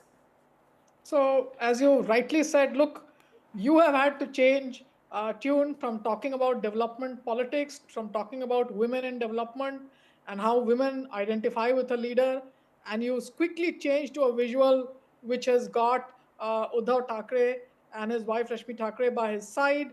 So clearly the most important battle that is being fought out amongst all other battles is the battle for the real Shiv Sena, whether it's Uddhav Thackeray who will be able to carry the day or whether Eknath Shinde is able to emerge as his own. Remember, if today the BJP is given space to Shinde, to call him, to him being called the, the brother of the sisters and Ladki, etc. It's also for the BJP, it's put a bet on Mr. Shinde. They earlier put a bet on the alliance with Mr. Uddhav Thackeray. That hasn't worked out for them. BJP's tried this number 2 strategy, which is now to build up Mr. Shinde into that leader who can eat away and eat off the Sena. For the BJP, it's a battle where they have to win on their own.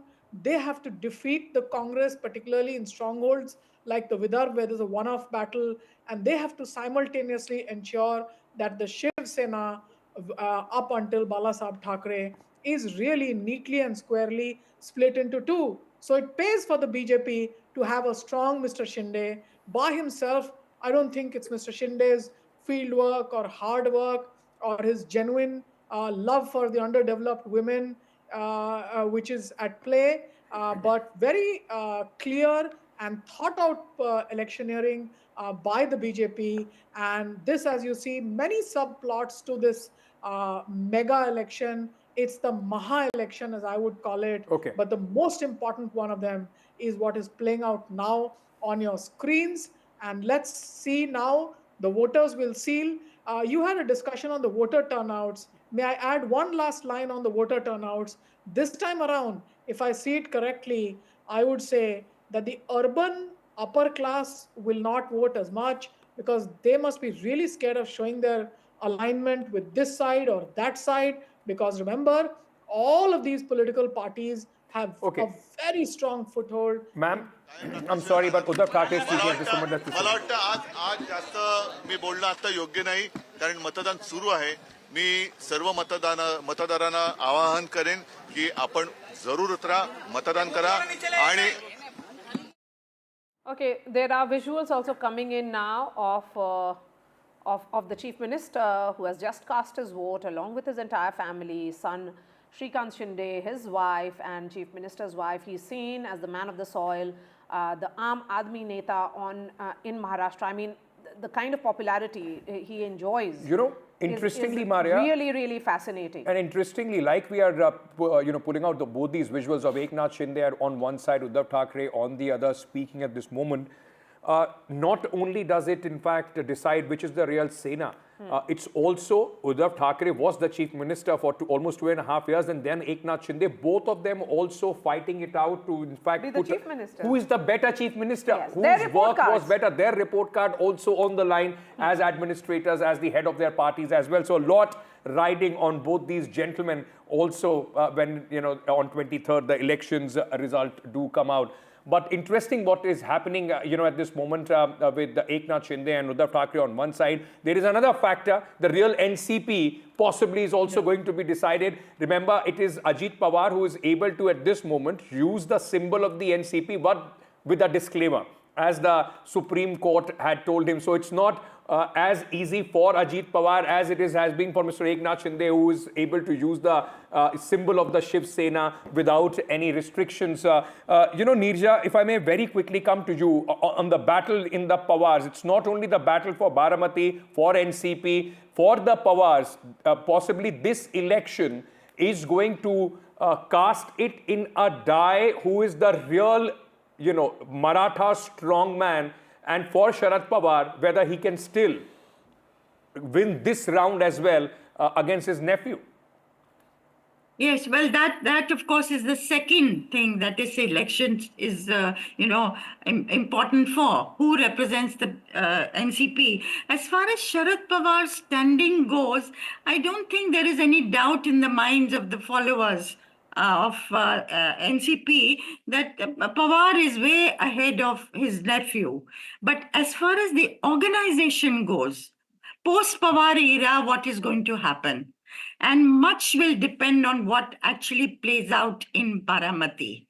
When I traveled during the Lok Sabha elections there, at that time, 7 out of 10 people would say, we have to vote for Pawar Sahab because of all that he's done for Maharashtra and all that he represents for us. And I mean, they couldn't think of not giving the vote to his daughter. But they would say, many would say, Ajit Pawar ne bhi kaam kiya hai, isliye assembly mein hum Ajit Pawar ko denge. Now, will that actually happen? Because Mr. Pawar has very clearly made it known that his legatee is Yogendra Pawar, the son of Ajit Pawar's brother Srinivas Pawar. So I think in Baramati he's laid that out. And can Ajit Pawar, who is now standing for the 8th time, has been contesting elections in Baramati from 1991, actually make it? That question mark would have been unthinkable even a few months ago. And this election has not only divided parties, it has divided families right down the middle. And the Pawar family, I know, the whole family, the clan spread out all over the world, would get together over Diwali every year. And Mr. Sharad is Pawar now giving a sound bite. Just hold on to your thoughts, ma'am. I'm going to come back to you in just a bit. या उत्सवामध्ये सर्व मतदारांनी सहभागी व्हायला पाहिजे आणि जास्तीत जास्त लोकांनी मतदान केलं पाहिजे.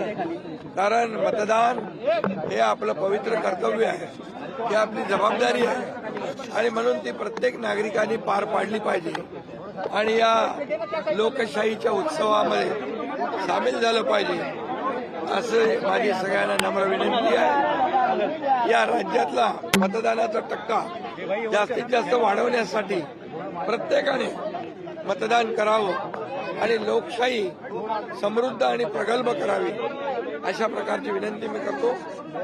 खरं म्हणजे गेल्या 5 वर्षाचा कारभार या महाराष्ट्रातल्या जनतेने पाहिलाय. 2019ला मतदान झालं आणि त्यावेळेस जे काही महाराष्ट्रातल्या जनतेच्या अपेक्षेच्या विरुद्ध झालं. The state went out to vote in 2019 and the government which came in place was the one which the people did not expect. आणि त्यामुळे गेल्या 5 वर्षामध्ये या राज्याची कोणी दशा केली आणि या राज्याला विकासाची दिशा कोणी दाखवली हे लोकांना माहित आहे. People know who has taken or who has put the state on a path of development. People are well aware about all the developments that have taken place here in the last 5 years.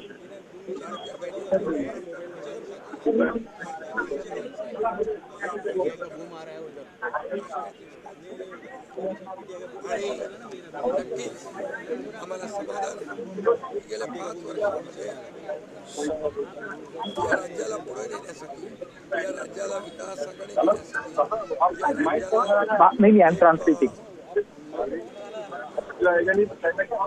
म्हणजे या राज्याचा सर्वांगीण विकास आणि या राज्यातल्या सर्वसामान्य लोकांच्या जीवनामध्ये बदल घडवण्यासाठी या महाराष्ट्राला राज्य बनवण्यासाठी आम्ही महायुतीने प्रयत्न केलेला आणि मला वाटतं या राज्यातली जनता आज समाधानी आहे. मी स्वतः समाधानी आहे. 2.5 वर्षाचा कार्यकाळ आणि आमचा 2.5 वर्षाचा कार्यकाळ काही लोकांनी पाहिले. या आजच्या दिवशी आज समाधानी आहे. मी स्वतः समाधानी आहे. 2.5 वर्षाचा कार्यकाळ आणि आमचा 2.5 वर्षाचा कार्यकाळ काही लोकांनी पाहिले. People have seen both the terms, the first 2.5 years of the Mahavikas Aghadi and then the following 2.5 years of the Mahayuti government.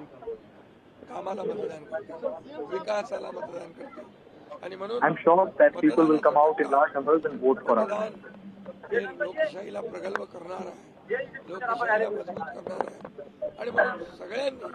Voting is going to strengthen our democracy. I again request everyone to vote in big numbers.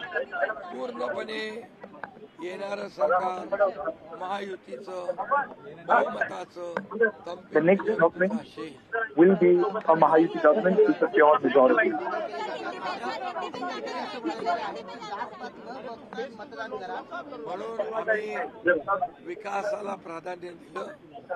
We prioritize development.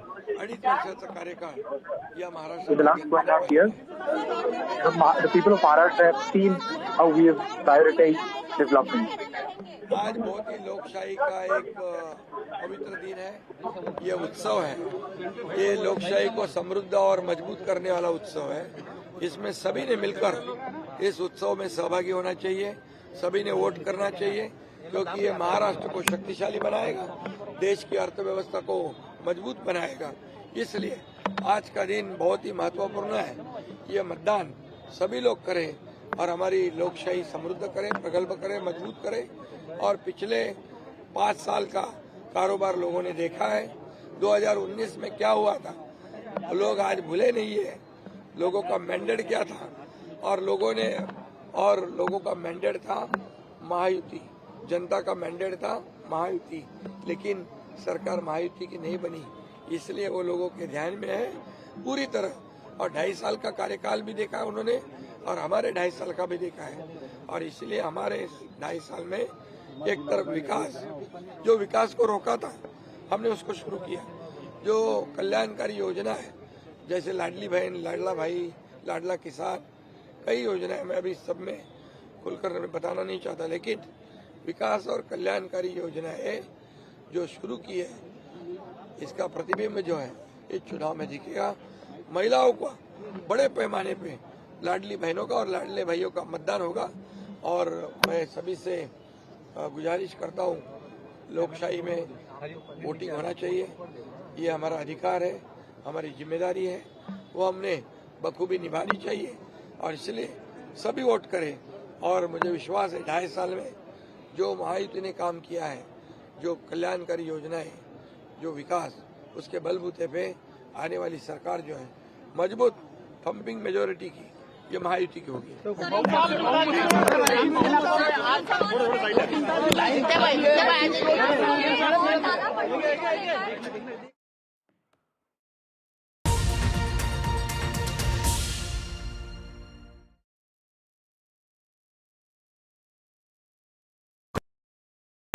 In today's interconnected world, India's voice is more crucial than ever.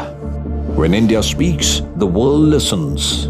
At NDTV World, we are that voice, bringing you intelligent and insightful news from India and beyond.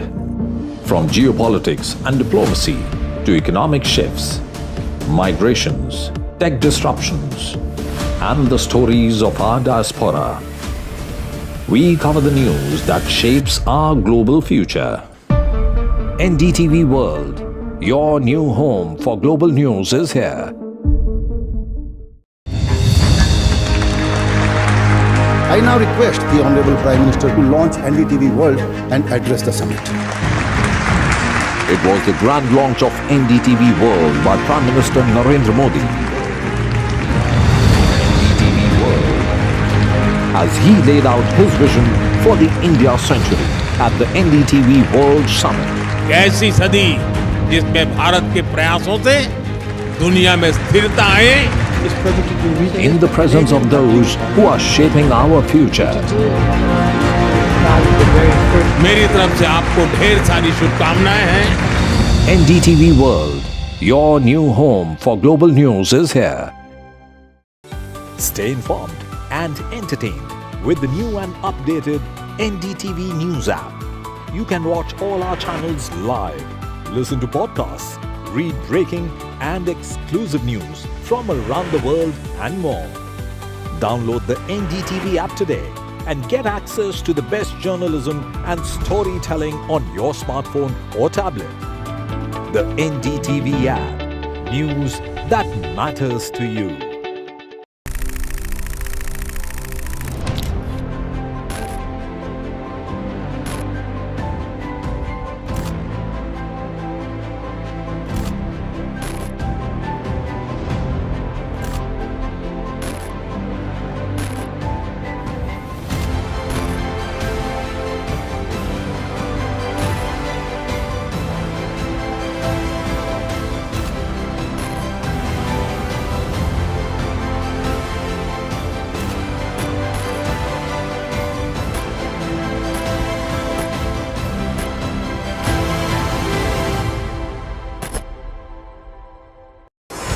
NDTV proudly upholds its legacy of trust and credibility.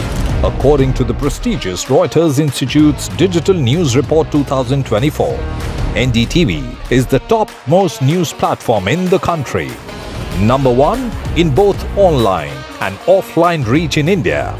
Beating all its competition, NDTV stands for trust. Hello and welcome to India Sense, where I speak with global opinion makers. The United States has made a strategic decision over the last 20 years to move closer to India.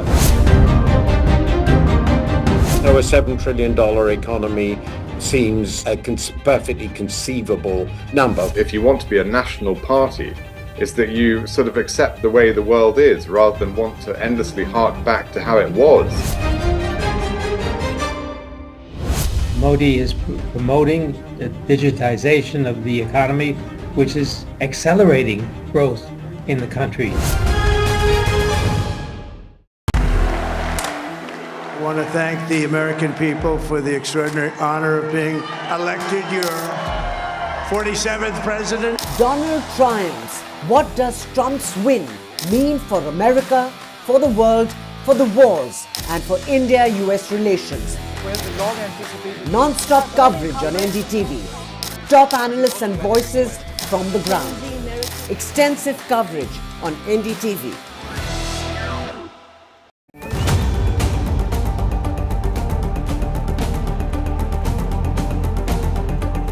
This week on India Ascends. All eyes on upcoming Rio G20. India poised to mend emerging economies, G7 divisions. Trump 2.0. Is it time up Trudeau? Ottawa stares at fresh turmoil. Chinese security personnel in Pakistan.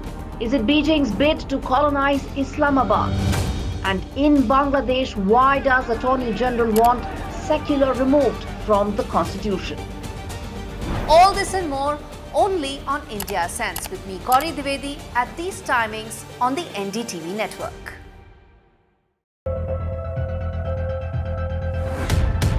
We reached an agreement on petroling. You know. Hello, Moto. Motorola Edge 50 Pro, world's first AI-powered pro-grade camera.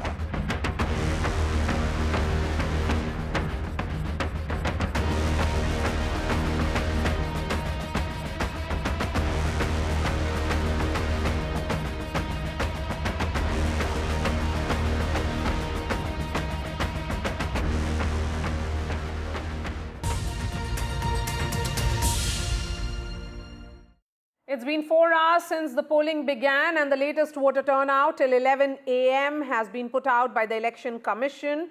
What we can tell our viewers is that in Jharkhand, it is 18.14% till 11 a.m. In Maharashtra, yeah. In Maharashtra, and in Jharkhand for phase 2, it is 31.37%. So Maharashtra continues to be not much of a surprise, and in Mumbai in particular, this voter turnout, which is 18.14% across Maharashtra, is far less. So the voter apathy is a trend which is continuing in Mumbai. So Mumbaikars, when it is about failed infrastructure or concerns that you have during monsoon or otherwise, you can't really complain if you don't go out and cast your vote. You know, overall, it looks like, Sajjan, let me bring you and Neerja Chaudhary back on air now. that Maharashtra disappointment 18.14 is not something that you would expect from a highly urbanized state such as Maharashtra? Yeah, precisely. I mean, one should not be surprised. One, because of the more urban areas, and Maharashtra has many cities and others, so that also contributes to the lesser turnout. And compared to that, as we said, that this time you lack the old loyalties to the party, to the ideology. You have two Shiv Senas, so both represents a Hindutva version. You have two secular NCP versus NCP, and then there are many rebellion. So ultimately, it would be up to the candidate and the respective party and organization to fetch the voters. I think by kind of noon, we would expect that respective organizations will be appealing and will be sending the people to appeal to them to come to the polling booth and cast their votes. So this also shows that this a larger trend when you see within Maharashtra, the Palghar, the Nandurbar, which are primarily the tribal areas, therein also you see the voting percentage is more than the average of 18%. The moment you go to the Pune, Mumbai, or even in Nagpur, suddenly you'll find that the average is less. So that also shows a wider pattern that how the middle class has some sort of a kind of a passive attitude. While they are more articulated, they are more vocal, but when it comes to take the voting seriously, also Right. because maybe the schemes and everything that is more appealing to the the rural, the poorer, those voters. But we do expect that by noon, I think the political parties here, it is up to them that they have to go and convince the voters to come out and just cast their votes. But that is Nija, as I beg your pardon, Sajjan is telling us that the urban areas, the cities are dragging the voting percentage down in Maharashtra.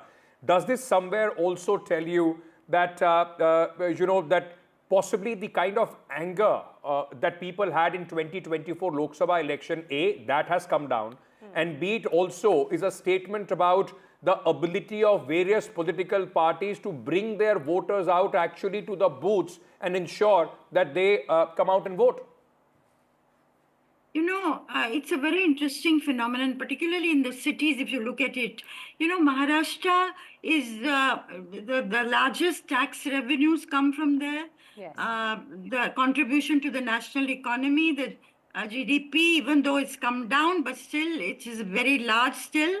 And the center of industry, the financial hub, and it's if you go to Mumbai and wherever there's a crisis, this is a pulsating, city which gets back to normal work. Whether some violent incidents take place, within hours they are back at work. They're very professional in taking their work and getting ahead in life, aspiration. People come from all over the country to Mumbai to make good.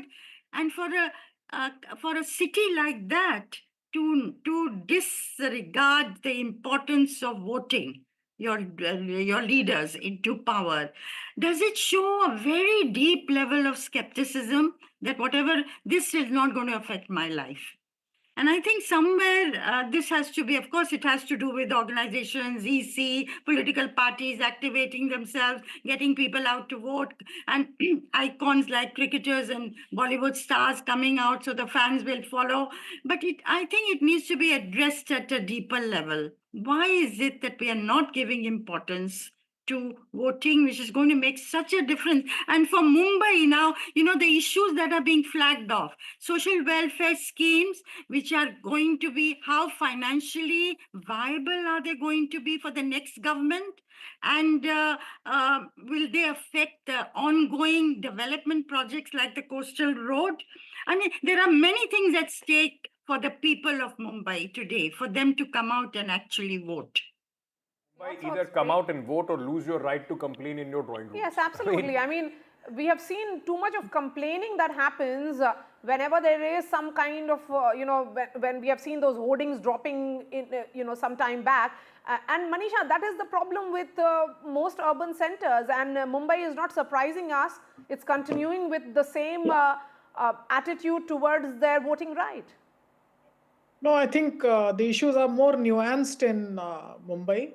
The urban rich in Mumbai especially, a lot of them will have personal connections with most of these political formations.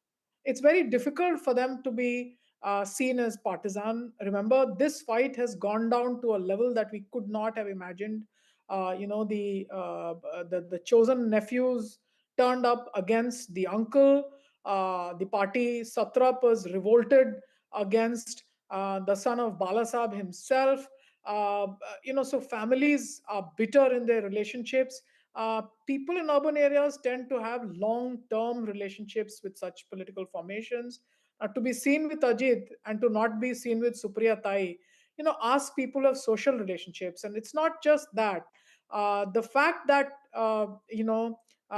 after an election in an urban center, in a rural areas, you go your ways. There's too much geography, vast geographies. You're living in the same building. You're living in the same area. The underclass, after the elections, the groups will come by. And so really I think it's not just the issue of drawing room and apathy and all that. Yeah. One has to address the fact that we now have to approach voting in a very civil way. People have different political preferences. People would like to go and vote this way or that way. I think the drawing rooms have to stop talking politics, but still go out and vote. Absolutely. As far as the celebrities are concerned, I think the celebrities in Bombay matter one hell of a lot. They need to not just go out. Now I think the responsibility on the celebrity is you go out and vote. Can you get like 500 from the underclass near you to come out and vote, so that there is a civic sense in which those who vote are being protected by the society itself. Remember, today the state is protecting our vote. The state is nowhere to be. Before I let you go, Manisha, a screen. word also on Jharkhand. People are voting with How freedom. are you looking at the high voter turnout in Jharkhand, which is almost double of Maharashtra at the moment, 31.4%? Rural areas, that matters so much. And I think the issue that politics is an act of prestige making. The stakes are much higher. I'm not saying it goes this way or that. Remember, today I'm not going to speak of political parties. The time for that is the 23rd, when I'll be back on the screens and talk about it. But it just tells you how much politics as an activity has a lot of prestige attached to it. So the same act of voting has different social meanings in urban areas. I think as citizens, we need to have more civil discussions. I know for a certainty that because I go out and do, political analysis on TV, it's not necessary that I'm looked up as, doing something really great in the urban areas. But you try and see in the rural areas, if I write an op-ed in Hindi, there will be 20 people when I go down for my fieldwork, and they'll say, oh, we know the argument you made in that Hindi op-ed. So there is different value attached to the political activity in different parts of India. If rich and urban India has to learn from rural India, I think it's time that we do that. We become more civil. Just having greater wealth or greater security of professions or prestige or land or whatever securities we have, I think it's time to learn from rural India, where the heart of Indian politics really is. We'll have to leave it there. Thank you so much, Manisha, Priyam, Neerja, and Sajjan for joining us at this moment. But since we are talking about Jharkhand, important elections there for the second phase of Jharkhand at this moment going on, and voter turnout 31.4. So Jharkhand actually performing much better. Prabhakar, our colleague, joins us with more details on this. Prabhakar, out of these 31.4% voters, are we seeing some behind you as well? Or all this 31.4% are happening in other booths? Yeah, actually, that is exactly what is happening. Actually, it's basically the turnout in the rural voter turnout in the rural areas actually, which is pushing the numbers. I'm at one of the urban centers in Bokaro. You can see the Election Commission is concerned. They have made all arrangements. There is a medical team on the ground. All arrangements are there. But if you look at the booths, there are hardly people here. You will not find the crowd. Though in the morning the people started trickling in, but now that number has slowed down a bit, and now it is one-on-one. People are just trickling in.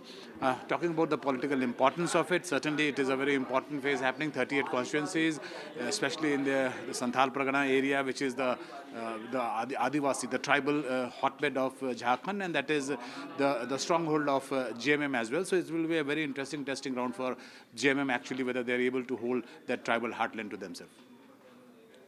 All right, a lot of political reactions coming in. This is an important battle for the BJP, and leading the BJP charge in the state of Jharkhand is a former Chief Minister and BJP State President Babulal Marandi. He spoke to the journalists soon after casting his vote. Let's listen in. मैं समस्त मतदाताओं से मैं appeal करता हूं कि लोकतंत्र का ये महापर्व है, अपना मताधिकार का प्रयोग करें। हमें 5 वर्षों में एक बार अवसर मिलता है अपने हाथों से अपने प्रदेश को संवारने का, और इसलिए समस्त मतदाता भाई और बहनों से मैं अपील करता हूं, इस अवसर को गंवाना नहीं। प्राप्त संकेत जो मिल रहा है, झारखंड की जनता अब परिवर्तन का मन बना चुकी है। हेमंत सोरेन की सरकार जा रही है और झारखंड में बीजेपी के नेतृत्व में एनडीए की सरकार आ रही है। All right, that was in fact BJP once again exuding confidence that they are going to win Jharkhand. We leave it to the voters and they are deciding today, and 23rd we'll know exactly what has happened there. But let's just shift focus to another important story. The United States Immigration and Customs Enforcement has detained Anmol Bishnoi, the brother of gangster Lawrence Bishnoi. Anmol is currently being held in a jail in the state of Iowa. In fact, according to reports, Anmol's detention has prompted Indian law enforcement agencies to engage with their US counterparts in order to help secure his deportation or extradition to face charges in India. Sources have said that he has been detained because of some discrepancies with regards to his travel documents. Anmol is wanted for the murder of NCP leader Baba Siddiqui and firing outside superstar Salman Khan's home in Mumbai. He was caught in California's Sacramento last Thursday. Right, so NDTV will continue to bring you a 360-degree view of the important elections. The by-elections are also taking place today. We'll get you all the latest with our colleagues, those who are spread across the ground. At this moment, it's goodbye from me and Maria. Thank you so much for being with us.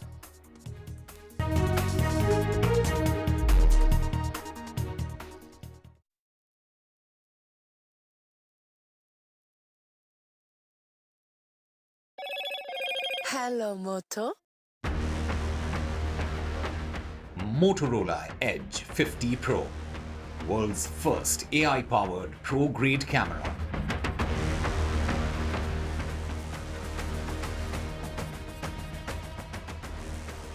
Battle for Maharashtra. Mumbai votes in a trickle, less than 7% voting in the financial capital till 9 a.m. Celebrities lead the way in Mumbai. Sachin Tendulkar, Akshay Kumar, Rajkumar Rao among the early voters.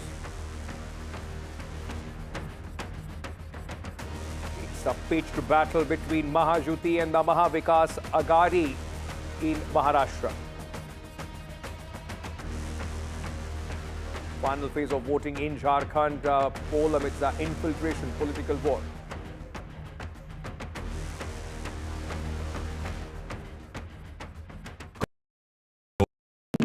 NDTV proudly presents NDTV World Summit 2024, the India Century. I now request the Honorable Prime Minister to launch NDTV World and address the summit. Prime Minister Narendra Modi's inaugural session at the NDTV Summit outlined his vision for the India Century, driven by aspirational India. हमारा प्रयास होगा भारत की century सिर्फ भारत की नहीं बल्कि पूरी मानवता की जीत की सेंचुरी बने. The summit brought together prominent global leaders, highlighting India's pivotal role on the world stage. Not just Indians trusting India's leadership, but the global South especially trusting India's leadership. Permanent seat on the UN Security Council is something that should be India's right. Canada is concerned, I think there are some very specific issues. I think a lot of people know that. AI is going to be one of the most important, drivers. It's a very exciting time for India, Indian cinema as well at a global level. NDTV World Summit was more than just a conversation. It was a confluence of ideas poised to shape our global future.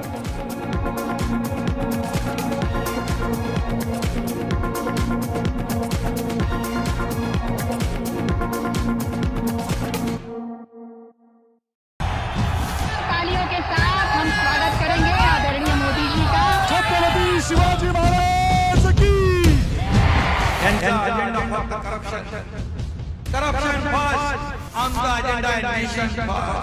घोषणा आणि जनतेचे पैसे लुटणं cut commission आणि करप्शनला आमच्याकडे थारा नाही.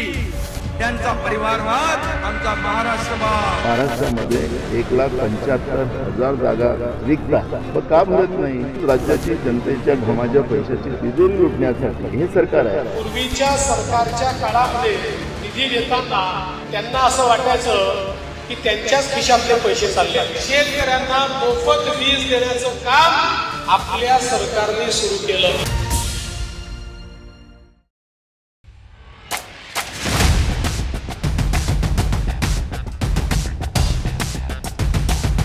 The last elections of 2024. It's the battle for India's economic heart. An election that will decide Maharashtra's future. Can the big brother BJP manage the competing ambitions of Mahayuti? Can the Red Book rally the voters once again for Congress and its allies? So as Maharashtra's future trajectory takes shape, we report from the ground. Two visions, two ideology, one verdict. An election where no caste chemistry can yield a perfect formula. It's a state that is splintered with power battles. The big question, will Maharashtra poll outcome unify parties or divide them further? And who will emerge as Maharashtra's undisputed leader?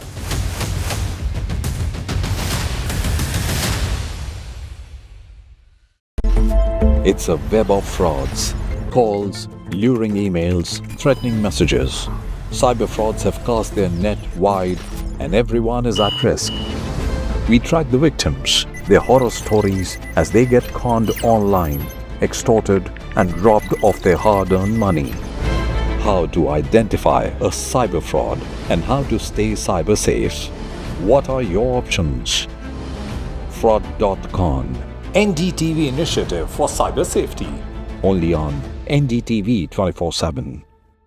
I've been reporting on all issues big and small from Andhra Pradesh, Telangana, rest of South India, bringing you all the action, all that you need to know, all that you want to know. The energy of Maximum City is infectious. I bring in that energy in our news coverage from financial capital Mumbai. India's IT capital is always buzz. It's literally a city that never sleeps. And I keep you ahead on all the Bengaluru buzz. Covering from the southernmost part of India over the last 23 years, I bring in-depth and 360-degree coverage from the Dravidian heartland. The land of Mishti is also known for its bitter politics. I have seen much water flow under the Howrah Bridge, covering Bengal in all its vivid colors. In today's interconnected world, India's voice is more crucial than ever. When India speaks, the world listens. At NDTV World, we are that voice, bringing you intelligent and insightful news from India and beyond. From geopolitics and diplomacy to economic shifts, migrations, tech disruptions, and the stories of our diaspora. We cover the news that shapes our global future. NDTV World, your new home for global news is here. I now request the Honorable Prime Minister to launch NDTV World and address the summit.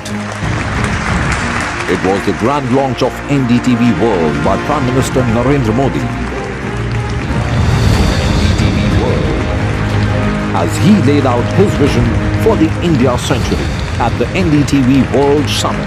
कैसी सदी जिसमें भारत के प्रयासों से दुनिया में स्थिरता आए. In the presence of those who are shaping our future.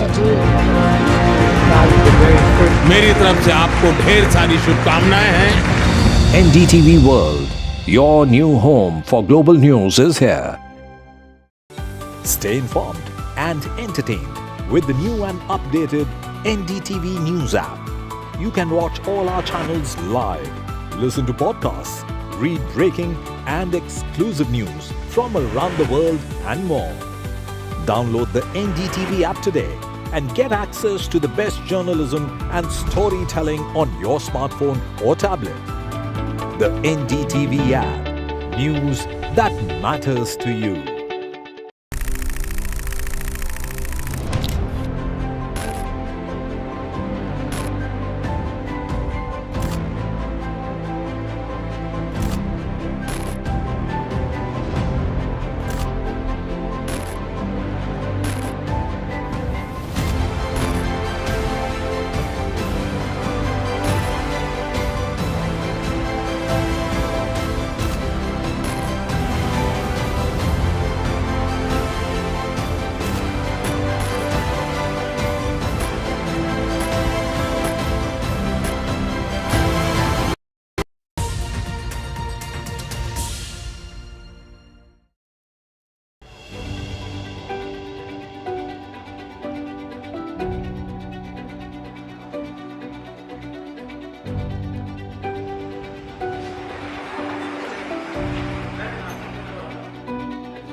देखता दिसा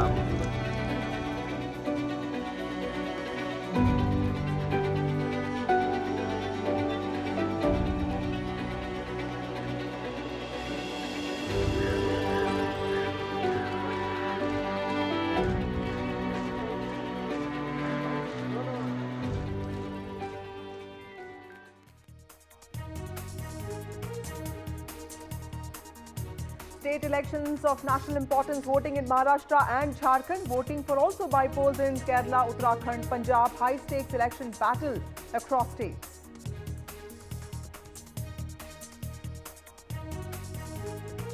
There's a Mahadangal in Maharashtra. Mumbai votes in a trickle. 15.78% voting in India's financial capital. Those visuals from Mumbai where celebrities are voting.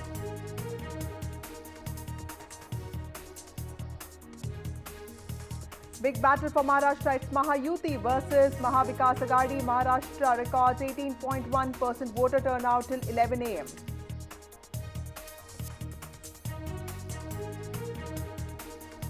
Final phase of voting in 38 assembly constituencies of Jharkhand. This is a polls about infiltration and tribal identity.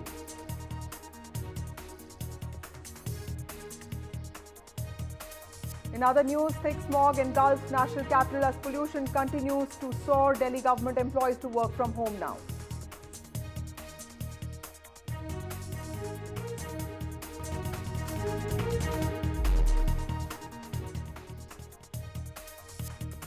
It's an important day today, polling day, 38 assembly constituencies in the state of Jharkhand and 288 constituencies in the state of Maharashtra and 15 important bypolls happening across the country in 6 states. Well, it's a battle of ideologies, politics, identity and welfare that's speaking today. Maharashtra, Jharkhand, 15 assembly polls. We also have a whole team of reporters getting you the best and fastest updates. Let me go across. We have Radhika with us joining us from Mumbai. She's been tracking those important constituencies of Malabar Hills and Worli. Worli is where there's this important battle playing out between Milind Deora and Aditya Thackeray. We have Anuj Raite, who has been tracking Thane, the CM's constituency. We have Abira, who's been tracking the movement of celebrities on voting day, polling day. We wish and hope more celebrities come out and vote and actually dismiss the urban apathy that we talk about. We have Tanushka joining us from Ghaziabad, which will also see one of those important bypolls. We have Gurpreet joining us from Gidarbaha, where Manpreet Badal is pitted against Amrita Waring in a high decibel campaign. In fact, we also have Prabhakar, where we have Prabhakar from Bokaro, and he is where he is in Jharkhand, where Santal Parganas will be voting today, the tribal heartland. So we're getting you all the best updates. We first have Radhika with us. Radhika, to you first. You've been tracking Maharashtra elections very closely. Tell us about Mumbai first, because 38 assembly constituencies in the city of Mumbai, MMR, very critical for India's infrastructure and also for the future of the Senas. What are you witnessing around you?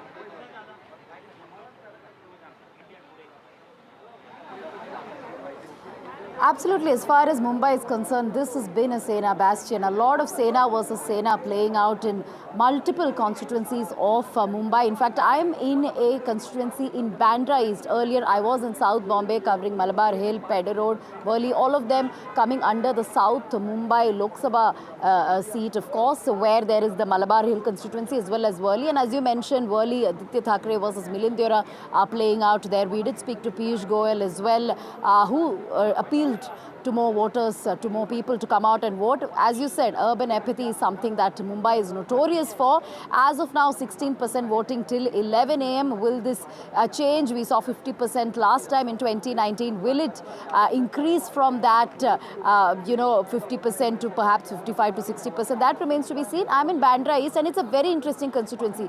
This is where Uddhav Thackeray and Aditya Thackeray will be coming to contest, will be coming to cast their vote. And this is the constituency where Zishan Siddiqui will be contesting or is contesting against Varun Sardesai. Now, Varun Sardesai is the cousin of Aditya Thackeray. He is related to the Thackeray family. Varun Sardesai is a debutant as far as electoral politics is concerned. Of course, he was part of student politics. Both Zishan and Varun in their early 30s. Zishan is an incumbent MLA here, and we know what happened to Zishan Siddiqui. He lost his father just a couple of months back.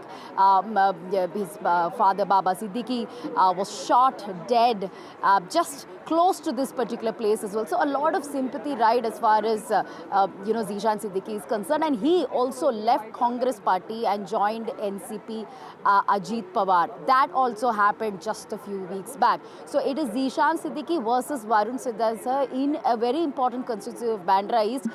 In fact, close to this is where Matushri is, where Uddhav and Aditya live. We're just waiting for a father-son duo to cast their vote in just a bit. So that's as far as this constituency is concerned. Yes, as far as turnout goes, we are seeing a better turnout from what it was, say, at 7 a.m. or 8 a.m. More people are coming in large numbers to vote. And also because of the strategic way that the elections are being held, the fact that it's being held on a Wednesday, the day being chosen is perhaps working well for the city of Mumbai. But we'll have to wait and watch out till 6 o'clock. Post 6 is when things will become clear as to what the voter turnout is. But a lot of celebrities coming out in large numbers and politicians as well.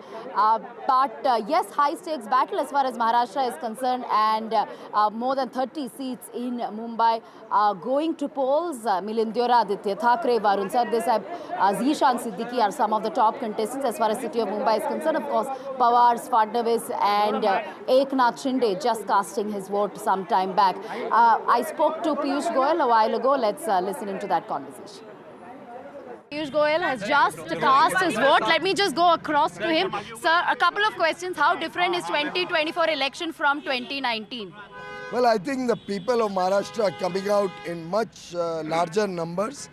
They are angry that despite having voted for a certain alliance in the past, there was a very, very unfortunate turn of events, due to which the vote which was given for a certain alliance was not truly able, we were not able to get a good government in Maharashtra.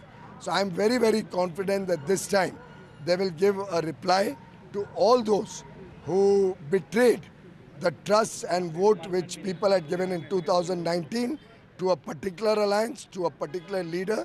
All those who betrayed that vote of the people in 2019 are coming out in large numbers. And what are the issues you'd like to focus on, and generally people are focusing on this time? Our focus is only on development.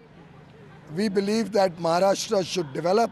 The people of Maharashtra, the people of Mumbai should get a bright future. On behalf of all of you, I would urge every voter in Mumbai and in Maharashtra to kindly go out and cast their vote.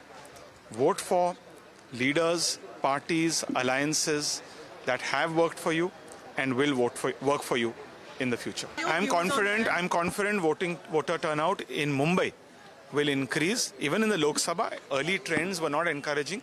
They will be better.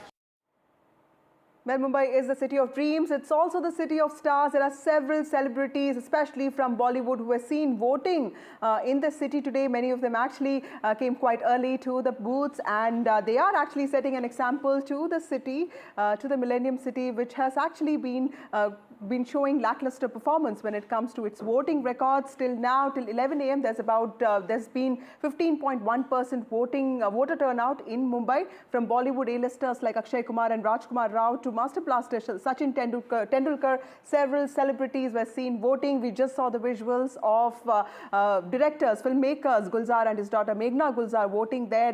You can see visuals of Sunil Shetty, of course, Ritesh Deshmukh and Genelia, his wife. Several visuals there. Let me go across to my colleague Abira, who tracks the film industry very closely. Abira, tell us, how are celebrities looking at this? Because we know that except a few celebrities like Akshay Kumar, many of them actually are used to waking up a little later in the day. So how many of them did you see actually being spotted in the early hours of the morning?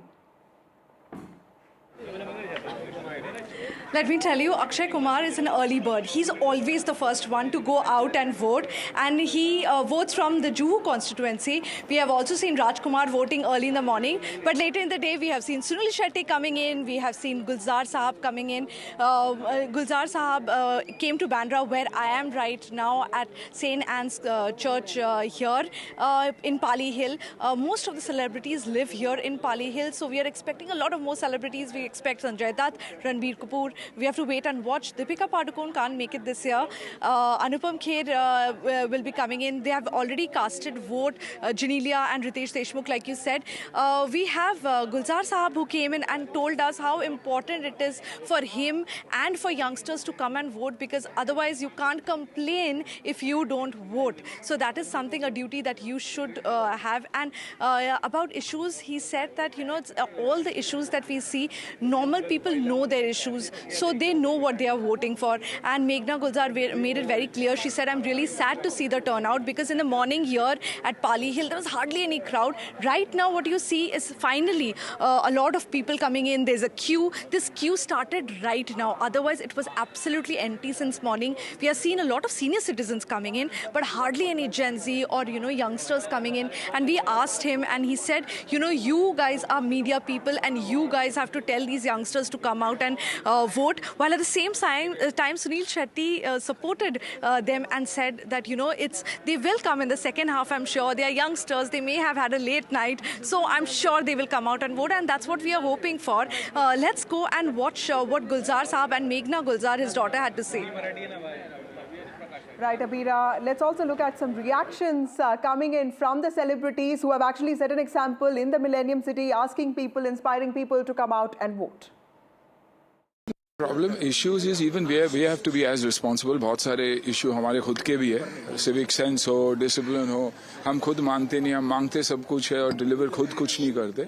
लेकिन यही चाहूँगा कि मुंबई हमेशा epicentre रहा है business का, हमेशा epicentre रहा है entertainment का. वो ग्लोरी वापस आ जाए. और इंफ्रास्ट्रक्चर का काम हो ही रहा है. ऑफ कोर्स यू सी बहुत ही अच्छा इंफ्रास्ट्रक्चर का काम हो रहा है. वो सही वक्त पे हो, सही तरीके से हो, क्योंकि क्या है रोड्स स्ट्रक्चर्स आएंगे ही आएंगे, लेकिन साथ साथ ग्रीन कवर हो, पार्क्स हो लोगों के लिए, वो बेसिक्स होनी ही चाहिए. This is supposed to be one of the most prime areas of the city, the country. And I think roads and infrastructure is of key importance, and I hope whoever comes to power takes care of that. आइए vote कीजिए, ये हमारी एक responsibility है. ECI का मैं icon हूँ, तो बहुत समय से मैं यही कह रहा हूँ, लोगों को यही दरख्वास्त कर रहा हूँ कि आइए वोट कीजिए, हमारी रिस्पॉन्सिबिलिटी है. यहाँ फैसिलिटीज़ भी अच्छी है, और जैसे कि मैंने अभी कहा कि सारे ऑर्गेनाइजर्स ने यहाँ पे अच्छी फैसिलिटीज़ की है, सिर्फ हमारे लिए नहीं, मगर मैं ये उम्मीद करता हूँ कि सारे लोगों के लिए अच्छी फैसिलिटीज़ रहेगी. पूरा जो पीरियड है, वोटिंग पीरियड, वो पूरे समय तक अच्छी फैसिलिटीज़ रहे, यही मैं उम्मीद करता हूँ, और किसी को तकलीफ़ ना हो. आइए ज़रूर वोट कीजिए. सबसे बढ़िया बात है, इंतज़ाम बहुत अच्छा किया हुआ है, बहुत अच्छा इंतज़ाम किया हुआ है. मैं देख रहा था कि सीनियर सिटीजन के लिए बहुत अच्छा इंतज़ाम किया हुआ है, बहुत सफाई रखी हुई है. एंड बस आज यही है कि सब लोग आएँ, वोट करें. That is the most important thing. बहुत ज़्यादा इम्पोर्टेंट है. बहुत इम्पोर्टेंट डे है आज वोटिंग का, और बहुत अच्छा लगा मुझे तो कि इतने लोग ऑलरेडी आए हैं. आई होप कि और ज़्यादा भारी मात्रा में आए और वोट करें. Well, important day today for Maharashtra and for 15 Bypoll constituency across the country, and also for Jharkhand. We have Sanjay Singh, consulting editor, NDTV. We also have Badri Narayan, author and senior writer, joining us to discuss today's possible outcomes and also analyze the campaigns. Thank you both of you for joining me on this broadcast. Mr. Singh, to you first. How do you, we are talking about Mumbai, sir, 15.1%. This is a city where people are known to be very practical. This is known for its spirit, but also at the end of the day, there's business as usual. Is there a sense of apathy? Is there a sense of skepticism with politics that whoever comes to power, our lives are not going to change? And how does one address a sentiment like that in Mumbai? That thing is disappointing. The voting share percentage as of now is 15.78, which is disappointing.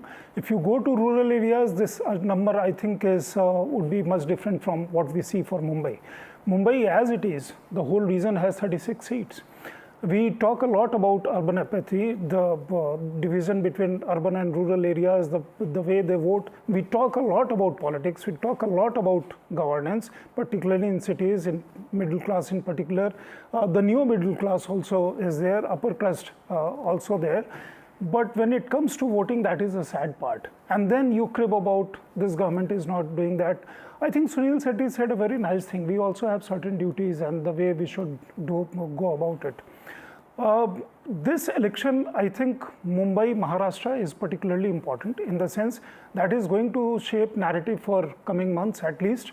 Maharashtra, Mumbai being our financial capital. More so, this election is also about, in Mumbai particularly, who holds legacy of Bal Thackeray. There is undivided Shiv Sena. The BJP Sena alliance swept the polls in this area. In parliamentary election, of course, the scenario was different. Is it going to be any different from the parliamentary election? Or who is going to have that kind of legacy? Because the way people are talking, I think from the initial projection that people were talking about, now things have changed a bit. Okay. That thing has changed a bit. At this moment, I'll not say in whose favor, but you can sense that sense the way campaigning has proceeded, certain issues have cropped up, certain things have been placed. But yes, these people coming out, the celebrities, the so-called celebrities, as we say, and Sachin Tendulkar being brand ambassador also, Bharat Ratna, master blaster cricketer, the people like them going to vote. I think common people should also go and vote to have your government in place, the government that you want. And please don't crib later. Absolutely, that's very well said. Also, Badri Narayan, I wanted to ask you, what is the importance of ideology in this election, sir? Because this is Maharashtra is a state that has seen a lot of multiple political formations in the last few years, multiple defections, and also confused loyalties, defections. In a state like that, like Sanjay Singh was also saying, there is a strong legacy of Bal Thackeray. The RSS comes from there. B.R. Ambedkar comes from there. How does ideology figure in the psyche of a Maharashtra voter in today's time? Vasudha, I think you have raised a very pertinent question.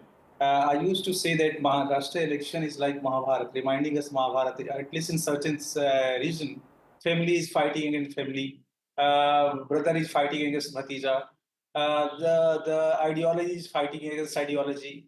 So it's a very mixed, very hybrid kind of election. And it's very difficult to tell who is what in this election. And second is, this election, whatever we political analysts or psychologists see, that in this election the caste or community will work as a homogeneous vote group, it's not going to happen in Maharashtra. Like Maratha, we said Maratha may be fractured, less or more. OBC will be fractured in 5 big castes, will be the Banjaris and many. So they have their also local connects. So they will be also divided. Dalit will be also divided.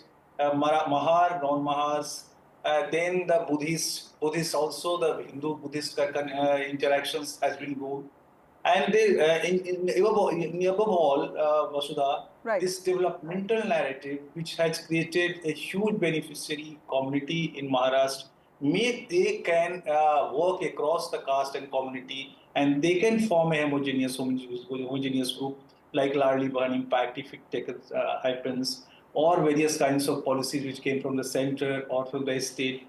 They may create a homogeneous vote bank, and certainly it may go in the favor of BJP. But mostly caste kind of thing, community kind of thing will be fragmented. It depends who is going to pull them in bigger number. Right. Who will pull the bigger number, they will succeed.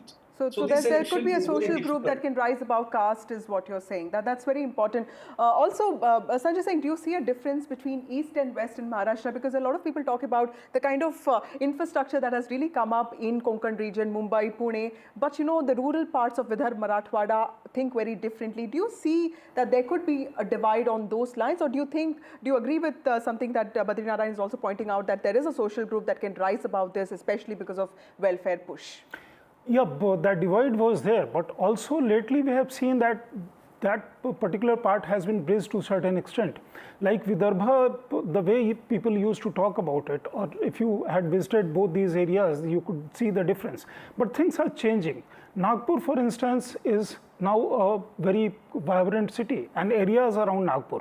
And a special economic zone, I think, has come up. The IIM has been set up there, and so on and so forth. So many infrastructure project is going on. That is beauty, I think, of the NDA, and also Nitin Gadkari, as it is, belongs to that region. Devendra Fadnavis belongs to that region. Move slightly away from there, and then you land to Baramati, where again there is a very high-paced battle, Pawar versus Pawar. It's family battle, ideology, development, and what people actually think. Who is real inheritor in terms of ideology has become very fluid thing in politics. The way you perceive it. Shiv Sena from where it began and Shiv Sena from where it is, particularly under Uddhav Thackeray. Same is happening with Sharad Pawar's party, NCP, and so on. So many people moving from this party to that particular party. It is ultimately voters also, that gives a bit of confusion to the voters as to who should I vote. Ultimately, I think they are also going to be guided by the big picture. Right. If Prime Minister Narendra Modi can deliver, who is going to be Chief Minister of Mahayuti, not much of an issue, because we can speculate about that later as and when results come in, or if we get the trends. But people, I think, also apart from their local leaders, some areas like where Aditya Thackeray and Milind Deora are contesting, of course, that's a very personality-centric constituency. But more than that, also the big picture, big leaders, the way they shape the politics, the way the narrative has gone, I think that is going to impact on minds of the voters. So not just the candidates, even the party, the kind of projections they've made would impact. Badri Narayan, what would you have to say about the future of the Senas now? So if you talk about Mumbai, it's all about Sena versus Sena. Uddhav Thackeray has projected himself as a victim of conspiracy, while Eknath Shinde has shown himself as an accessible chief minister who has thrown the doors of official residence of the chief minister, Varsha, open for common people. So clearly there is a lot of posturing on both sides, that there are personality differences between two people. There is a dilemma for the Shiv Sainik, and also there is a dilemma for voters. What do you think would be playing on the minds of a loyal Shiv Sena voter at a time like this? See, Vasudha, now Shiv Sena in contemporary time is not the Shiv Sena as it was. No, it's a Shiv Sena. It's a new Shiv Sena, perception of new Shiv Sena has emerged, and that Shiv Sena is divided Shiv Sena. So the voters who are loyalist Shiv Sainik, they may have a big dilemma where to go. And in that case, there are the local connects, personal connect, regional connects works better more than the ideological connect, because ideologically both are claiming for the same ideology. But the various kinds of connections and sympathy vote which this UBT has tried to cultivate, it worked in the last election. It's very difficult to say that it will work in this election. But there may be some reminiscences in the people's memory about that. But even then, Shiv Sainik now, they will have to decide based on their, and they may be decide based on their own interest, local interest, regional interest, caste interest, community interest, and based on that they will vote. Now that kind of ideological homogenization which was in the Shiv Sena is now fragmented, fractured. That's why I used to say this is the election of the fractured and multiple contestations. And the conventional psephology is again going to fail, will again going to fail in this election, as it happened in the Haryana. So it will appear in new way. That's very nicely said. We are all expecting that, sir. But at the end of the day, we all do our jobs. We'll come back to you, Mr. Badri Narayan, and also Sanjay Singh. But let's first listen into what Nitin Gadkari, Senior Minister in the Modi Cabinet, Minister for Road Transport, and also the MP from Nagpur said today. In fact, he also cast his vote. Let's listen in to what he said today. हमारे साथ इस वक्त हैं केंद्रीय गृह मंत्री Nitin Gadkari ji. Sir, सबसे पहले विदर्भ के बारे में बात कर लेते हैं। पिछली दफ़ा थोड़ा कम रह गया था, इस बार क्या उम्मीदें हैं? देखो, पिछली बार जनता को गुमराह किया गया था कि भारतीय जनता पार्टी को 400 सीटें मिलेगी तो संविधान बदल जाएगा। तो ये गलत प्रचार था। ना संविधान हम बदलेंगे, ना बदलने देंगे, ना किसी की बदलने की हिम्मत है। और सुप्रीम कोर्ट के खंडपीठ चीफ जस्टिस और 10 न्यायमूर्ति ने मिलकर केशवानंद भारती केस में निर्णय दिया है कि salient features of the constitution can not be change. तो ये तो सारासार गलत प्रचार था। और अगर संविधान को बदलने का काम किया है तो कांग्रेस पार्टी ने किया। जब इंदिरा जी का रायबरेली लोकसभा के चुनाव की जीत के बाद इलाहाबाद हाईकोर्ट ने जो चुनाव अवैध घोषित किया तो इमरजेंसी लागू हुई और इमरजेंसी में पूरी तरह संविधान की धज्जियाँ उड़ाई। अब लोगों को ध्यान में आया कि वो सब गुमराह करने वाला प्रचार था।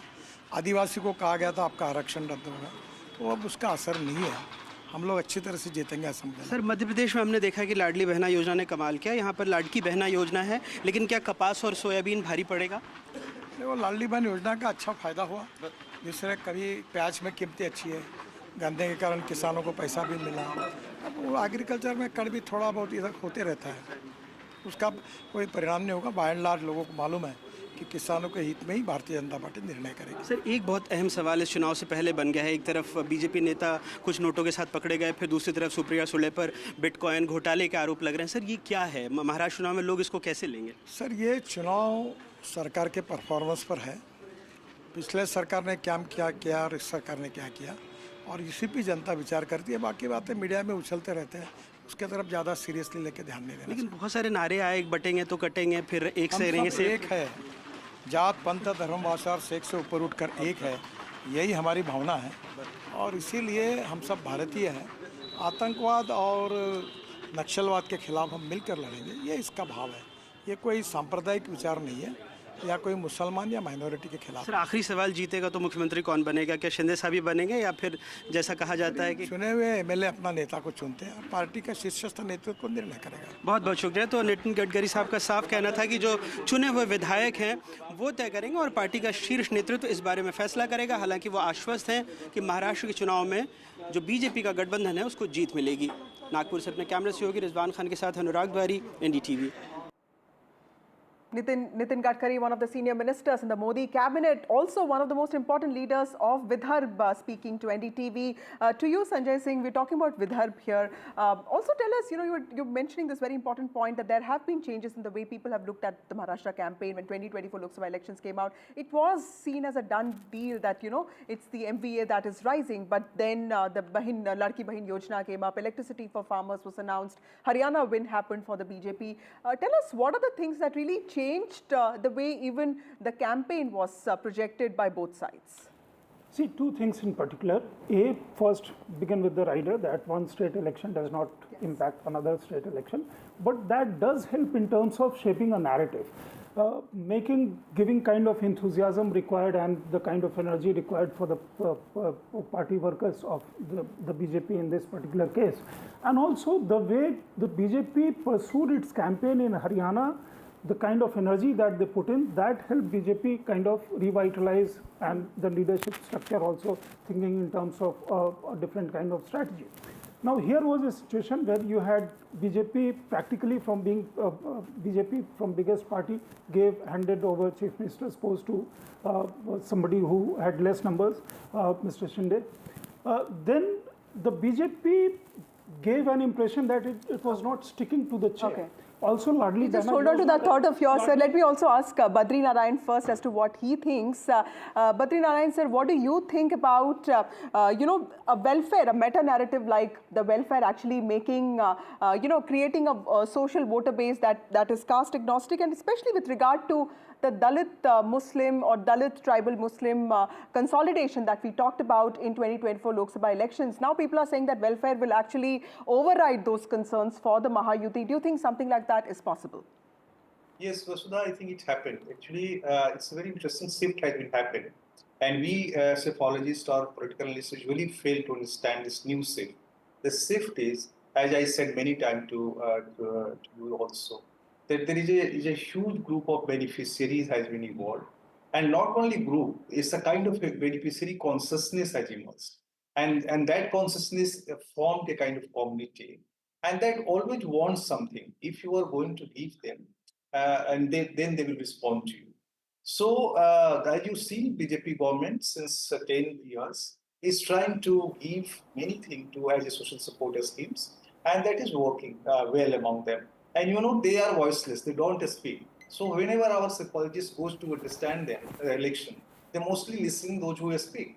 And so they emerge as a silent voter. Mostly they work across the caste, they work across the community, they work across the religion, and they have just turned as a silent voter. हमें कोई कांग्रेस जीत रही जीत जाए, वो जीत रही है वो जीत जाए. But they will go and decide, they will go and vote on the booth because they know who is giving to them what. Right, so democracy in a turn in a new way, and that is a kind of one can say it's a giftocracy. Sometime I used to call, but giftocracy.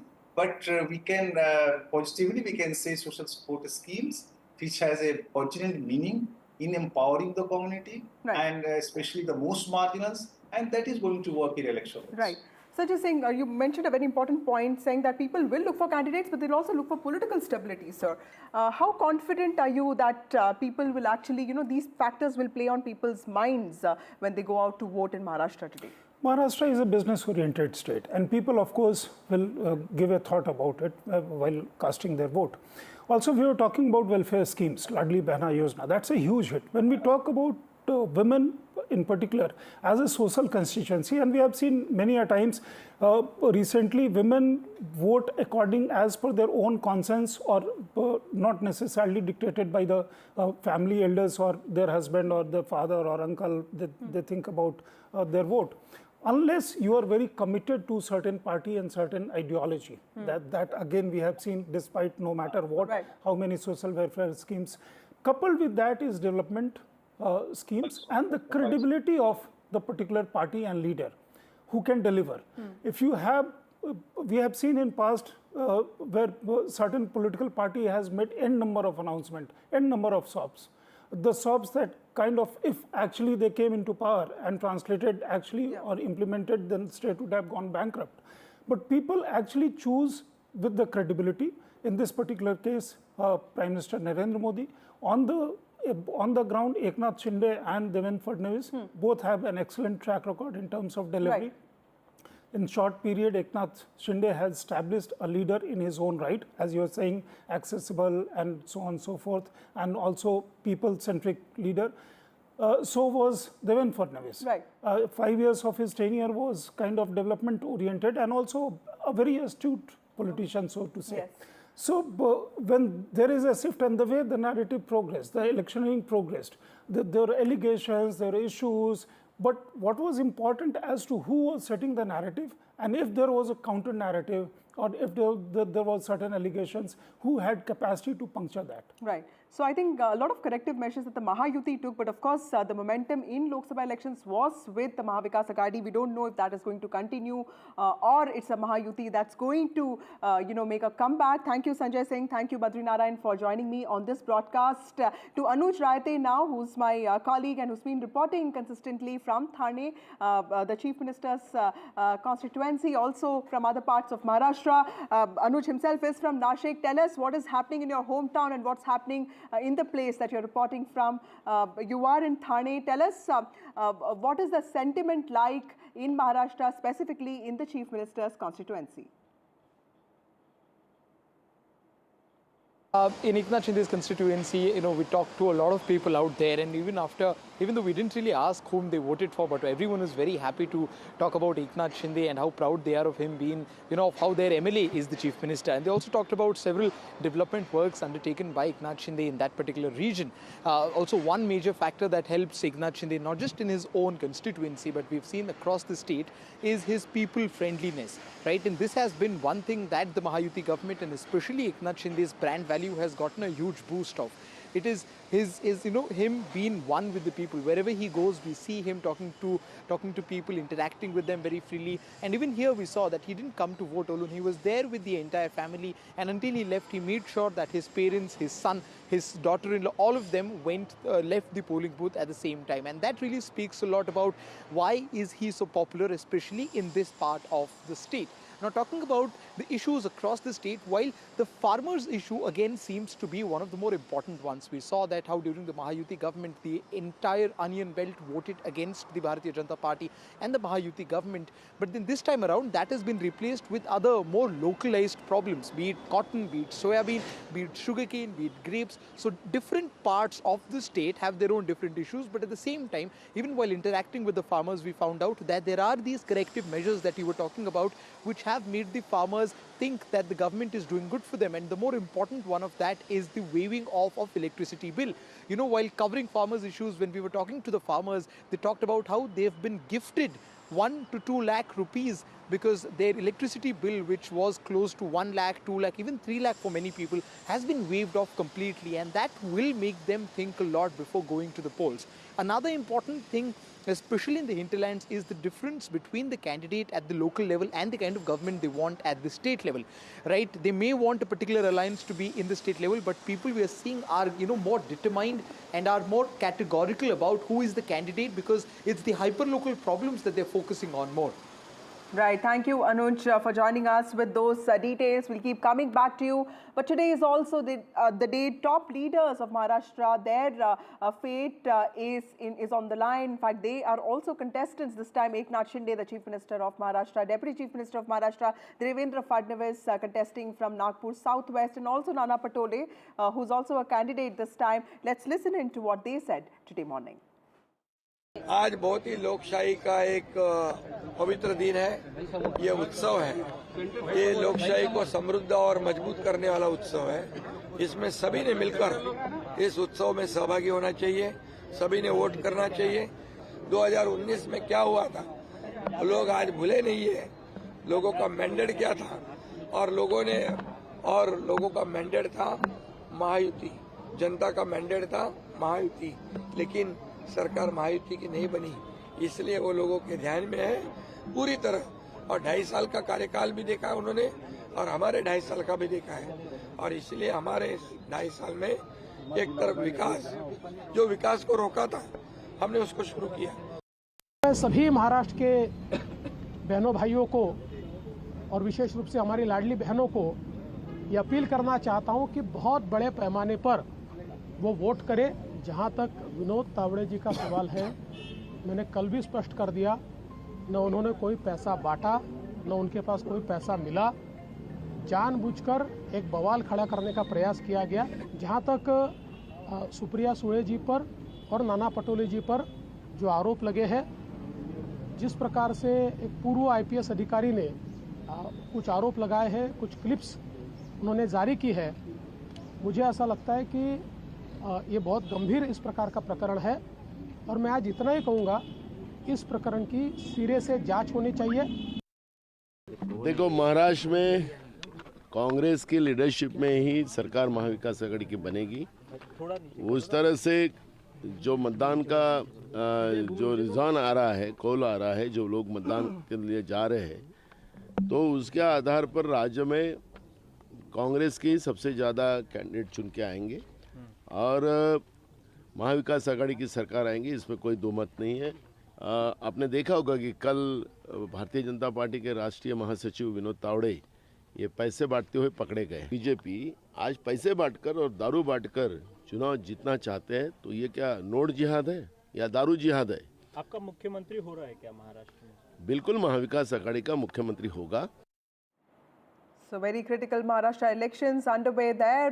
Mahayuti trying to regain vote and of course retain its supremacy, while Mahavikas Aghadi trying to make a comeback. But what happened yesterday is also important. Scam versus scam has hit the state of Maharashtra. This was hours before polling began. Mahayuti and Mahavikas Aghadi were trading charges against each other. In fact, Mahayuti has alleged that a Bitcoin scam took place and that involved senior MPA leaders, including Supriya Sule and Congress President of Maharashtra Nana Patole. Supriya Sule, of course, has dismissed charges, saying that the voice in the clip that was shown by the BJP in a press conference that the party called last night was not hers. Meanwhile, BJP leaders have been booked in a cash for vote scam. BJP General Secretary in the state, Vinod Tavde, is at the center of this storm, but he has rejected these allegations and he has said that none of that really happened as what was suggested by the MPA leaders. BJP के राष्ट्रीय महासचिव विनोद तावड़े जी इस वक्त हमारे साथ हैं। Vinod ji, voting से कुछ घंटे पहले आप पे वोट से पहले नोट बांटने का आरोप लगा है। उन तस्वीरों को भी एक्सप्लेन करिए जहां पर लिफाफे से नोट निकल रहे हैं, डायरी लहराई जा रही है, आप बेबस बैठे हुए नजर आ रहे हैं, पानी पी रहे हैं। इन तमाम तस्वीरों से वोटर्स में कैसा संदेश गया कि वो आरोप सही है? आप क्या कहेंगे? नहीं, पानी पीने से क्या आदमी गिल्टी होता है? बेबस दिख रहे हैं आप।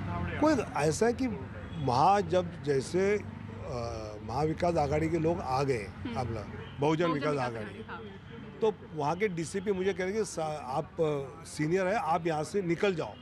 मैंने कहा मैं अगर निकल जाऊँगा तो यहाँ हंगामा हो जाएगा।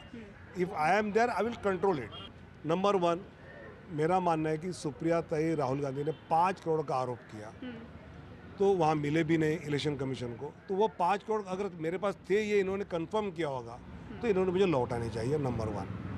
नंबर 2, वहाँ पर जो लोग नोट दिखा रहे थे या डायरी दिखा रहे थे, वो कोई मेरी डायरी थी नहीं। मेरी डायरी तो इतनी छोटी सी है, इसमें चिल्लर रहती है, बड़े नोट रहते भी नहीं है। नंबर 2, जो इंक्वायरी करनी है, मैं वहाँ एंटर करने से सीसीटीवी फुटेज है, मेरी गाड़ी इलेक्शन कमीशन चेक की, उसमें कुछ मिला नहीं। तो जो चेक करना करे। 40 साल से मैं राजनीति में हूँ, कभी एक पैसा किसी को दिया नहीं किसी वोट के लिए। ठीक है, अब उसका मैं काउंटर क्वेश्चन एक पूछना चाहती हूँ। पहला ये 9,93,500 रुपए जो मिले वो कहाँ से आए? 9,93,000 की जो कैश थी वो हमारे चुनाव प्रमुख ने कहा कि हमने ऑलरेडी आज के फूड पैकेट जो बूथ पे जाते हैं उसके पेमेंट की थी, और वो चुनाव आयोग के अकाउंट्स में पहले ही लिखी है। कल मीडिया की तरफ से मुझे ये सब वॉइस रिकॉर्डिंग्स और कुछ भेजा गया। जब मेरे हाथ में आया, मैंने पहली चीज़ की कि मैंने पूना के कमिश्नर साहब को फ़ोन किया और मैंने कमिश्नर जी को बोला कि ये फेक कुछ वीडियोस चल रहे हैं, मैं आपको भेज रही हूँ, मुझे साइबर क्राइम में कंप्लेन करनी है। तो उन्होंने कहा ज़रूर आप करिए। मैंने फट से साइबर क्राइम में ऑनलाइन में कंप्लेन कर दी। उसके बाद भारतीय जनता पार्टी के स्पोक्स पर्सन है, उन्होंने एक प्रेस कॉन्फ्रेंस ली। उसके बाद मैंने वकीलों को मेरे फ़ोन किया और आज सुबह मैंने श्री त्रिवेदी जी को मैंने एक क्रिमिनल डेफमेशन नोटिस भेजी है। Well, Mahavikas Agadi and Mahayuti making serious allegations against each other. We'll keep tracking that and more for you, even as Mumbai votes, even as Maharashtra, Jharkhand and 15 other bypolls are taking place across the country. We'll keep tracking that for you with the help of our reporters. But now, time for a short break. More news and updates on the other side.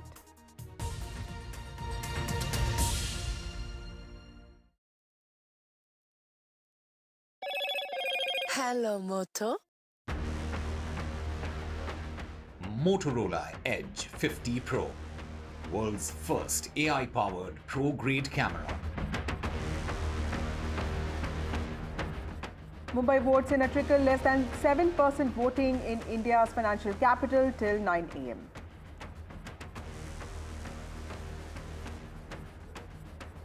Celebrities come out to vote in Mumbai. Sachin Tendulkar, Sunil Shetty, Farhan Akhtar seen casting their vote. Akshay Kumar, Rajkumar Rao amongst early voters today. It's Mahayuti versus Mahavikas Agadi in Maharashtra. The state has registered a voter turnout of 18.1% till 11 a.m. Final phase of voting in Jharkhand polls in the midst of infiltration political war. 31% voter turnout has been registered till 11 a.m.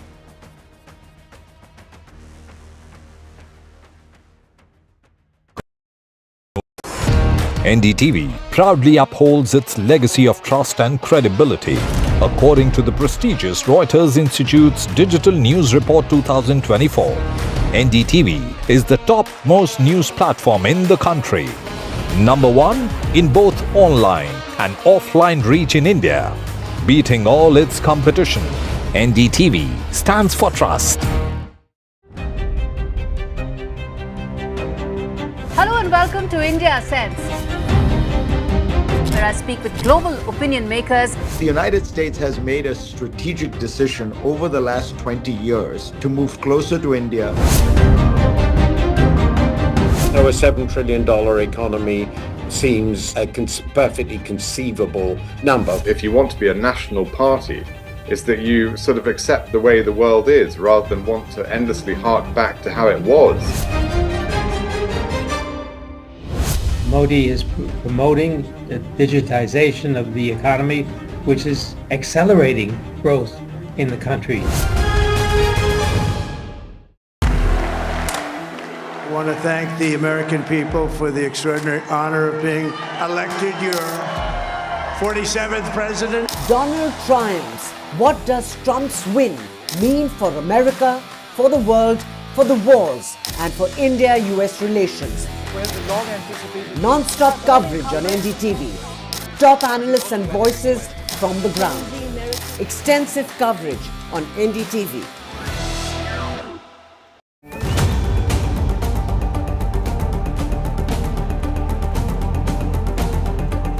This week on India Ascends. All eyes on upcoming Rio G20. India poised to mend emerging economies, G7 divisions. Trump 2.0. Is it time up Trudeau? Ottawa stares at fresh turmoil.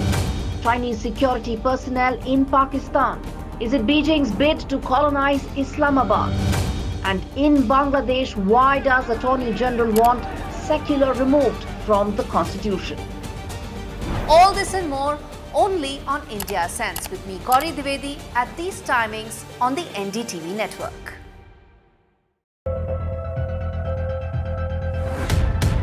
We reached an agreement on patrolling.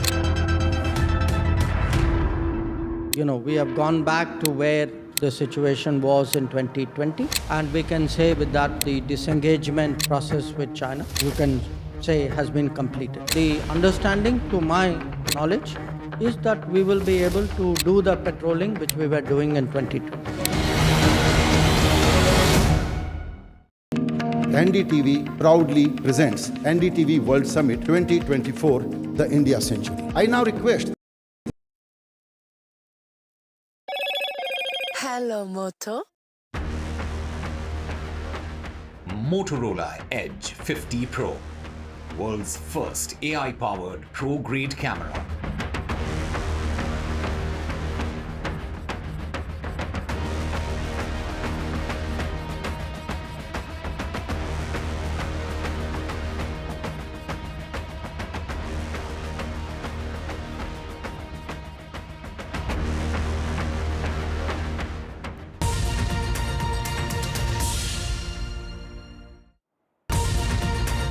Welcome back. 38 seats in Jharkhand are voting today in the second phase. BJP is contesting on 32 seats and its allies, All Jharkhand Students Union, on 6 seats. For the India bloc, JMM is contesting from 20 seats, and there are also left parties that are contesting. RJD is contesting from 2 seats. The JMM and CPI-ML will also have a friendly contest in Dhanwa. Remember, the prominent candidates in the second phase, which is happening today, include Chief Minister of Jharkhand, Hemant Soren, who is contesting from Barait constituency. His wife, Kalpana Soren, who has also emerged as a very important campaigner this election, is contesting from a constituency of Kande, and his brother, Basant Soren, also from Dumka. BJP State President Babulal Morandi, also former Chief Minister of Jharkhand, is also a candidate now, and Shibu Soren's daughter-in-law, Sita Soren, who joined the BJP before the Lok Sabha elections of 2024, is also a candidate from Jamtara. So, important candidates there. Let's look at some reactions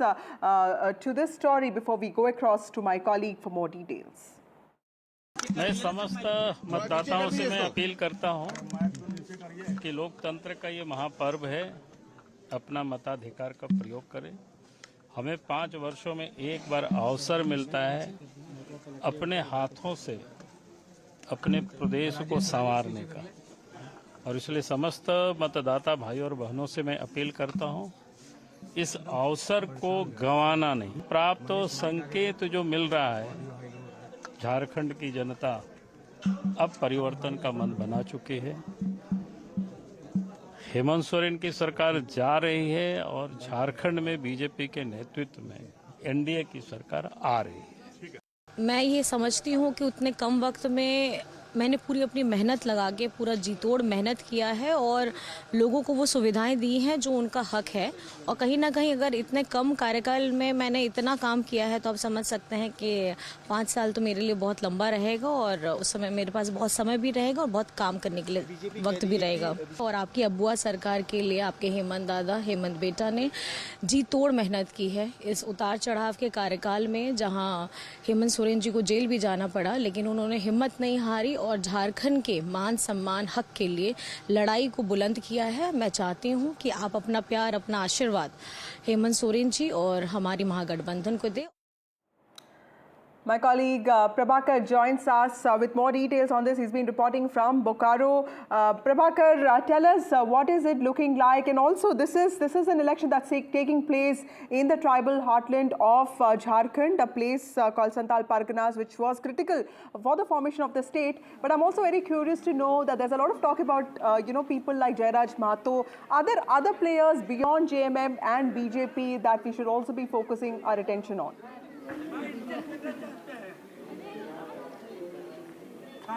Exactly, but before I actually answer your question, let me show you something very interesting. I have moved on from Bokaro, and I'm now in Chari Assembly. It is a rural constituency. What we saw in Bokaro, because being an urban constituency, there was a voters' apathy. Most of the polling stations were lying empty. Now here in constituency, that is Chandan Kyari, the visuals you are getting from here is very encouraging, very soothing. You can see a long queue of women voters, long queue of women voters actually, and even the men are there, but the women voters, they're large, they are in big numbers. So this is very encouraging actually.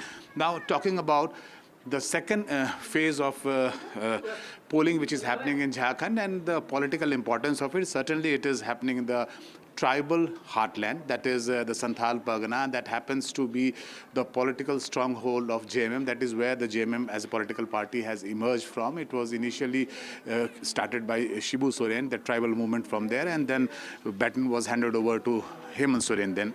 So that is, today's polling would be actually a testing ground of how whether BJP has been able to dent into the tribal vote bank. This will be tested today.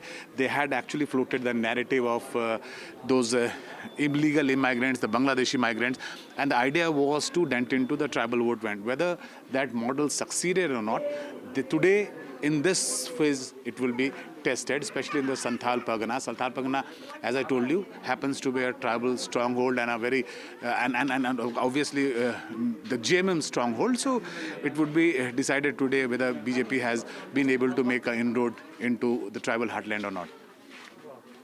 Right, Prabhakar. Prabhakar, also tell us a little bit about the key players, the key contestants here in the second phase of elections, because there are several members of the Soren family who are also contesting. There's also Babulal Marandi, former Chief Minister of Jharkhand, and also the state chief of the BJP who's a candidate there. Tell us the key faces who are in the fray today.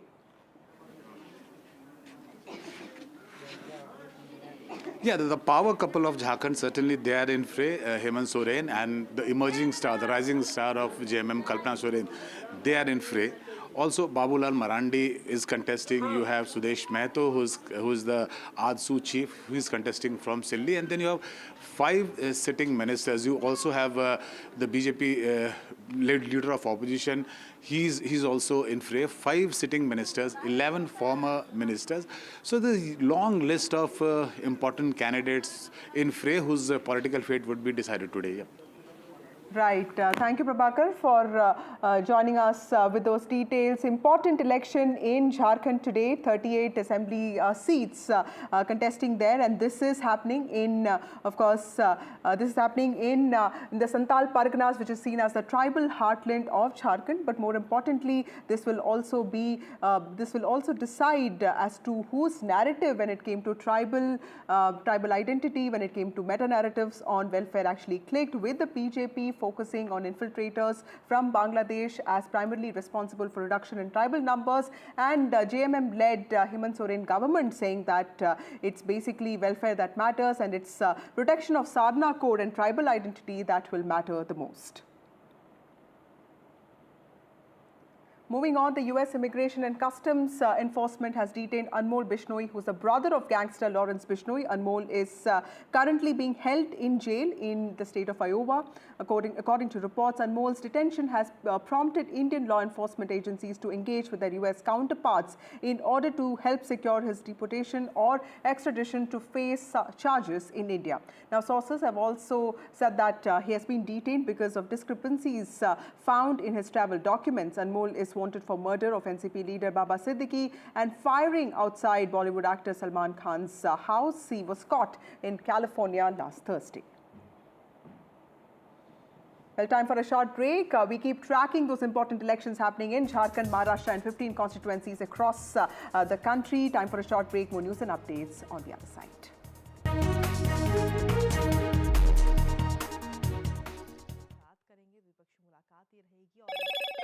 Hello, Moto. Motorola Edge 50 Pro, world's first AI-powered pro-grade camera. Prime Minister Narendra Modi has landed in Guyana as he completes his nation tour. Prime Minister Modi is the first Indian Prime Minister to visit this country in the last 56 years.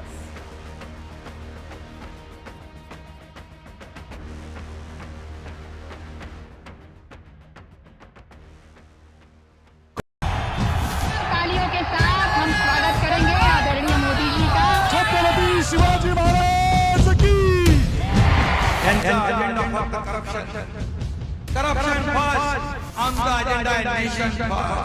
घोषणा आणि जनतेचे पैसे लुटणं. Cut commission आणि करप्शनला आमच्याकडे थारा नाही. त्यांचा परिवारवाद आमचा महाराष्ट्रवाद. महाराष्ट्रामध्ये 1,75,000 जागा रिक्त आहेत. पण का भरत नाही? राज्याची जनतेच्या घमाच्या पैशाची तिजोरी लुटण्यासाठी हे सरकार आहे. पूर्वीच्या सरकारच्या काळामध्ये निधी देताना त्यांना असं वाटायचं की त्यांच्याच खिशातले पैसे चालले. शेतकऱ्यांना मोफत वीज देण्याचं काम आपल्या सरकारने सुरू केलं.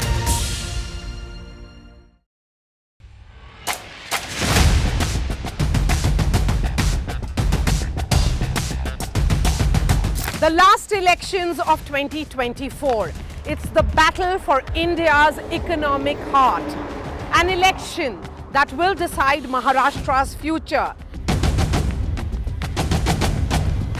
Can the big brother BJP manage the competing ambitions of Mahayuti? Can the Red Book rally the voters once again for Congress and its allies? So as Maharashtra's future trajectory takes shape, we report from the ground. Two visions, two ideology, one verdict. An election where no caste chemistry can yield a perfect formula. It's a state that is splintered with power battles. The big question, will Maharashtra poll outcome unify parties or divide them further? And who will emerge as Maharashtra's undisputed leader?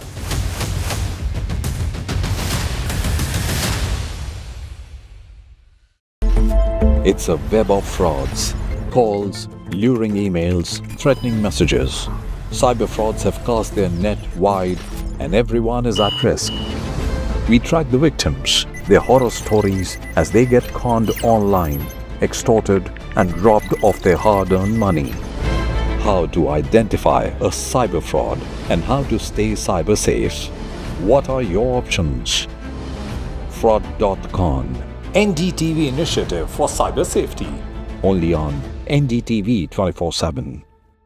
I've been reporting on all issues, big and small, from Andhra Pradesh, Telangana, rest of South India, bringing you all the action, all that you need to know, all that you want to know. The energy of Maximum City is infectious. I bring in that energy in our news coverage from financial capital Mumbai. India's IT capital is always buzz. It's literally a city that never sleeps. And I keep you ahead on all the Bengaluru buzz. Covering from the southernmost part of India over the last 23 years, I bring in-depth and 360-degree coverage from the Dravidian heartland. The land of Mishti is also known for its bitter politics. I have seen much water flow under the Howrah Bridge, covering Bengal in all its vivid colors.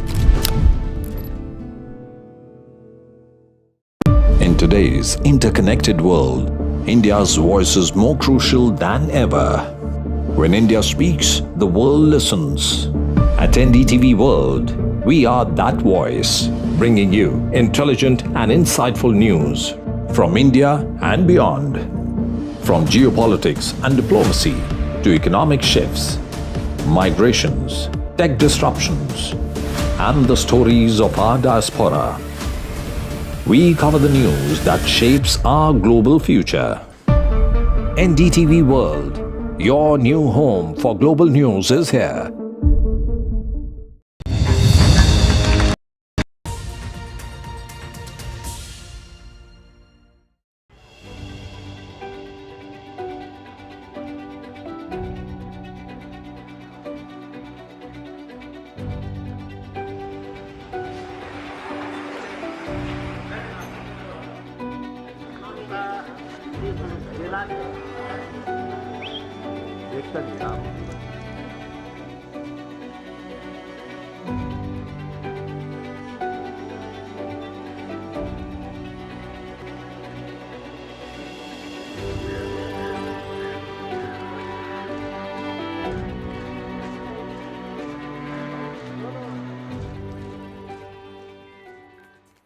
Well, it's an important day today, polling day in Maharashtra, Jharkhand and 15 other constituencies in the country where bypolls are taking place. Maharashtra has registered 18% voter turnout till 11 a.m. and Jharkhand has seen about 31% voter turnout. We are hoping that these numbers, especially in Maharashtra, go up. We're tracking those elections very closely for you. We're going to tell you what voters want and who are the voters who actually turned up in polling booths. We are tracking that very closely for you. But first, the headlines.